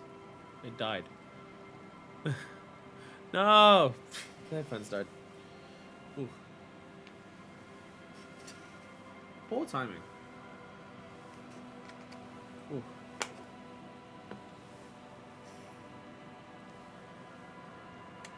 It's like I hear these words that Shiver's saying, and I like close my eyes to it, like picture it in my mind's eye and imagine it, because that's like it feels like Shivers invites you to try and do that. And then as I do that, that's when the tired demons start sneaking up and start biting at my ankles. One of those things where it's kind of just, I think, like, I don't want to, but I might just have to accept that that's just who I am now. I am just the person who, like, struggles to stay awake for a full day. I don't want to. I don't want to. But that seems to be what's happening. Checking the volume levels for this. Game 80, speaker 100, OBS -8. I feel like I did -8 last time I did this, and it was way too much. But speaker 100, game 80. No, that's fine. That's fine.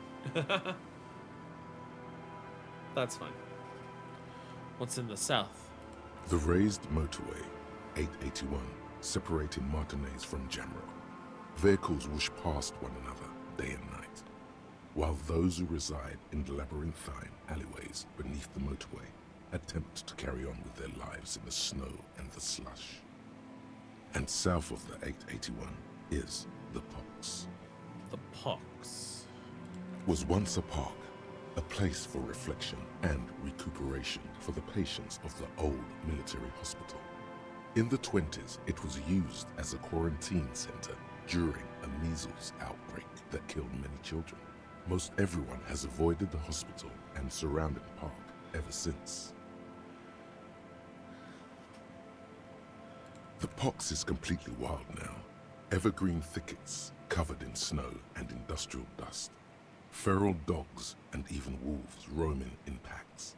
The police try to keep the deepest corners cordoned off. But still. Heavy drug users do slip through and hole up in the old military hospital, hoping to find something to get high on among the hastily abandoned supplies, or just to overdose in peace.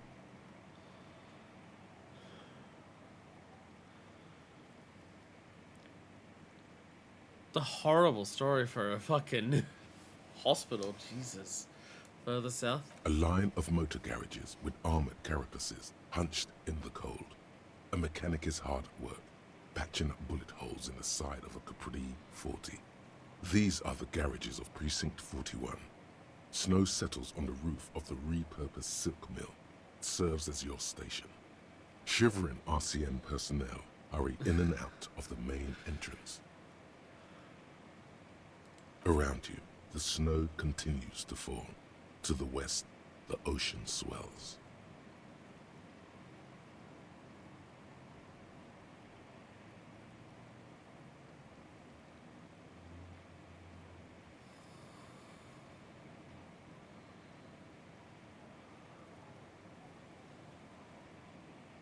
Look around.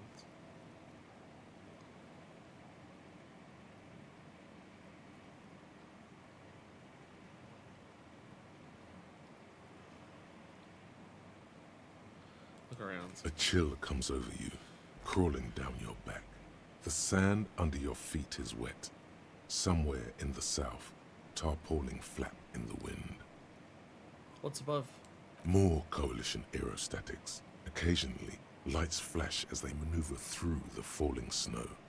One large airship carries crates in its belly.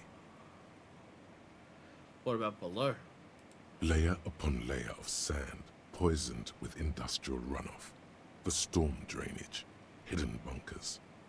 Rats scuttle.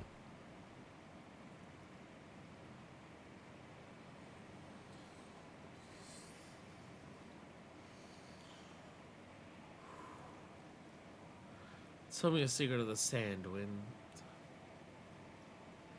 Someone stuffed a big old polar anorak into a concrete pipe under the boardwalk. It would keep you warm. You would probably never happen across it. But who knows?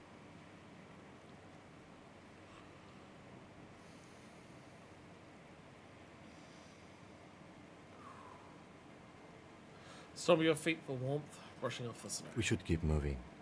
Who knows when the snow will let up. Love how Shivers just gives you these moments.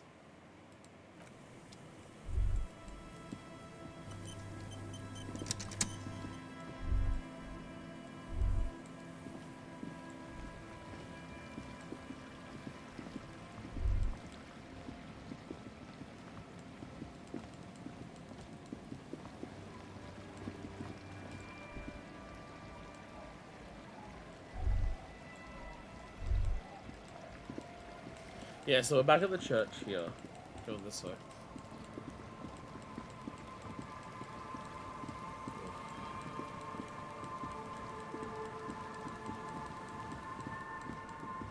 Is there anyone in the fishing village to still speak to?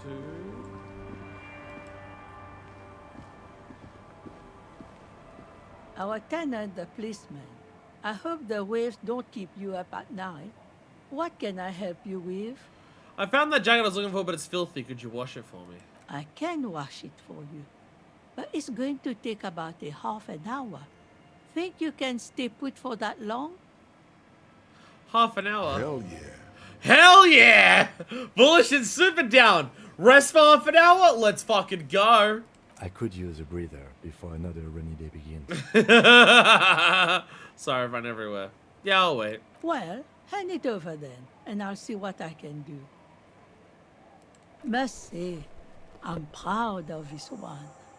It's pretty nice underneath all that filth. I hope you take better care of it than its last owner. Phone windbreaker. Thank you.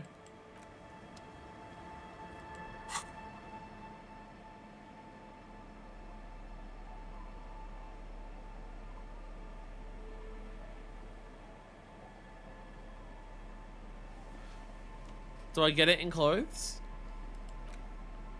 Or is it an item?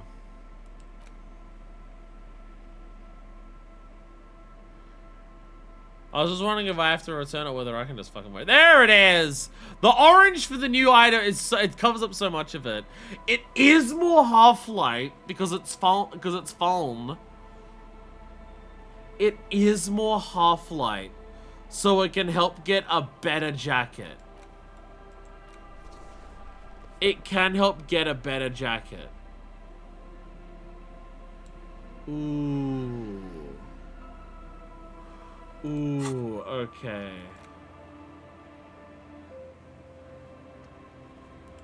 Yeah, I don't want to give this to Idiot Doom Spiral then. Without getting the better jacket first. The waves are beginning to die down. Look at those little bastards. Simmer down. Simmer down, bastards. Look about when we have more booze. He can wait on his jacket. Why does she care about the waves so much? What is it with you and those waves? What is it with waves and fishermen? I used to be out there with them, fishing, making a living. So I asked them to accommodate me. But until that happens, I can try to assist you the best I can. So, what will it be, officer?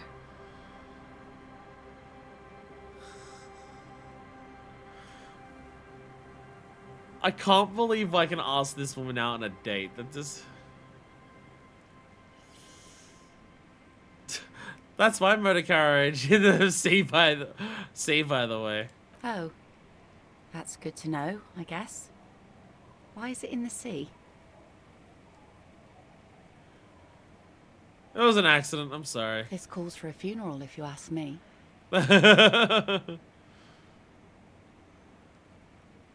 You're suggesting we honor the carcass of my former motor carriage? Aye. Feels deserved, don't you think? Falling in the line of duty like that and all? What an odd thought. Maybe I should. Why odd? Our things are a part of our life world.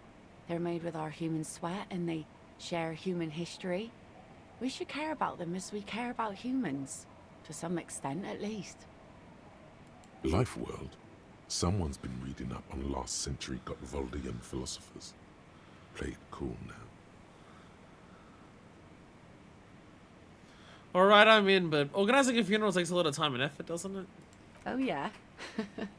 You won't even be able to get it out of the water before early June. And where are you going to bury it? Got music to play at the wake. Take it from someone who's been through a few funerals. It's easiest to just leave them there and let nature take care of it.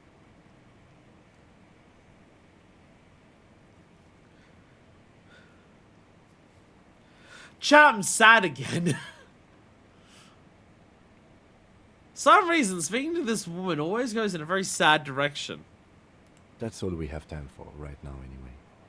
Come back here in June and see how you feel about it then. It's not like it's going anywhere. It's pity we don't get to do more frivolous side activities, like rejuvenate the Doom commercial area, or... Yes, that is a pity. But for now, let's focus on the things we do get to do. Like the murder investigation, for example. Man, you... Murder investigation this, murder investigation that. It's actually extremely reasonable, but it's harsh in my vibe.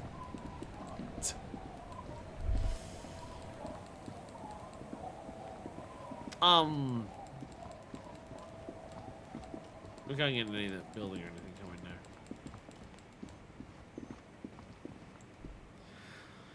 Let me fast travel, because we can do that now. Can I do that now?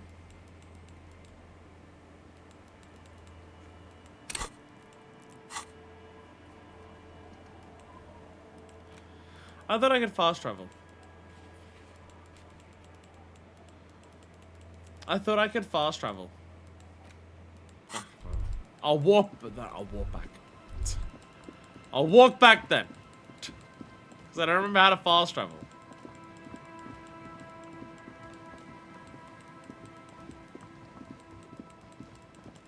I thought it was go to the map and you can click on things, but apparently not. So without the one extra half-light that we have from the jacket, but the one that we had from the gloves. Let's take this as a measure, right? Let's take off these.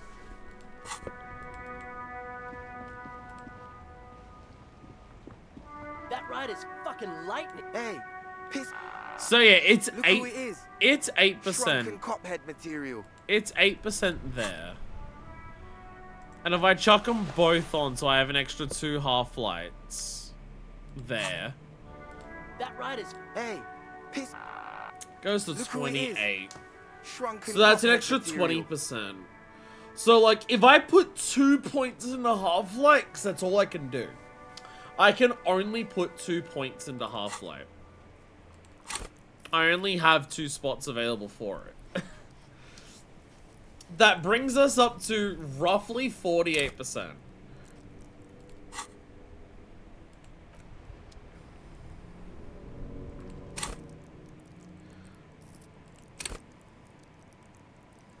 I do have the skill point now.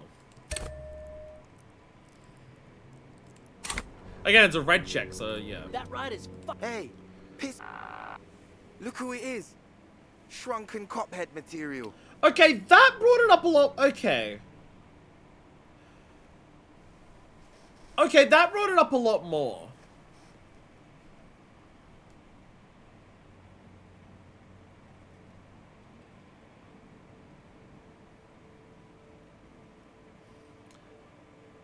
That was 14% from 1 extra point.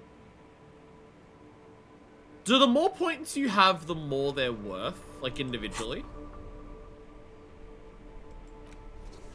Is that how the math works out? Because it's based on a roll.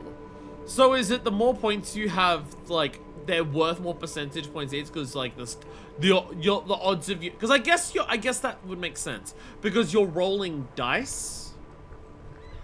Because you're rolling dice. So like if you're rolling, like if you need a 12, there's one combination of 12 that can work in your favor.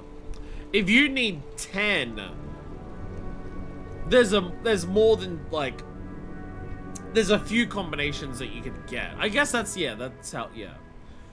Points don't scale linearly because it's your rolling dice. And the closer you are to the center of how many points you need, the more combinations there are. Like, if you need 7, that has, like, you know, all the like 7, like, if you roll 2 dice, the most likely thing you are to roll is 7. Because it has the most number of combinations of possible rolls to equal 7.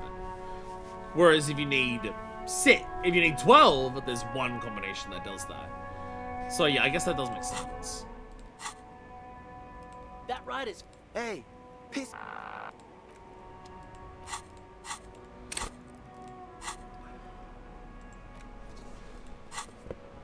That ride is... Hey, Yeah, 'cause that's 42. I'm not comfortable with a 42, but if we get 1 more point in the half-light, that could help out a lot. And then it won't work and I'll save scum it. And then it won't work and I'll save scum it. But it's fine. Don't worry about it. Don't worry about it. Look, if I have the ability to say, I'm allowed to save scum and cheat 1 element of the game, everyone's gonna be like, you idiot, you should save it for later. There's something else way later that's more important to do that. But I do kind of want to save scum this. Question also while I'm remembering it.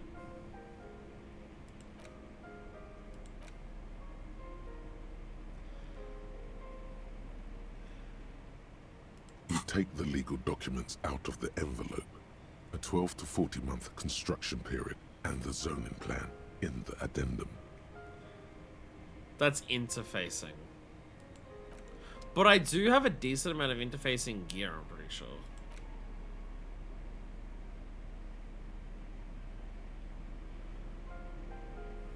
But literally these gloves. Clearly wearing these gloves is going to make forging signatures a lot easier. Clearly wearing that will make forging documents much easier.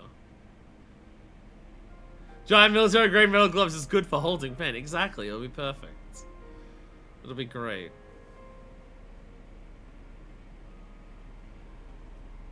Composure, hand-eye... Surely hand-eye coordination would help with that as well. I have a lot of yellows, but only one of them's interfacing. I haven't put points into interfacing yet.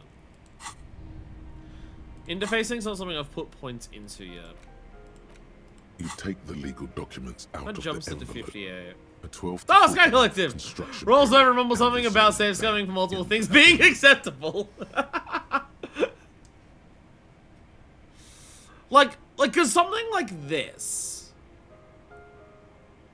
Like, my thought process is I want to save scum if something's funny. But something like this is like, if I fuck this up, I kind of want to, I feel like I should have to live with the consequences. 58's not high enough for me to, like, risk a red check on. So I could, like, I don't have any points in interfacing yet, so this can wait. This is something that can wait for better gear or actual points into it. Because I don't need to do it right now. We are not in a rush to do that. Like, because it's just like, because the fuck the world thing is so funny, it'd be such a good bit to run around in a jacket constantly that just says fuck the world. That would be funny. So I want to do that.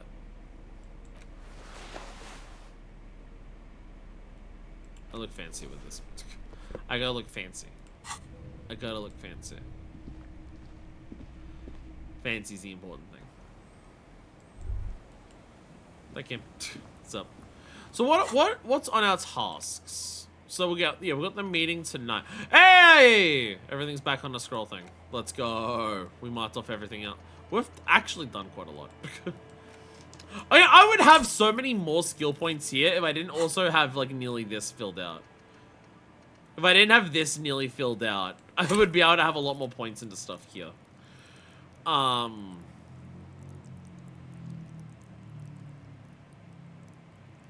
Like, I can put a lot into interfacing, but the question is just how many levels will I get? That's also part of my reason of like why I want to try and do as much stuff here. I want to try and get as many levels as I can.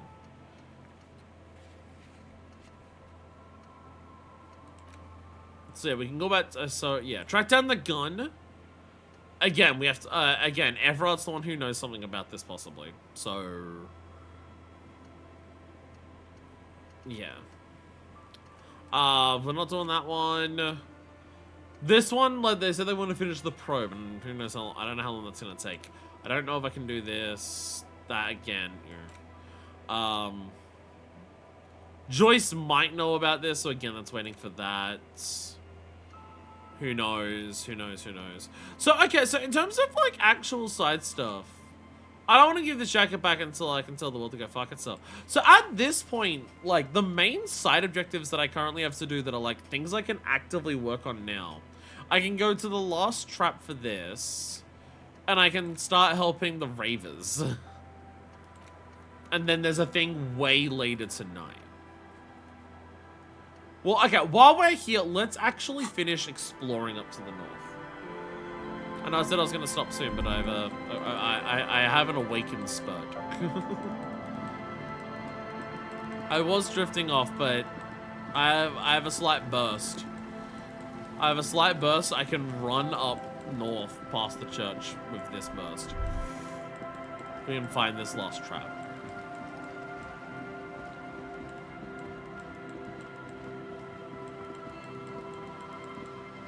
Next, we were here.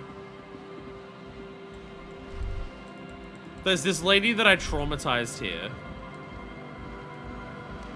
Can I interact with this now that I'm on this side of this? A pane of Eternite has been planted into the snow. 2 poles are holding it up. Barely holding it up. It could fall over any minute. A stronger gust of wind might be enough. What's this? It looks like a makeshift bridge. Could be convenient. Push the Eternite over. The pane falls into the icy snow with a soft thunk. Okay. It's not like a massive, like... It's not like, oh, you gotta work out how to get around it. You literally just walk around it. like you just go up here to walk around it. It's not that big of a deal. So I'm surprised that it's like that's funny that's like there. The other Eternite thing was a massive fucking problem that we had to work out to get past.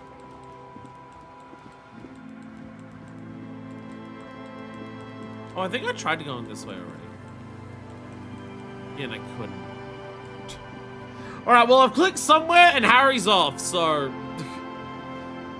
Harry's found somewhere to go. I'll trust him. Oh, yeah, there's a section over here. Right. Oh. You can imagine why. Calls become terrible sometimes. Ah, yeah, this is where I'm making all the phone calls.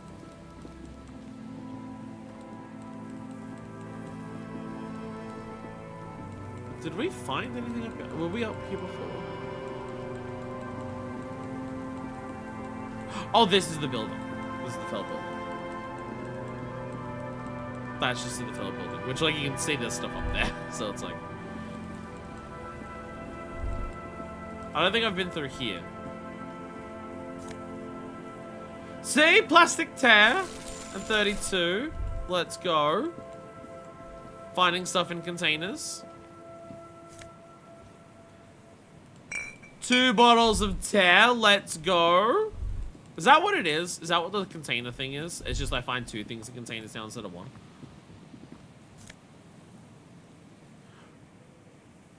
Pay for itself already. Mega Beano's prescription lenses.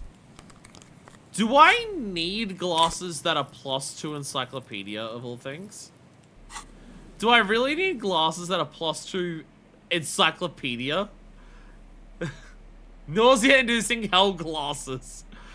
Whose idiotic idea was square and beige plastic frames? Beige as a color does not look good on anyone. Not to mention that seeing the world through these extremely thick lenses feels almost nauseating. How high? I feel like I could pump encyclopedia stupid high. Actually, do I have encyclopedia gear? I don't know if I do. I get the colors mixed up. If I have a color, my brain just says, oh yeah, that applies to everything. No, none of my actual other gear is encyclopedia. This is actually the first piece of gear that boosts encyclopedia. No, the hat. The hat, sorry. My Dick Mullen hat. My Dick Mullen hat increases my encyclopedia. I think more gear's good. Vagrants have recently painted the top red. Water drips from it. A coin-operated waiting machine. Hasn't been used for a decade. A makeshift roof. Vagrants are trying to make the boardwalk habitable. A top will keep out neither rain, nor snow, nor wind. Yeah, useless as shit.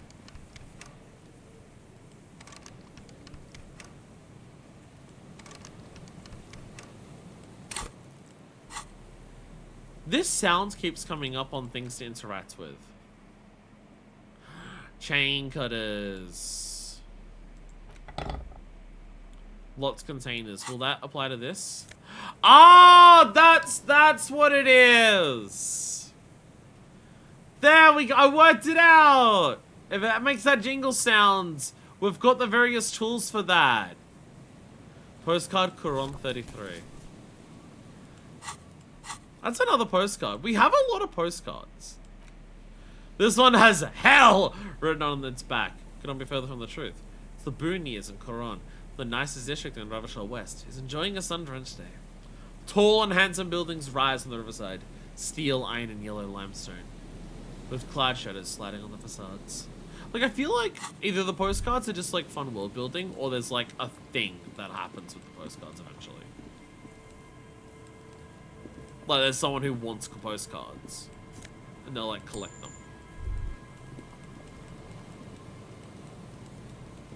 Well, there's just been enough of them that are like, they seem to be a specific thing.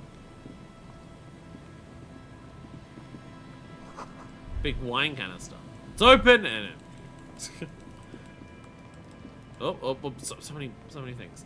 Pokemon item collector issue. The smell. It's awful and familiar. Hold on, that is awful. Cover your nose. It doesn't help. You can still smell it. What is it? Don't you recognize it? That hideous pungency. That faintly cloying sweetness. Only death smells like that. Oh.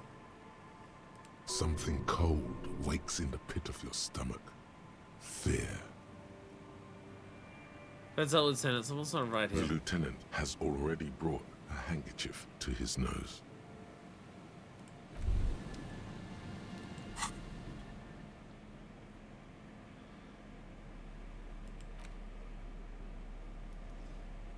I'm just gonna... I'm just gonna put on some Half-Light gear. Just in case.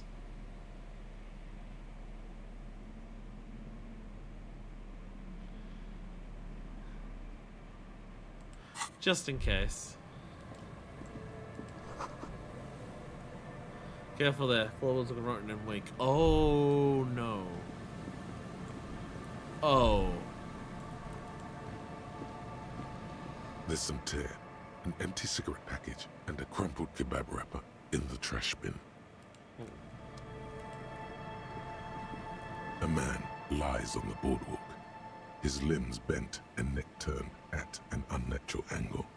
Right next to him is an empty bottle of spirits. In his cramped hand, a chewing gum wrapper. The smell is not as bad as a 2-week-old corpse, but it's definitely heading there. Hold on. The lieutenant squats next to the corpse and examines his face. Two bulging eyes stare back at him, void of any signs of life. I was not expecting to come across another body. Lividity is faintly pronounced. Whoever this is, has been dead for 2 days. No longer.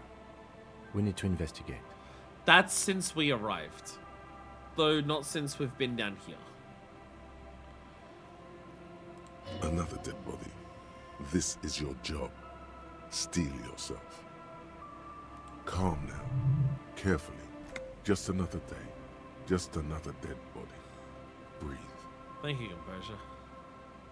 Say the man's clothes. He's wearing mud-caked boots, beige trousers, and an old brown leather jacket with a bright blue lining. There are traces of kebab sauce on his chest.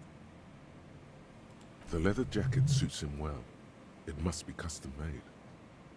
Search his pockets. You find some sunflower seeds and a rain-soaked library card folded into two. His jacket feels sodden and heavy under your hand. Good. We should take a look at that library card after this is done. Study the man himself. The man has fallen through a crack in the boardwalk and hit his head against the metal bench. Coagulated blood covers his black hair. One of his feet is still dangling through the hole. Examine his face. His expression is dull, like the sea behind him. Drops of water shining on his moustache. His eyes, empty and wide, look frightening in their frozen gaze. Height, 170 to 175 centimeters. Curly hair, stout build. Age, approximately 50 to 60 years. Study the surroundings. There's some dried blood on the metal bench, right where the corpse's head rests. The floorboards are rotten and slippery wet around the hole. An empty bottle lies nearby. A chewing gum wrapper is clutched in his fist. Examine the man's head. A dried chunk of blood covers the hair at the back of his head. An open wound. It's sticky and cold to your touch. I don't see any other major wounds, do you? No, just this one on the back of his head. Seems like the head wound was fatal. It's exactly the shape of the bench. Examine the floorboards. Step on the floorboards. They screech under your feet ominously. It's hard to say whether the dead man's weight was the cause of the boardwalk to break. It definitely looks fragile. You see waves churning below. Something cracks beneath your feet. He could have easily disappeared into the sea through that hole, and you would have never found him. Examine the bottle. A .75 liter Tallulah vodka with its cap missing. There's hardly anything left inside. Tear all around us. There's two other bottles near the coin-operated viewer. Then your yellow plastic bag. I'd prefer if you didn't collect them this time. It's not proper. Actual dialogue for the Hobo Cop collecting all of the tear. Examine the chewing gum wrapper. Grabowski spearmint chewing gum. Green leaves on the cover. The man's mouth is half agape from the terror of the fall.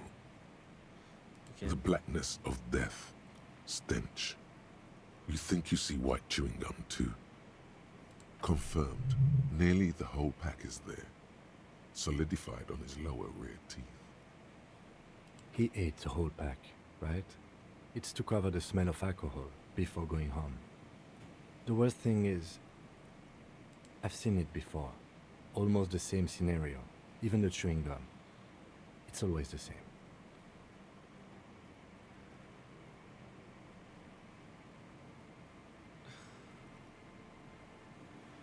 Step back. The entire boardwalk creaks in the wind as you take a step back. Who is this man? Looks like one of the locals. He'd have to know this spot to come here. You don't just walk over here. Who looks south, the way you came? But that's just a lazy assumption. What do you think?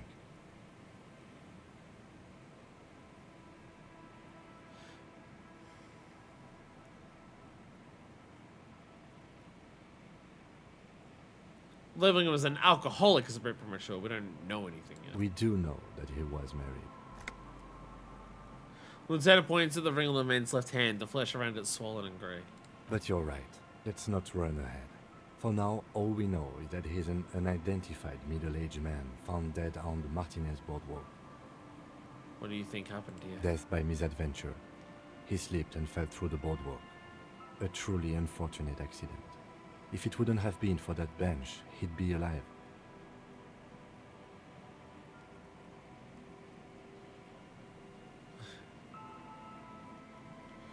Do you think he was drunk? Oh, yes.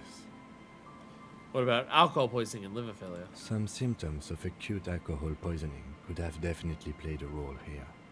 Severe confusion, respiratory depression, unpredictable behavior. But I think that death arrived through head trauma, not liver failure. What about the kebab? What about it? The deceased ate some kebab. It's probably from a nearby place, maybe in the box. Someone should be held responsible for this broken boardwalk. It's dangerous. They'll seal this place off after the news reaches the coalition officials. I doubt that they have enough resources to actually repair the boardwalk. Of course not. Not that sealing it off would keep anyone away. All it does is keep the city council's hands clean. Right. It does seem to be a pretty straightforward misadventure, although there's still a question of identifying the body. What should we do with him? From where I stand, I can see two options. We either take the case and follow the leads to identify the body on our own, or we report back to the station and leave this for our colleagues to handle. What about a field autopsy? A field autopsy isn't necessary if the cause of death doesn't appear to be criminal, and this looks like a simple accident to me. I'd say we should just write down head trauma in the autopsy report and leave it at that. It would save us at least 2 hours of unnecessary work. I don't see anything criminal here. Let's leave it at that. Like, if that's what Kim's going for, like, even Kim's just like, this is what's happened. Again, it's the case of, like, you could be like, isn't that sloppy? But it's also just like, is, like, if you're going for this and be like, no, we have to investigate it, what if it's something suspicious? Again, is that Harry actually thinking that? Or is that Harry trying to prove himself by making every case that he comes across a major breakthrough? Holy shit, I can't believe he solved this impossible case when anyone else would have assumed blah, blah, blah, blah, blah. I don't see anything criminal here. Let's leave it at that. Good call. The guys at processing can take care of the rest.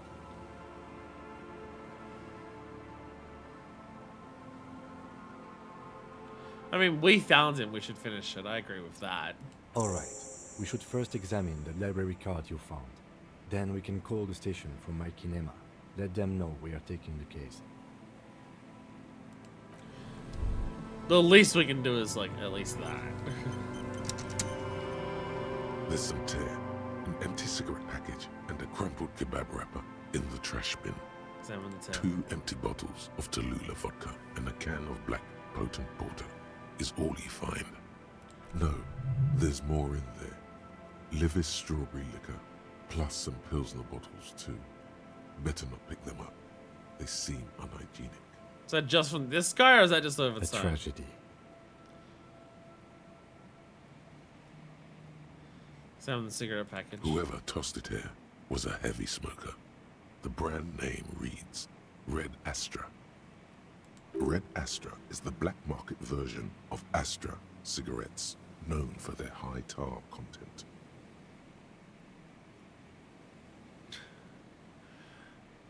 I need my cancer sticks to kill me even harder. Examine the kebab You wrapper. see traces of mayonnaise and ketchup on it, as well as a tomato wedge. The wrapper reads Shish Kebab Revachol. It's no older than a day or two. No mold yet.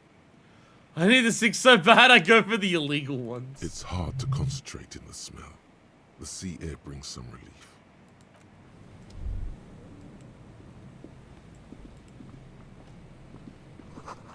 Coin number review has been out of order for years. Well, there's another fucking body. Library card found from the pocket of the dead man on the Martinez boardwalk. Slightly damp to the touch. Cover bears General Public Library. The library card is folded into 2 and still slightly wet to the touch. The front side reads Central Jamrock Public Library Card, issued to Billy Mejean, expires July 53. Look inside. Whoever owns this card is an avid reader. You find a list of books written in blue pencil. Radio thriller. Stand a little less between me and the sun. The last one in the list is The Glinton Curve by M. Theobald. A library stamp indicates that the book has been returned. Expires 53 is Most of these a titles while. seem to be in the sci-fi genre. Some thrillers too. Look at the backside. If lost, Please return the card to the library.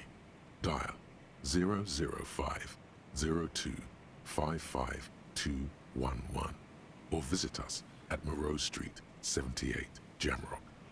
Business hours, 900 to 1800. Well, I don't know if we're gonna get there by Good. then. We should give them a call from my kinema. See if we can learn anything about Billy Méjean. Alright, well. When we go back to the car...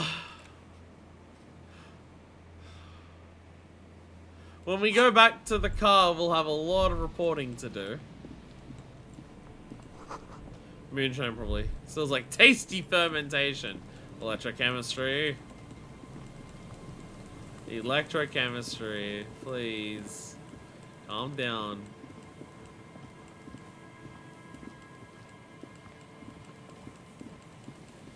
So can I sneak past the church? Up this way? Because I still have to get to Land's End.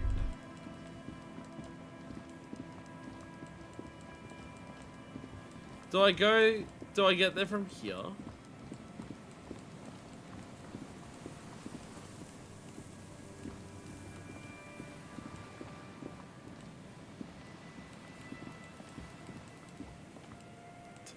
Wondering how far underneath the boardwalk I can go.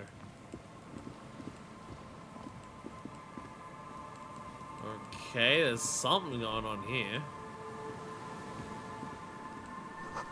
First thing is used to turn the whole machine. What machine is this?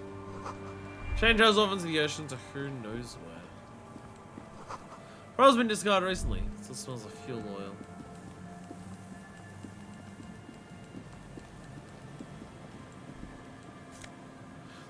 Yo! White polo shirt! Extra rhetoric, losing empathy. And some money. Just a normal white ass shirt. Let's go. There's the trap.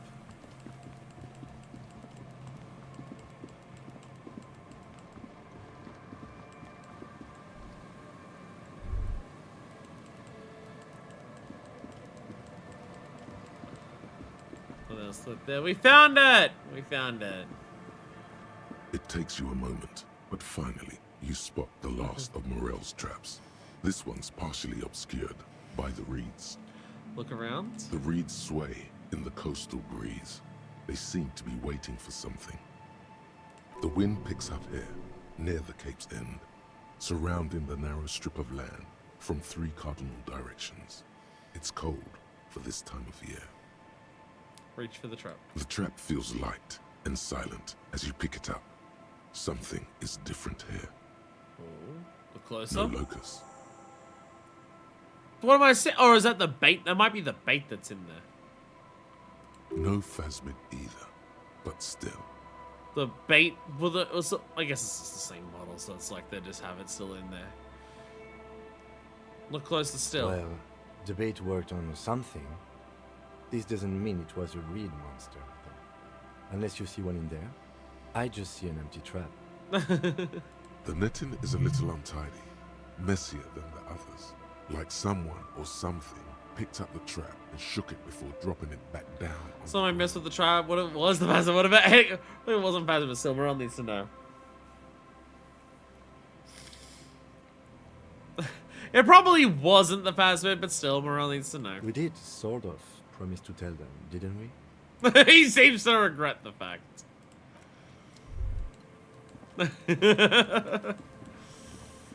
Look, Kim, I'm just trying to help people. The more I help people, the more people trust me, the better the investigation goes. That's just how it is. Cigarette butts cleaned away under a rot. Brand Diamortier.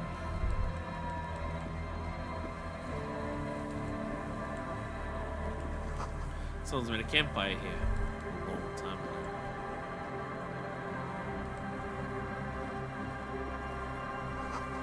A rusted broken control box for the radio relay tower. The ladder is too rusty to climb. See, air has eaten.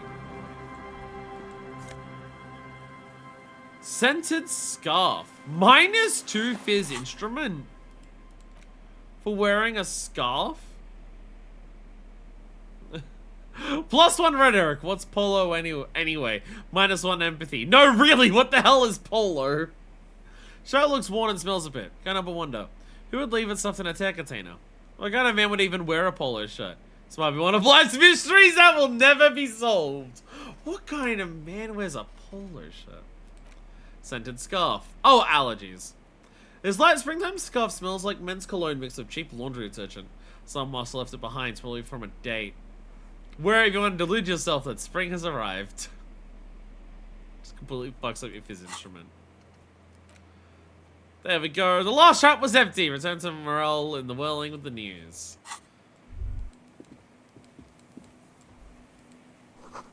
Tiny inlets there, how far in the distance where the post trails towards. Yes? Not what I meant, sorry. There's something over there. I can see that there. That's about it.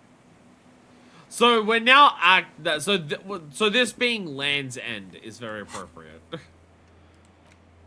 This being Land's End is very appropriate. So okay, yeah, so we're here. You can see that's the radio tower there. You can see that's very much there. And then this, what we're looking at goes off to this, and I guess what we're seeing is the other side of this thing here. Which I believe it has been mentioned that what this was at some point, but I can't remember off the top of my head.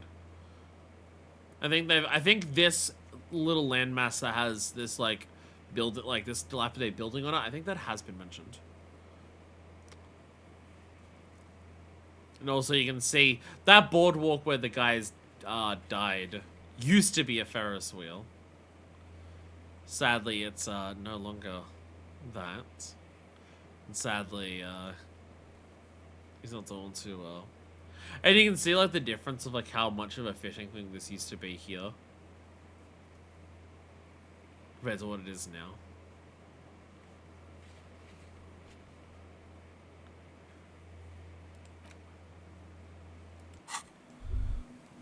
So that seems to be most locations. Seems important somehow.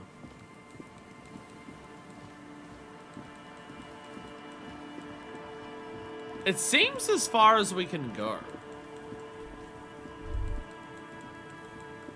Are we gonna get like, is this everywhere to explore in the game? I have to wonder. Like outside of possible like nooks, crannies, buildings and stuff. But like in terms of land masses, they opened up this area. I don't see anywhere else this would go. Again, the only thing is like back in like the fishing village, like it opens up and goes down south further, but like also if you look at the map, like that would be like down here. We seem to be everywhere on the map, that's a thing. An old door, worn by elements, guards the depot. The wind has blown a sand dune in front of it. The door hasn't been opened in a long while. You see a handle.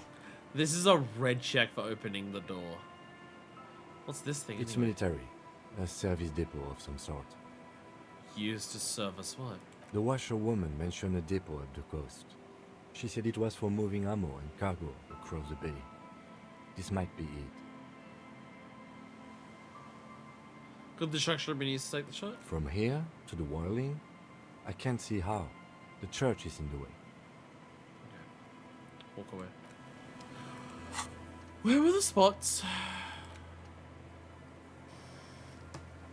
Land's End is one of the things we have to look for. The armor gloves upping your odds here makes a bit more sense than forging a document. For the interfacing, yeah.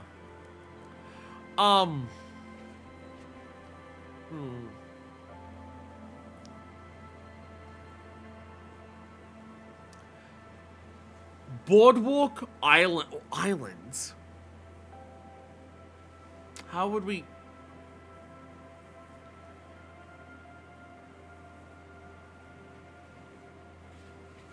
Okay, I'm now real. How do we check this? How do we check these?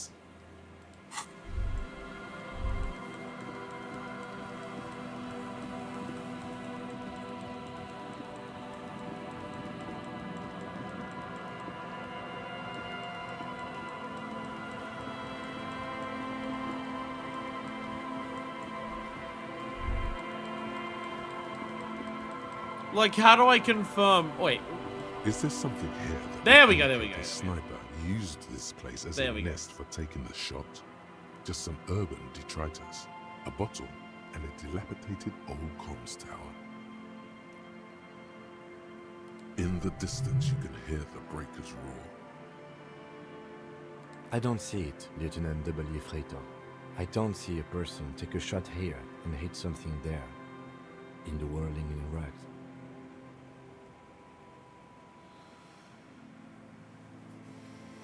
Maybe the sound climbed the comms tower, took the shot there. It's not possible to climb that ladder, and even if it were, why? There's no platform up there to aim from. Was the campfire used by the perpetrator? To warm his hands before pulling the trigger? Perhaps, but anyone could have made this. The coast is specked with fire this time of year.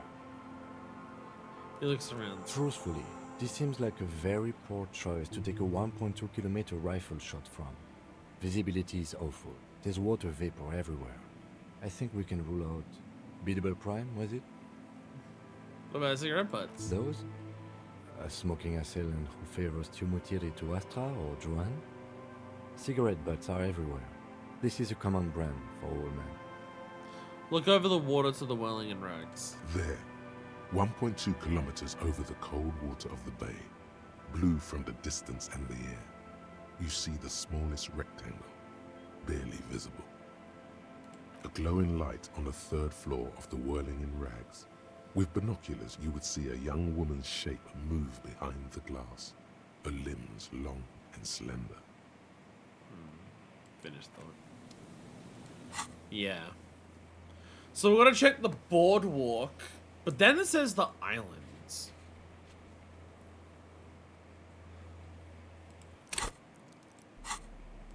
How do I check that? How do I assume it's this one. Because from memory it was 3 points over here. It was like bam, bam, bam. From memory it was like here, here, and here. That we were looking at.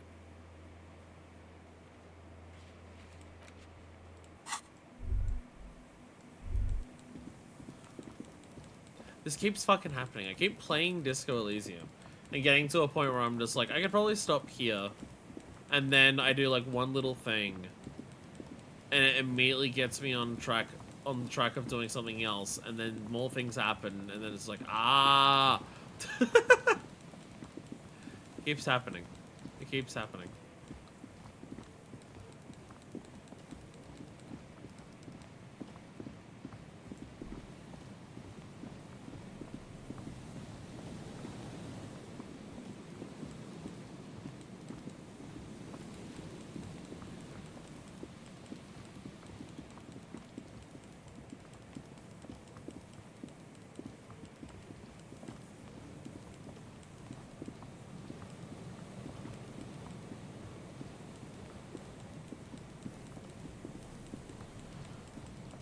I wonder if before it will pop for this, whether we have to deal with the body, because it's like, focus on this body and before the other body.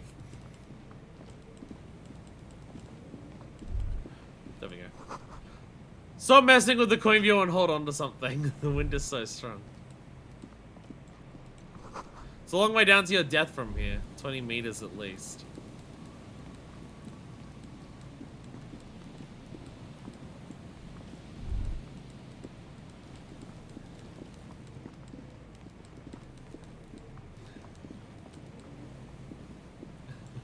It's like the game's actively trying to warn me. Let's just make a quick save just in case. I'm half expecting you're able to like actually die here by just falling through here if you just keep running around on it. But again, I thought this was the boardwalk. Again, we might have to deal with the body before we can actually investigate this part here. Let me teleport back to the whirling.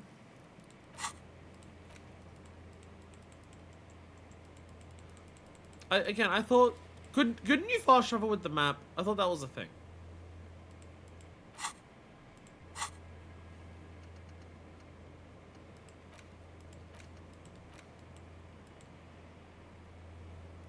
I thought fast traveling with the map was a thing. Didn't we get that?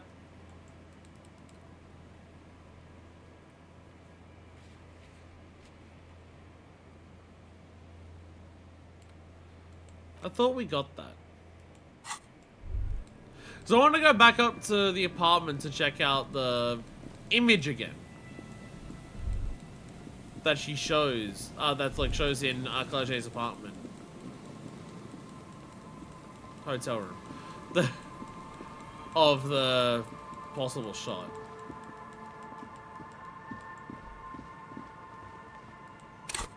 Is there restrictions on how you can fast travel? Oh, okay. I guess you, like, yeah, you have to be somewhere where you can actually just, like, yeah, out, like, in the open. I guess it's, like, the restriction.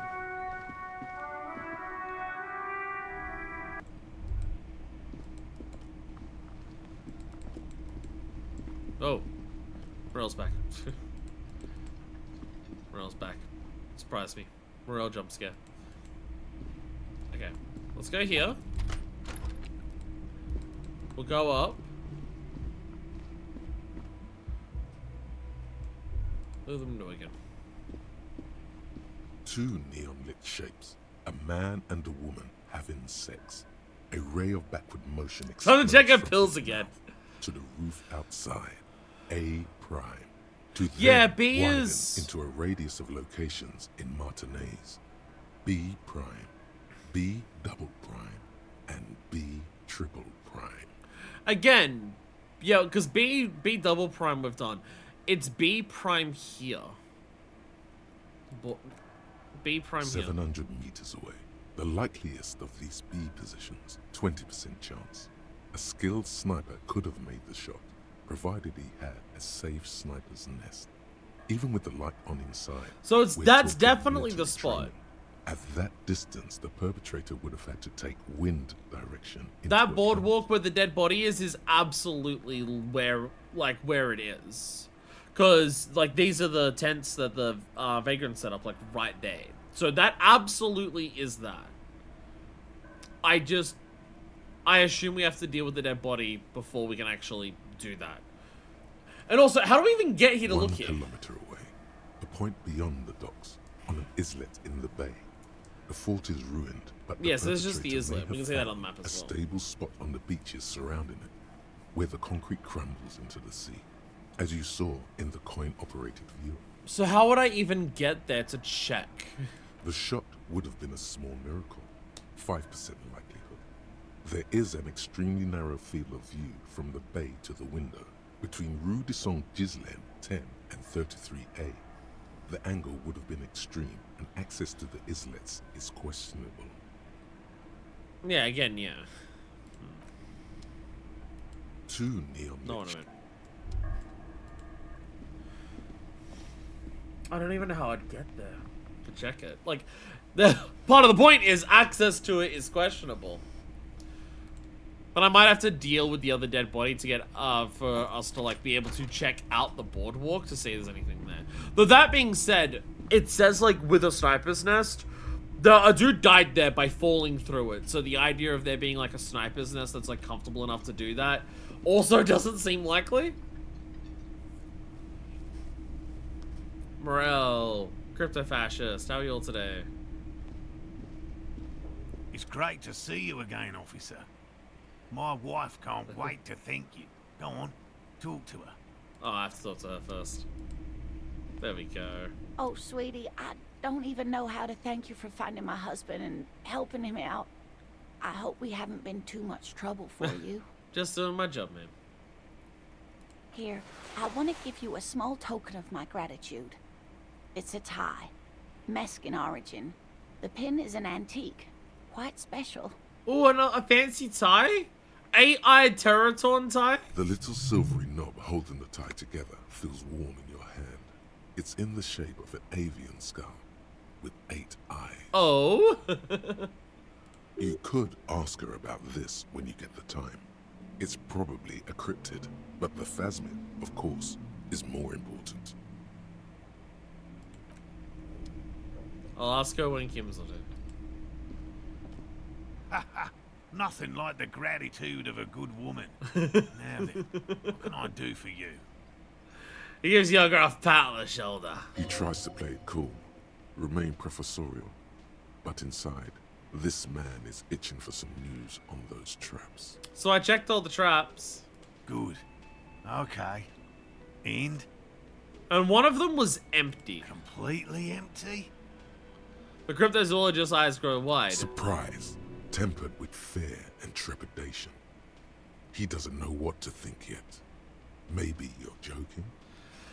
Yes, there was nothing in the trap. No locust, no phasmid. Sid, welcome! I'm having like 2 conversations and the episode's over, but welcome! No locusts? No phasmid either? Nothing was in there at all. That's not ideal, but... It just means the Insulindian phasmid is even more clever than we thought. Of course, more clever. Of course, more clever. Yes, the Phantasmadeia picked off the locust and escaped. This is good news, though we'll have to reconsider the design of the traps. Make them more secure. We're playing consecutive great games. I've been enjoying the shit out of this game. I just have the issue of, oh god damn it, I'm only playing the game like once a month and I keep forgetting stuff because I'm not streaming anywhere near as much as I want to. But it's fine, it's fine, it's fine. Another trip to the Reeds.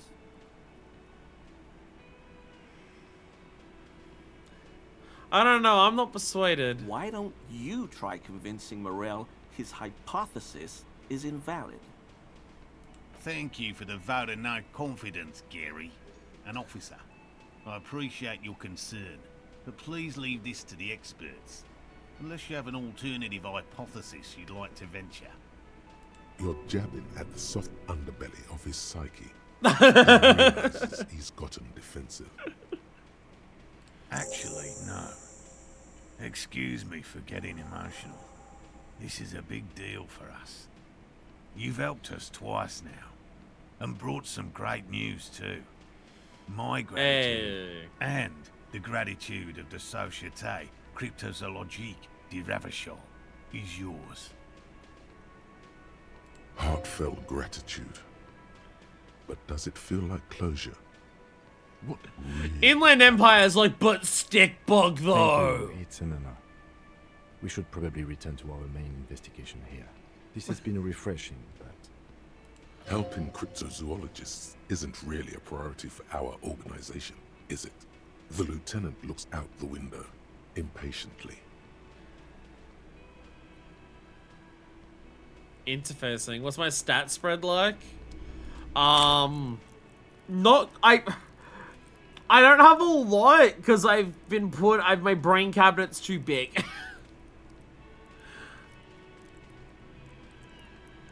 Some stuff's going well. Oh, I really want a lot more points. I need way more levels. Because I keep putting levels into this because I have 9 of these. And I also really think I should get the fair weather thing. But also anti-object task force is funny.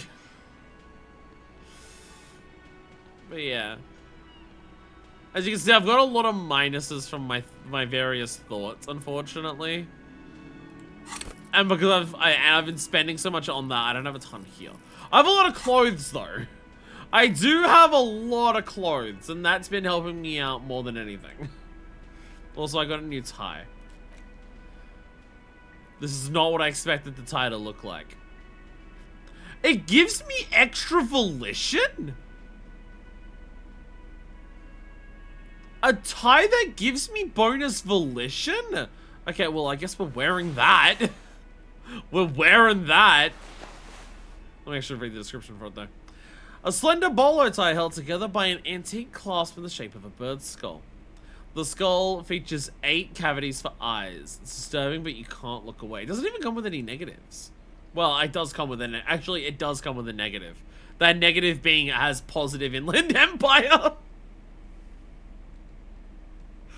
That actually makes it like the same as our first tie, just with extra volition. And also, like, how many bits of gear do we get that actually add volition? There's not many of them. There's not many of them. Yeah, like the other thing that gives us extra volition is the armored fucking shirt. And it was a beloved word by David Lynch. It's just a paranoid freak at this game. Oh my god, look at that volition. Look at that volition. Look at that volition. Look at that volition! Look at that volition be 6. Oh, hell yeah. Hell yeah. Also, you notice pain threshold popping up into conversations. Immediately pain threshold starts popping up into conversations because it's currently really bad because of that's Fizz instrument, but like it's still bad here because what am I talking about? Point is pain thresholds, which is still, I thought that was negative. But pain threshold, I've got 2 pieces of gear that give pain threshold and immediately it starts popping on conversations. And same with Half-Light, so the gloves and this as well. Like, just changing what I'm wearing changes how conversations go. Just because, like, the passive checks that just, like, where they chirp in conversations. Even that's changing. So, like, I'm not wearing I normally wear a bunch of blue gear. But I just have this on right now, and immediately in the conversation dialogue, it's being like, oh, Morel's acting like he's scared. And it's like, oh, he's aware that you, like, got under his skin and stuff like that. Like, so immediately. Like, just the way that even just, like, your stats don't just change, like, oh, how your rolls work or anything like that. But just how conversations go in your head. Your stat spread will change just because of the passive checks. How your character responds to other characters. Just by, like, what they're thinking in their head changes so much just with your stat spread. Always a pleasure to see an officer of the law. I'm wearing the armor that I stole from you. How does it feel, bitch? I mean, officers. Arsehole. Well, he has nothing else to say, so, you know, fuck this guy. Hello. Again? I can't believe this shit. Sorry, I just wanted to annoy him again. Fucking shut up, Gary. Gary, shut up. Fuck off, Gary. Fuck off, Gary. I will end it there. If I keep going, I'm just gonna keep going forever, which is the main issue with this. We will end it there. So we do have things to do immediately next time. And we're gonna start dealing with the dead body. So immediately next time we'll start dealing with the dead body, the second dead body that we have found. Again, a lot of things here are either I'm waiting for skill checks to do. And I just gotta fucking shoot and see what happens at some point soon.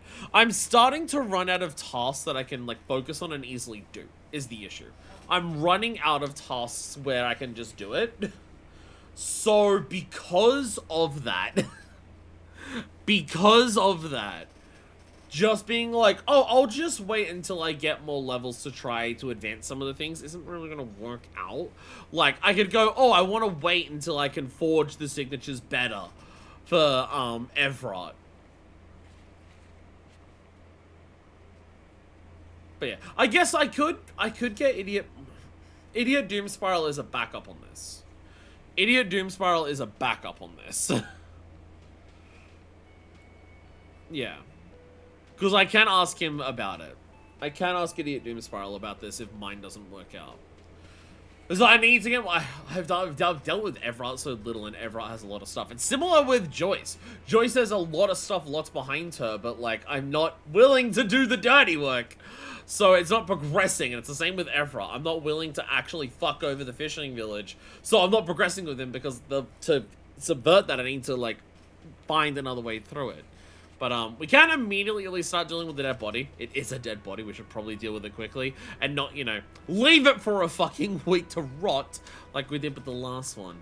But, after we do that nightclub stuff, we've now explored everywhere that we can go, that I think we can go now.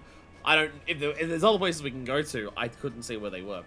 So there is that. But yeah. That will be our plans for next time. Not a massive day of focus.